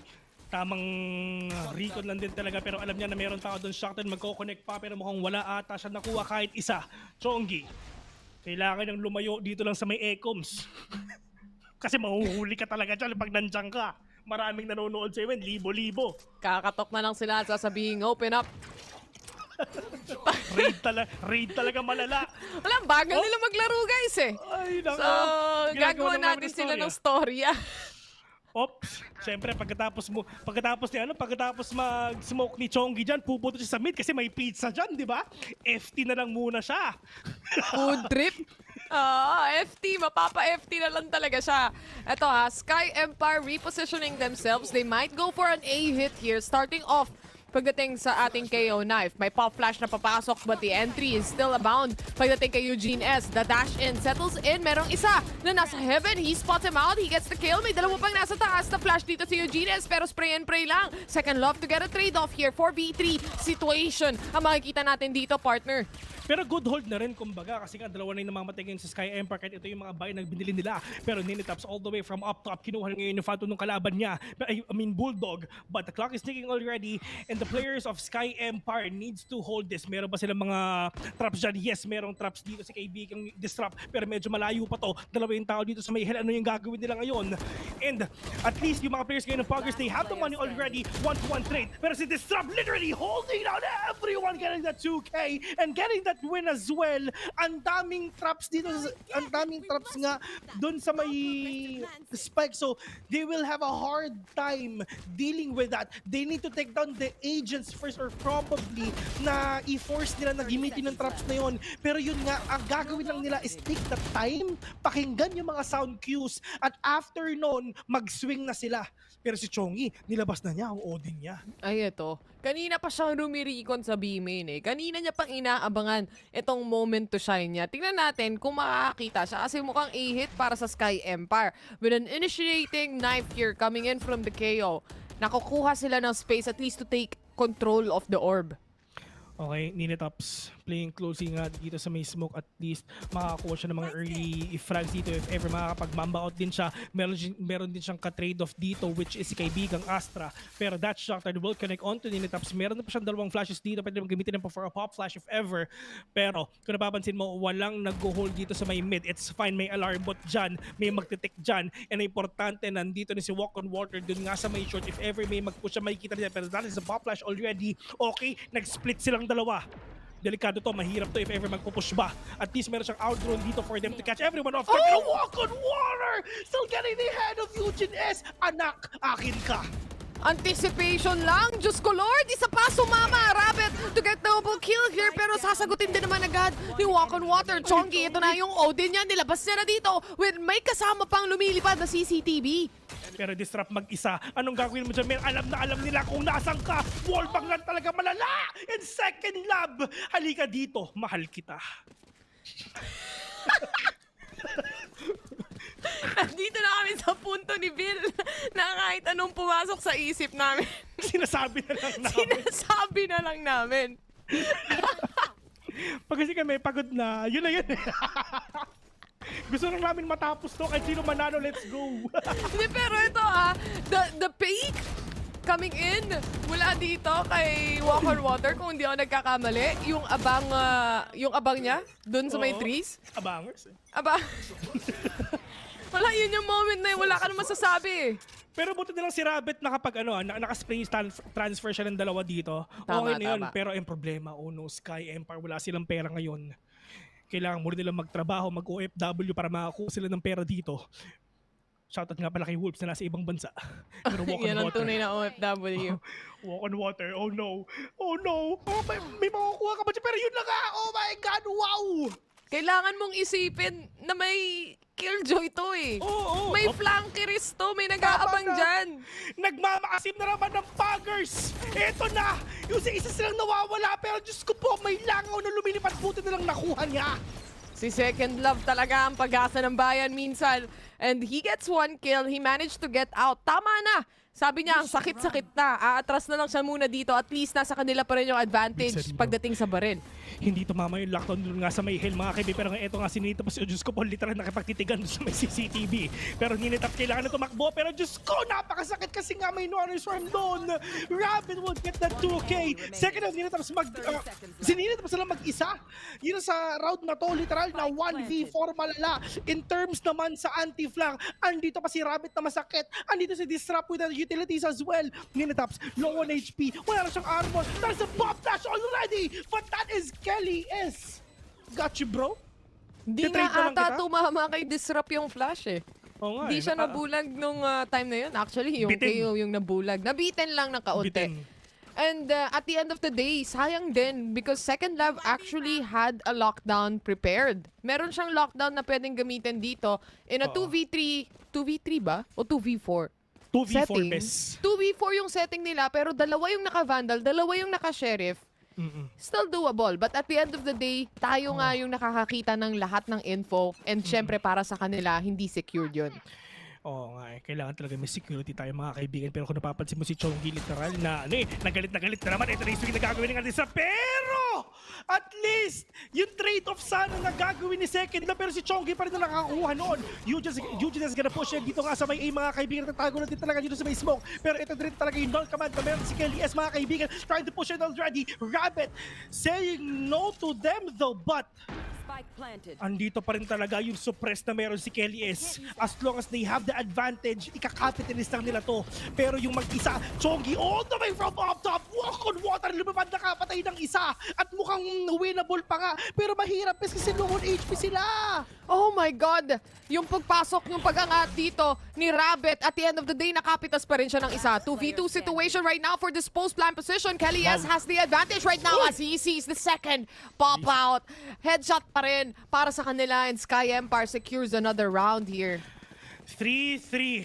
Equal na ang game natin ngayon. Best, actually hindi nga matagal medyo mabilis pero sobrang dikit nung rounds nila.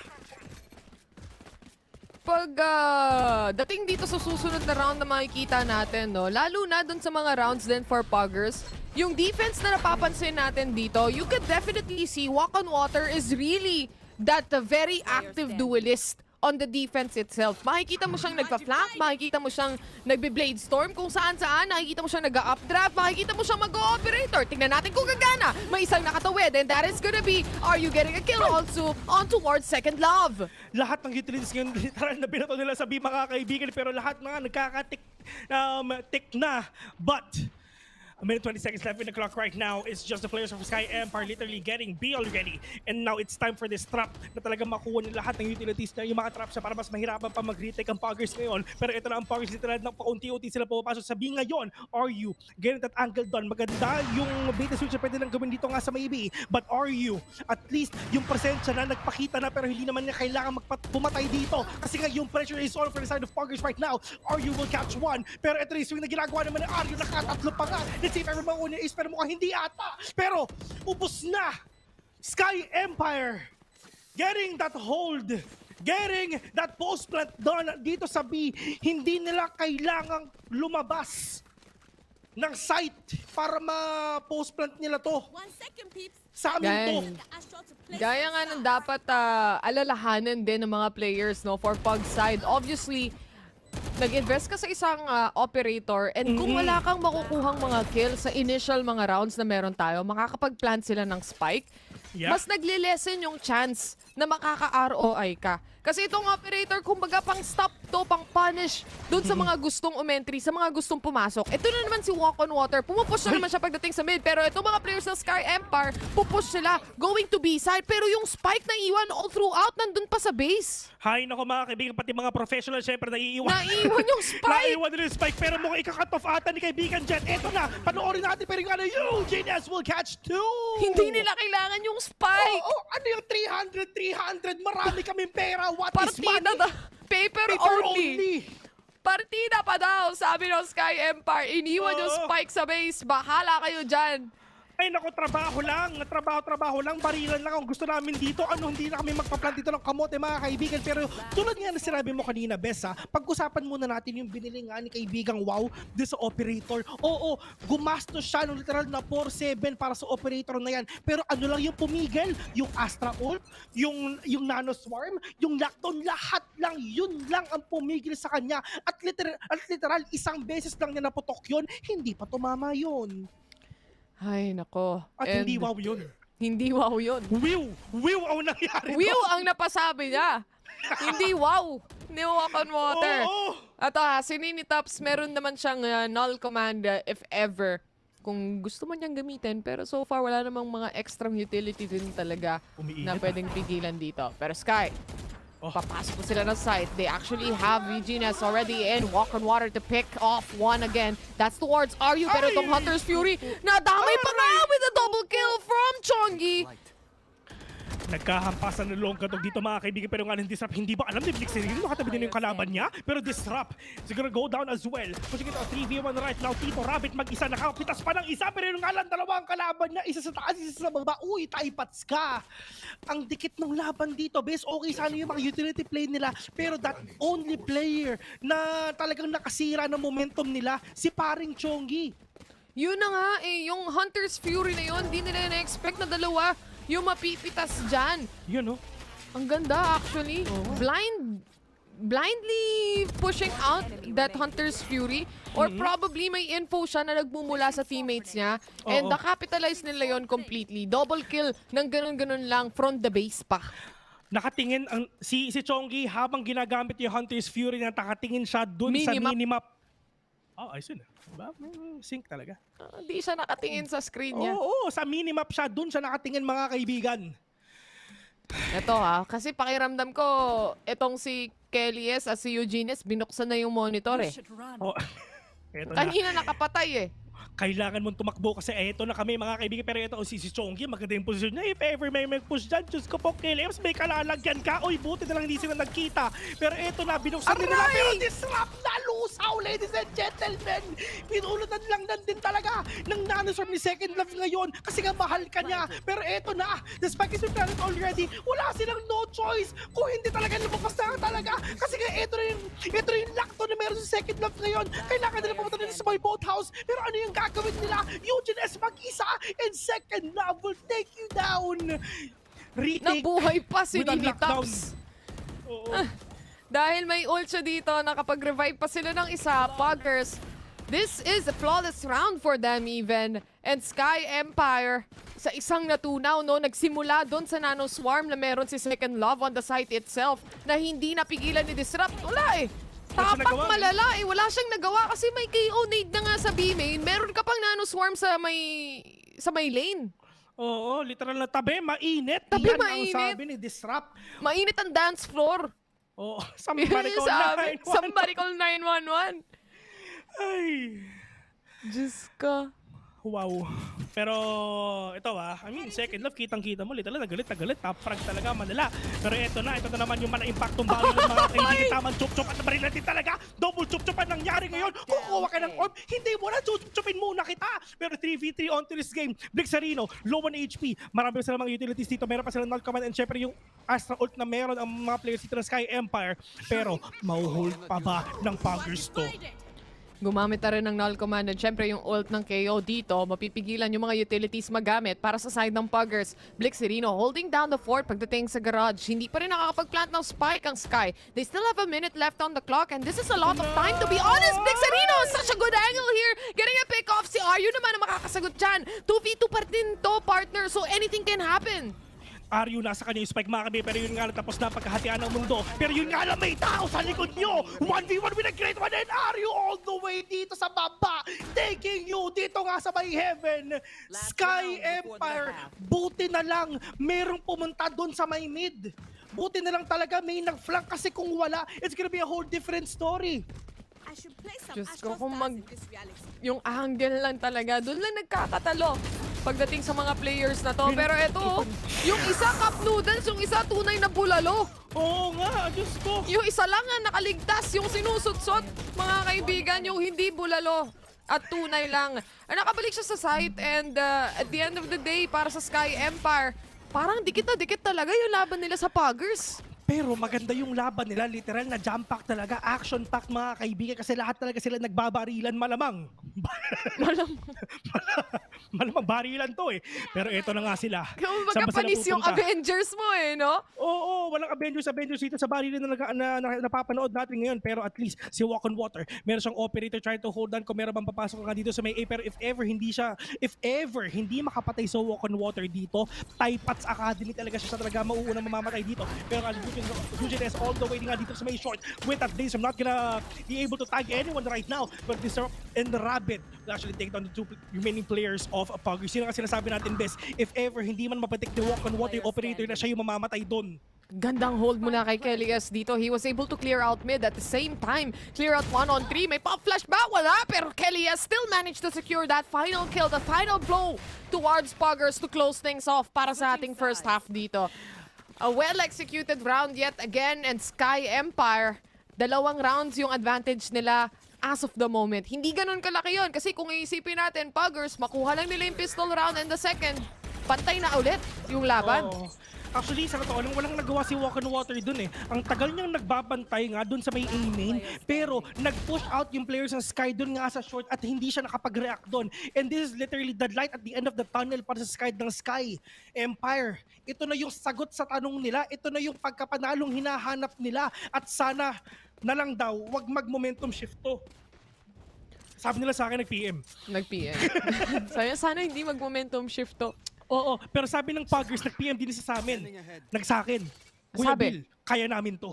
Ayan. Nasa amin si Sausage, tandaan nyo yan. Nasa amin si Sausage. Miracles can happen, sabi nga nila. Kahit Friday pa lang ngayon. Pero bes, ang malakas sabi ng yung Sky buff Empire, nila pag Sunday eh, no? Ay, Sunday nga pala ngayon. Diyos ko po. Hindi Walk Sunday ngayon, Friday pa lang. Friday Ayan. Thursday pa ngayon, Friday? Friday nga. Kaya pala, sa Puggers, kaya pala. Ganon. Walang buff ng Sunday eh, no? Walang Sunday ba? Pero syempre, sa mga Thunders, Friday, TGIF yan, bes. Yan ang tunay na day off? Oo. Day off malala. Pero tingnan natin kung sino mapapa-day off dito na una. Dahil yung leaderboards natin, literal, naghahanap ng kung sinong pwedeng patalsikin. Oo nga men, pero syempre, sabi ng Sky Empire, hindi kami yon. Lalaban at lalaban kami. Pero tandaan mo, yung Puggers, sino ba yung mga susunod na kalaban nila? Andyan na Naos, OASIS, masakit talaga. Pero Sky Empire, ito na yung inaantay nila na makalaban nila. Itong Puggers, yung Action PH, kasi ito na. Pero nga na second love, mga kabi, alam niya na meron tao dito sa may switch. Pero isa-isa na lumalapit, nag-dash pa sa mukha! Sabi ni Eugene S. Mwaps! Yun lang bago ka mamatay. 3v4 situation. Chongi spots 1. That's gonna be Eugene S. Indirect trade lang para sa kanila. 4v2 pa rin ang sitwasyon dito. At syempre, yung spike. The time is ticking para sa side ng Sky Empire. Diyos ko po, 10 Aryu! HP! Aryu! Naubos na yung mag mo ng ghost. Hindi pa namatay yung kalaban mo. Ano ba? Wala eh. Ayaw tumama. Defective. Yung ghost na napulot dito. Ayun o, bam! Dash sa mukha, bam! Nagkakabaring lang talaga sila. Kiss of death ang tawag doon. Oo nga eh. Yun o, ang tagal na nangyari doon, Aryu, hindi mo pa napatay, nasa dulo na yun.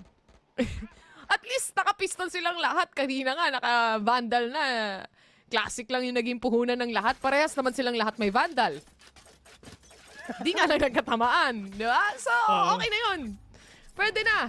Ito na ang Puggers. Siyempre, gaya na sabi ko, mabilis nilang makukuha ulit kung sakasakali man itong tie break natin o yung 7-7. Kung i-check sila ng corners. May isang nag-bait and that's gonna be Blixerino getting the kill here. Kelly S on the other hand, spots 1. He managed to get off a little bit of a damage pero mapapatras na lang din siya. I love the thing sa ginagawa nga na dito pero yung alam meron pa tao sa may top mid and that is Big Serena taking down Aryu na gusto sana mag-rotate, gusto sana i-flank itong mga players ng Puggers pero Kelly S dire-diretso lang doon, wala siyang pakialam men, magna-knife out ako at tatakbo lang din ako pero yun ang ginawa ni Second Love, literal pinatay yung dalawang players sa ginagawa yun pero Disrupt mag-isa, 30 HP jumping lason, hindi naging successful and Chongi with a swing, with a kill, 7-7. Tayo na naman tayo, bes. Dikit talaga yung laban pag itong dalawang teams na to yung naglalaban. And mapapansin nyo, no? Ganda ng play nila dito sa mid. They wanna take mid control here. Si Walk on Water medyo naipit siya after not getting the kill. Hindi nga niya alam na may tao sa likuran niya eh. Napadash out siya doon and syempre to the rescue na agad si Blix Serino. Because of that, nahuli pa nga yung nagtatago sa pizza. Malas lang. Minalas talaga eh. Yun wala ka naman masasabi. Lasma sa dasma talaga. Wala ka na doon, men. Kailangan mo na lang din talaga tanggapin kasi kinuha siya at tinanggap niya lahat ang alay na ito. Kung hindi mo napatay agad-agad, then it's on you. Diba? Malay mo, nagtitrigger discipline pala para makadalawa. Imbis na bawiw na talaga ang mangyayari ngayon. Wala eh, kailangan natin tanggapin lahat na nakikita natin dito sa mundo. Pero Rabbit, with the outdoor right now, meron ba siya makikita? Meron mukhang wala ata. May mapipicturan? What? Meron na Smile. picturan. Si kaibigan Blix Serino, ngumiti siya. Sabi na, tagal eh. Wala eh. Gaya ng sabi namin before mag-start tong mirror match na to, matagal to, guys. Ang dami nilang crowd control masyado and mahirap umentry ng basta-basta lang. Oh, Diyos ko po. Doon pa sa napakaraming traps. Napakadaming traps mga kaibigan, pero tamang dash in lang ginagawa ni Walk and Water ngayon, pero tamang spray on to heaven, pero wala naman siya nabawasan kahit isa. Pero disrupt, catching one, ako ang tunay na Diyos mga kaibigan, ako yun nasa heaven, aking toxic kwento ko to, 2v4 right now, usually na solo HP, second love mag-isa with a bulldog, pero mukhang di ata kaya to, kasi apat nga yung kalaban niya. Unang kailangan niyang tumawid, pangalawa, nasa kanya naman yung spike, and at the same time, kaya niyang patayin si Eugene S dito. Kaso di abot. Ba? Hindi abot. Okay, kalmalilong lang tayo mga kaibigan kasi yung lahat ng mga players sa Sky is nasa taas nga! At yun yung sinasabi natin. Ang kailangan lang natin syempre is yung alarm bot na yan na mag-take then after na magsiswing kami.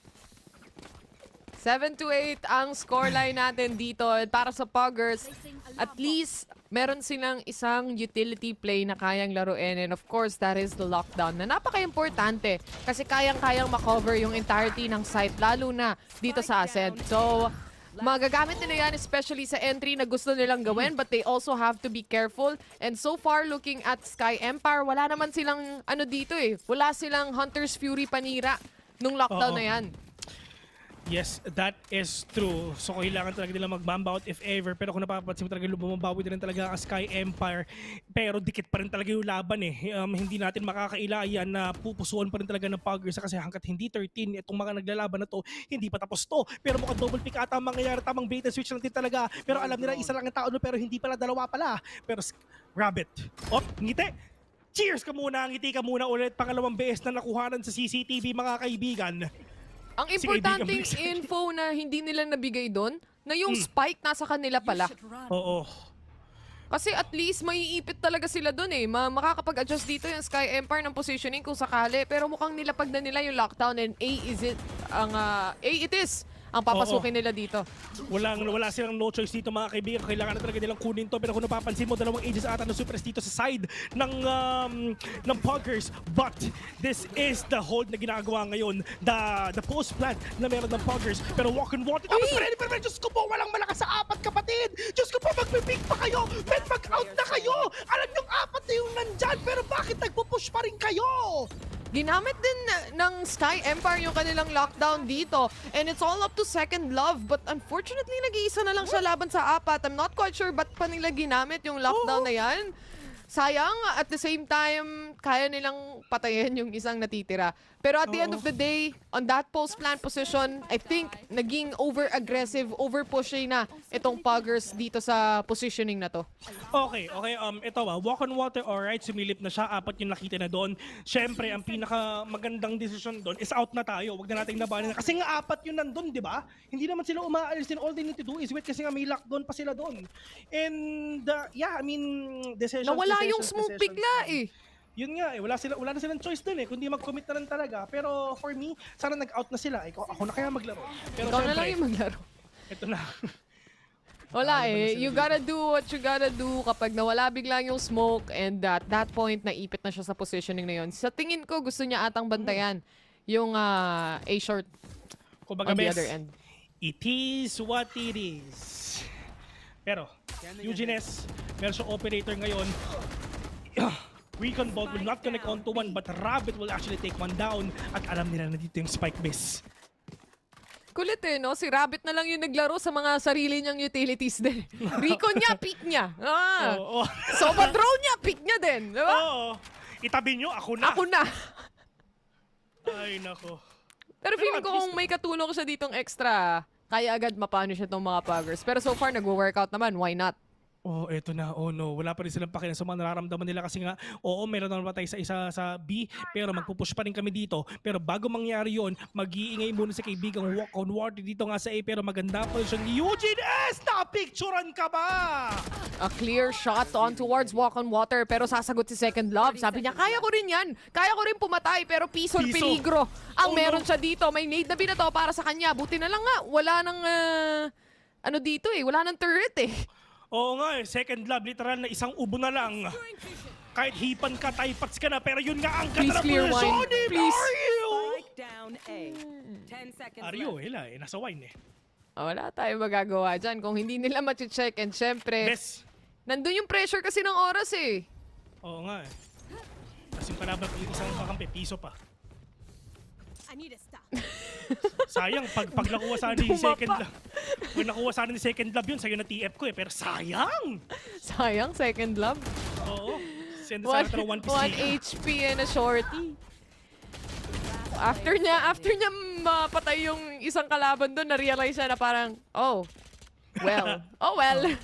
1 HP. 1 HP. Namatay yung ibang kakampi sa ibang side. Well, it is what it is. 7-10 is the scoreline. And so far, para sa Sky Empire, gumagana lahat. Napapolish na nila. And so far, nakukuha na nila yung mga rounds. Best, if manalo dito ang Sky Empire, lalaroin ng Puggers itong Sky Empire dun sa point na na match point na sila. Kasi for sure, next round, wala silang pera. Paano na to, men? Kailangan nila mabawi ito. Kahit ito lang, just try to equalize the economy, pero mahirap to. Kasi ang daming pera na Sky Empire, kaya rin talagang literal na bayaran yung utang ko. Tama. Kung meron man, pero wala eh. Mahilig kasi magbayad si Vil, guys. Sana all. si Vil yung tipo magme-message siya sa'yo, may utang ba ako? Yan. Yan ang magandang pautangin. Kay Asuray, men, ako pa yung nag-motivate Ikaw pa yung sa kanya. pumilit. Men, may utang ako sa'yo. Sabi ni Asuray, wala. Hindi, pare, meron. Ulit eh.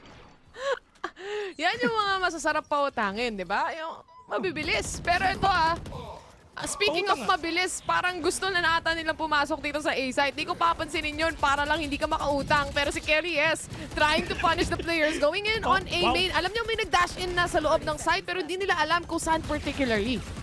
Malakihang buwek ang nangyayari dito sa ating mga KO, pero ang alang Kelly S with a spray and FIL will actually take down one pair. That is a pop flash already. Second Love all the way dito lang sa may short. Pero 3v3 onto this game. Meron pang open dito si Eugene S, pero hinati na nga ang mundo. Second Love catching one, pero buhay pa yung isa. Eugene S with a shorty malala, pero makakapatay ba siya? Paano gagawin mo? Pero buti na lang, pumulot siya ng Vandal dito, pero dalawa yung nasa harapan mo. At minsan, buti na lang. Mapapaisip ka na lang, buti na lang, hindi sila nagsama. Sumabay, nag-peak. Kasi barbecue talaga kung sakali man. Matutuhog at matutuhog kung sakaling nagsabay sila mag-peak doon. Pero the swing is just perfect for them to take on the kills. And tamang-tama lang din na nakuha ni Second Love yung isang kill doon na dun sa sumusubok mag-drop papuntang heaven going down. Yeah, which is si Killjoy nga at buti na lang na-prevent nila yon. Actually, perfect execution sa ginawa ng Puggers nga, preventing na labanan ang Sky Empire dun sa puntong match point na nga sila. So, meron pa silang pera ngayon, pero ang problema is Sky Empire, if tuloy-tuloy pa silang matalo, literal na mawawala na naman silang pera dito. But Disrupt will catch one already. Wow, tulog ka muna ulit. Mamaya ka na mag-rise again mga Sunday.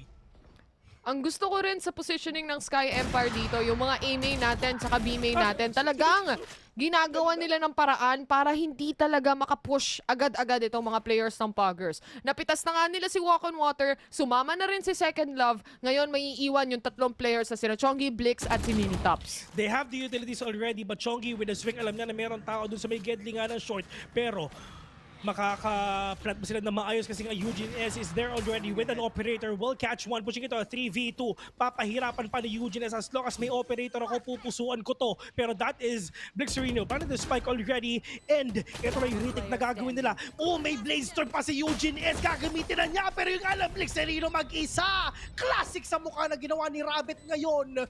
Rabbit defusing the spike. Meron siyang Hunter's Fury ngayon. Sige, Turbo man si Rabbit ngayon. Natagalan sila sa pag-setup ng smoke pagdating sa Heaven.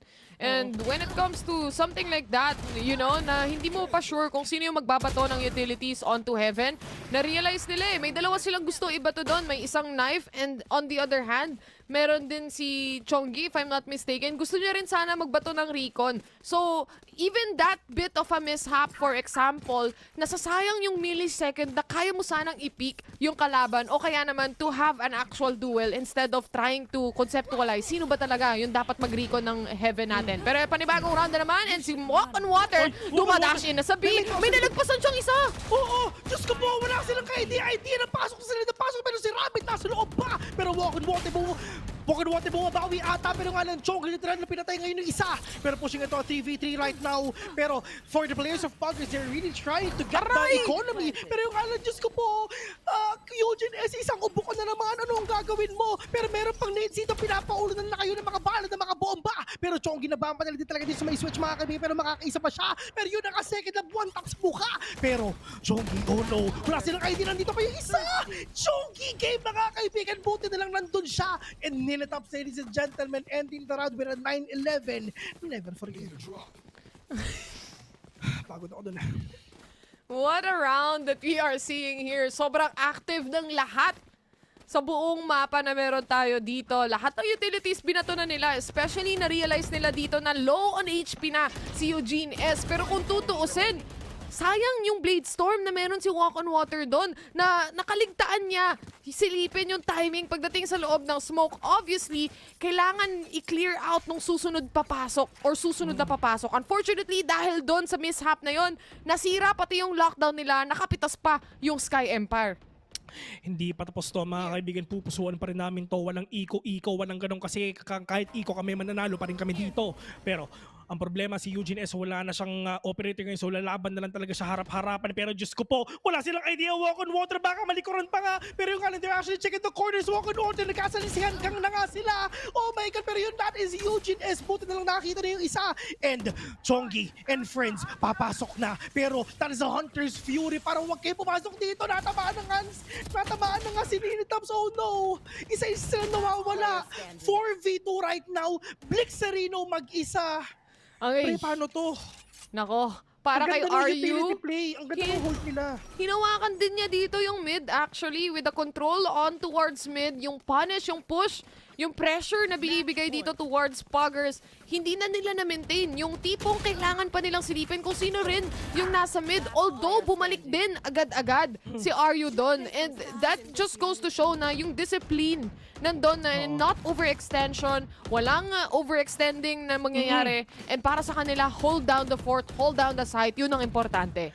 At kung mag-e-extend man lang sila, alam nila na merong sasalo sa kanila or meron silang flash if ever. Except Rabbit kasi utility niya, pick niya, lahat yun eh. Except yun. Pero at least, this is the ultimates already na may dito yung mga players nga na Puggers. Pero that is yung with a spray! Pero nga lang siniletops sa mga kapatay yun. Pero that is siniletops denying ng pagpasok niya.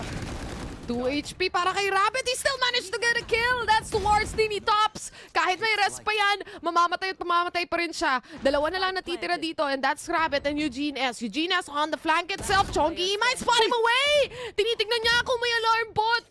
Pero mukhang wala ata. Rabbit, 2 HP. Tito Rabbit, isang ubo ka na lang. Isang hinga ka na lang.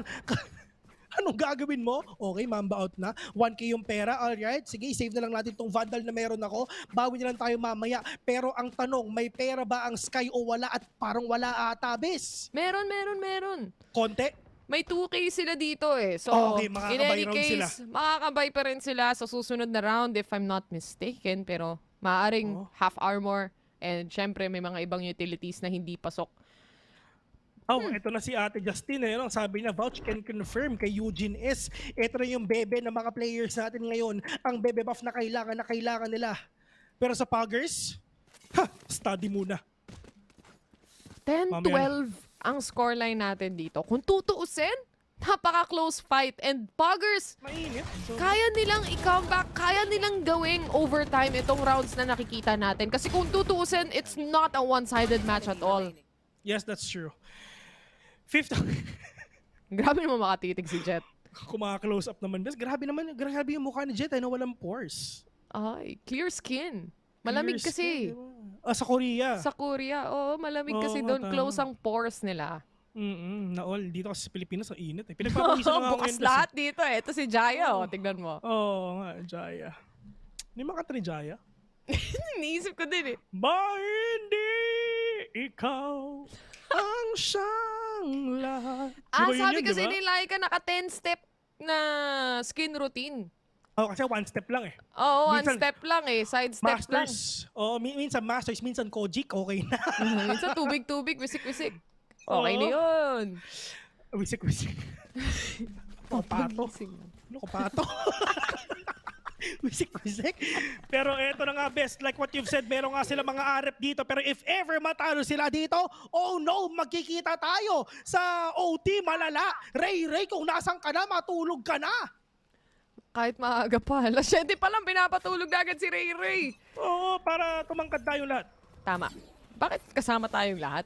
Isa lang yung natulog, lahat tayo tatangkad. Pwede rin naman, pero dito ngayon tayo sa exciting part. Isang round para sa Sky Empire and they finish this series and get their first ever win pagdating dito sa ating regular season.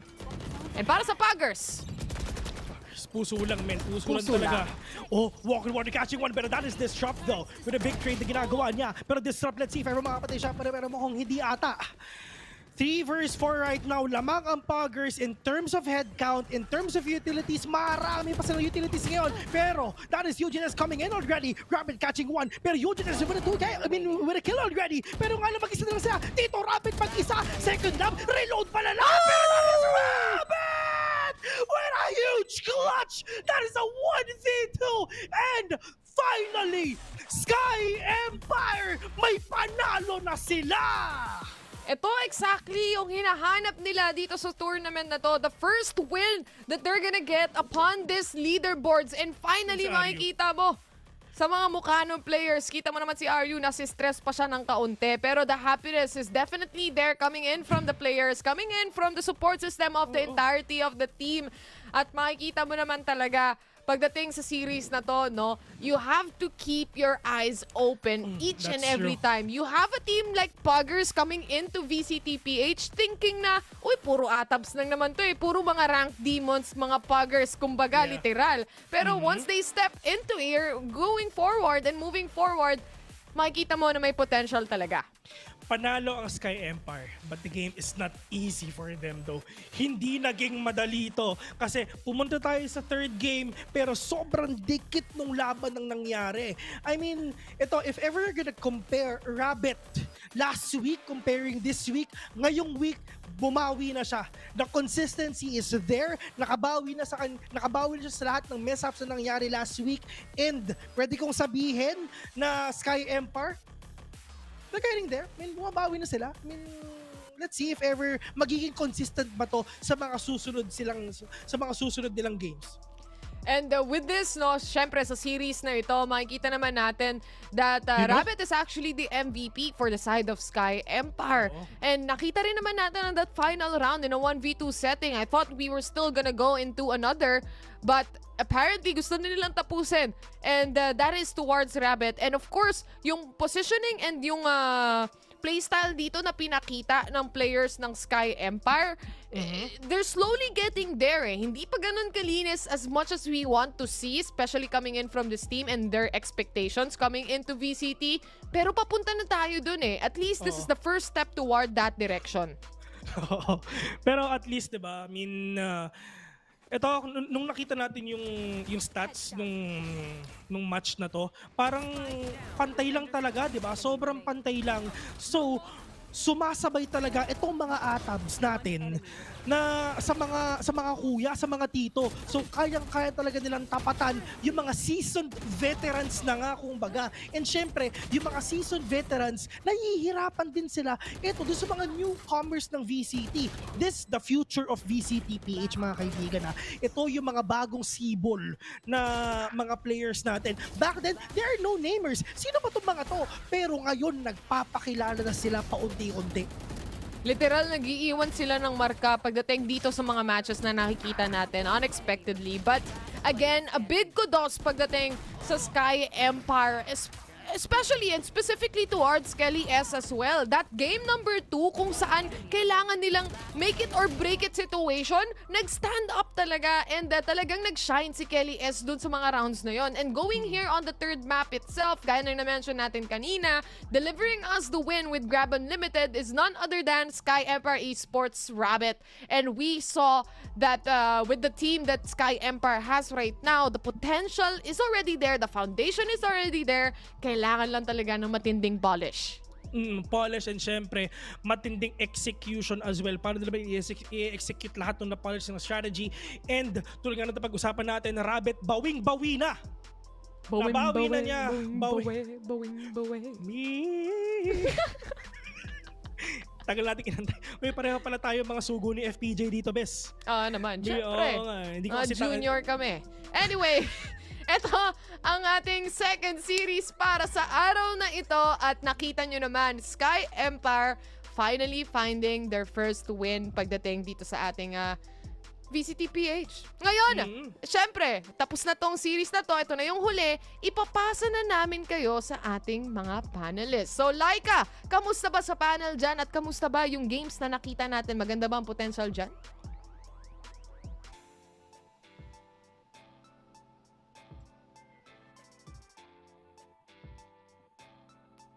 Okay na okay yung mga games dito kasi sulit naman talaga tong araw natin. Imagine mo, umabot tayo lahat ng games talaga pinagdaanan natin. Halos lahat na rin ng mapa pinagdaanan natin dito. Pero dito sa panel show, idadissect natin lahat yan. By the way, my name is Likeable and here with me is Wolf and Dad Femina. Kanina ang ganda nung nangyari dito pero halatang-halata, di ba? Tama yung prediction namin dito ni Wolf. So Wolf, ano nga ba yung nangyari dito? Bakit sobrang confident mo na itong Sky Empire in the end talaga yung mananalo? At truth be told, hindi ako ganun ka-confident lalo na kasi dun sa veto na nakita natin. But overall, siguro ang nakita ko din sa Sky Empire na in-explain ko din kanina, sila yung klase ng team na mayroong mga seasoned veterans at mayroong mga bago rin naman sa eksena. At yung way nilang sa mga pagkatalo nila sa mga series nila, almost very close din. Parang lagi mga 2-1, tas may mga almost wins na sila. So, to sum it up, ang nangyayari kasi with Sky Empire, pag nilagay sila sa isang posisyon kung saan literal na kailangan nila manalo, otherwise hindi sila makakapasok sa playoffs, yung mga ganong klaseng moments, doon na sila gagawa ng mga bagay na kakaiba. And that's what we saw in this previous series. Pinag-usabi, believe nung in-introduce yung Empire dito sa regular season na set pieces. They have the experience. Kilala natin sila sa VCT. Hindi ito yung una nilang appearance that they have shall to win. But hindi siya naging maganda yung panel sa regular season. It's versus dito sa regular season made them na bumawi sila dito sa series or last game mismo sa game with the Puggers, and it all took resilience, relentlessness sa team, sa people like Rabbit, like Kelly S. They both have contributed much to the point that in brags talagang impactful at Rabbit na nag-step up mas lalo na nung dumating sa Asen. Sinabi nga ni Vil kanina na when it point na kapag kailangan ni Rabbit na suportahan niya, gagawin niya yun, nag-up na yung tempo ni Rabbit, naging aggressive at willing si Rabbit ngayon na nasa activate tuloy. Ano bang sinabi ko kanina dun sa pre-game panel natin, 'di ba? Kung sino yung mas uhaw, lalong-lalo na dito sa series na to, sila yung mananalo. And in this case, kinailangan talaga ng Sky Empire tong win na to. Alam naman natin yan, they needed this morale boost now more than ever. Pero yun nga, di ba, na-mention mo kanina kung gaano kalakas itong sila Rabbit at si Kelly S. Ito yung kailangan natin, matagal na nating hinahanap na consistency. Pero Dad Femi na. Pagdating kasi dito sa asset, ano ba lagi nating sinasabi? Fundamentals is the key. And although parehong teams pinakita dito na meron sila nung fundamentals, yung mga basics natin na-apply nila, ano ba yung meron at nag-stand out nga ng tuluyan etong Sky Empire? Well, again, I have to talk about Rabbit na naman. Has stepped up so much in the game niya at this he's willing more risk para magkaroon yung team ng Sky Empire. Yung sa Sky Empire talaga. Of course, Rabbit has his points. Hindi natin maipagkakait na itong si Kelly S, most especially on the Haven map kanina. Diyos ko, Lord Wolf, hindi na ako mapakali kanina. Sobrang explosive niya talaga dun sa Haven, di ba? Actually, ang ganda nung term na ginamit. Yeah, explosive. That's what we saw from their performance nung doon sa Haven. Hindi ganun kadali though. Parang medyo naghintay pa muna sila. Naghintay muna tayo na unti-unti sila makakuha ng momentum. Kasi pag mapapansinin natin, naging shaky yung start. In fact, at madami mga parang nagsasabi na nga mismo sa chat, ay nako, mukhang one-sided na to, mukhang 2-0 na to when we're looking at it. But Kelly S, he found his moment. At ever since nung nahanap nila yung moment na yun, hindi na sila let go. Siguro ang overall naging theme ng Sky Empire, tapos talagang magnified siya through Kelly S, is that kailangan mo nang mag-init. Parang sineset up mo na yung launchpad nga nila. And para silang rocket dito, yung Sky Empire, papuntang Sky, naka-rocket launcher sila. Pero alam naman natin, yung rocket launcher, kailangan mo na mag-take off. Di ba? Meron mo ng countdown. So, hinintay mo na mag-countdown ng Sky Empire, and that's through Kelly S. Tapos sabay-sabay sila.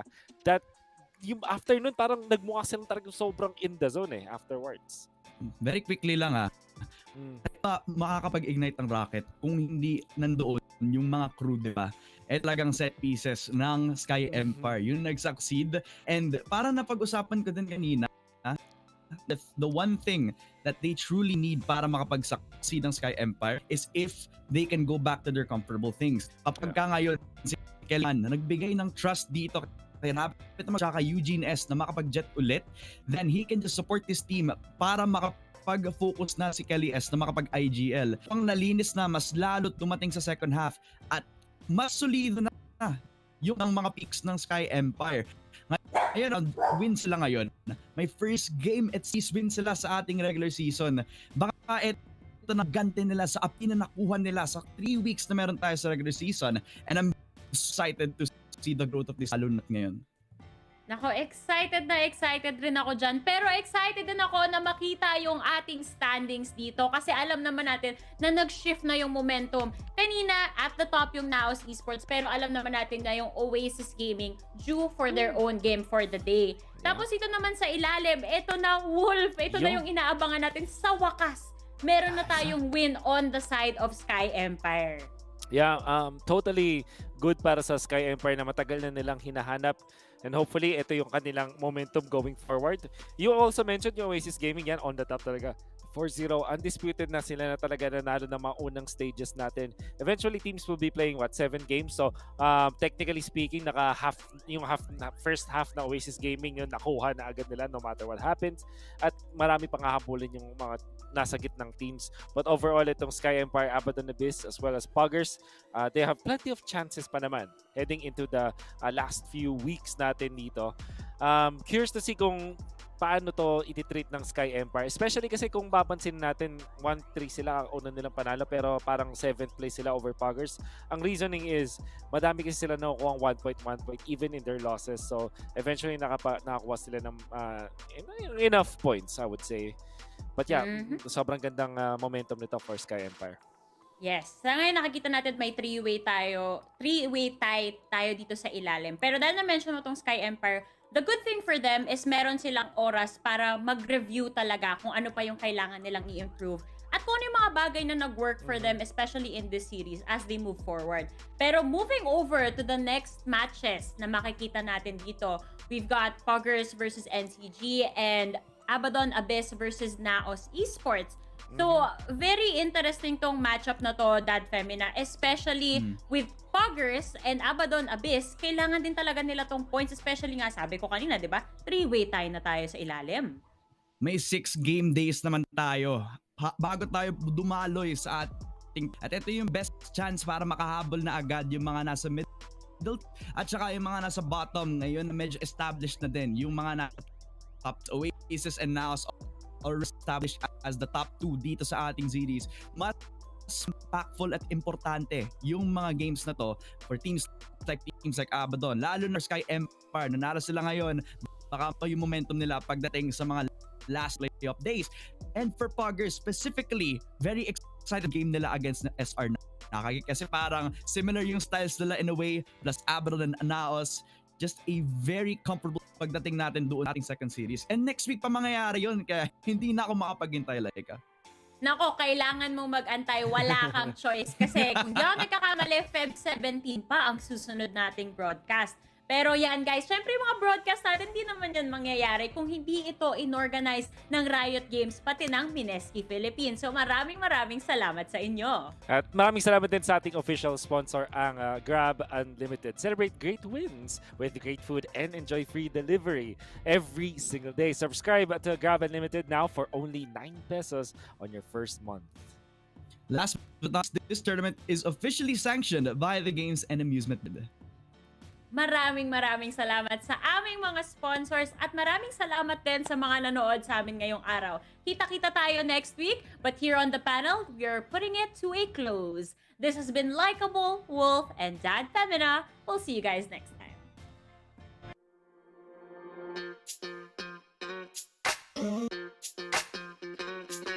We're soaring up high, got no clue.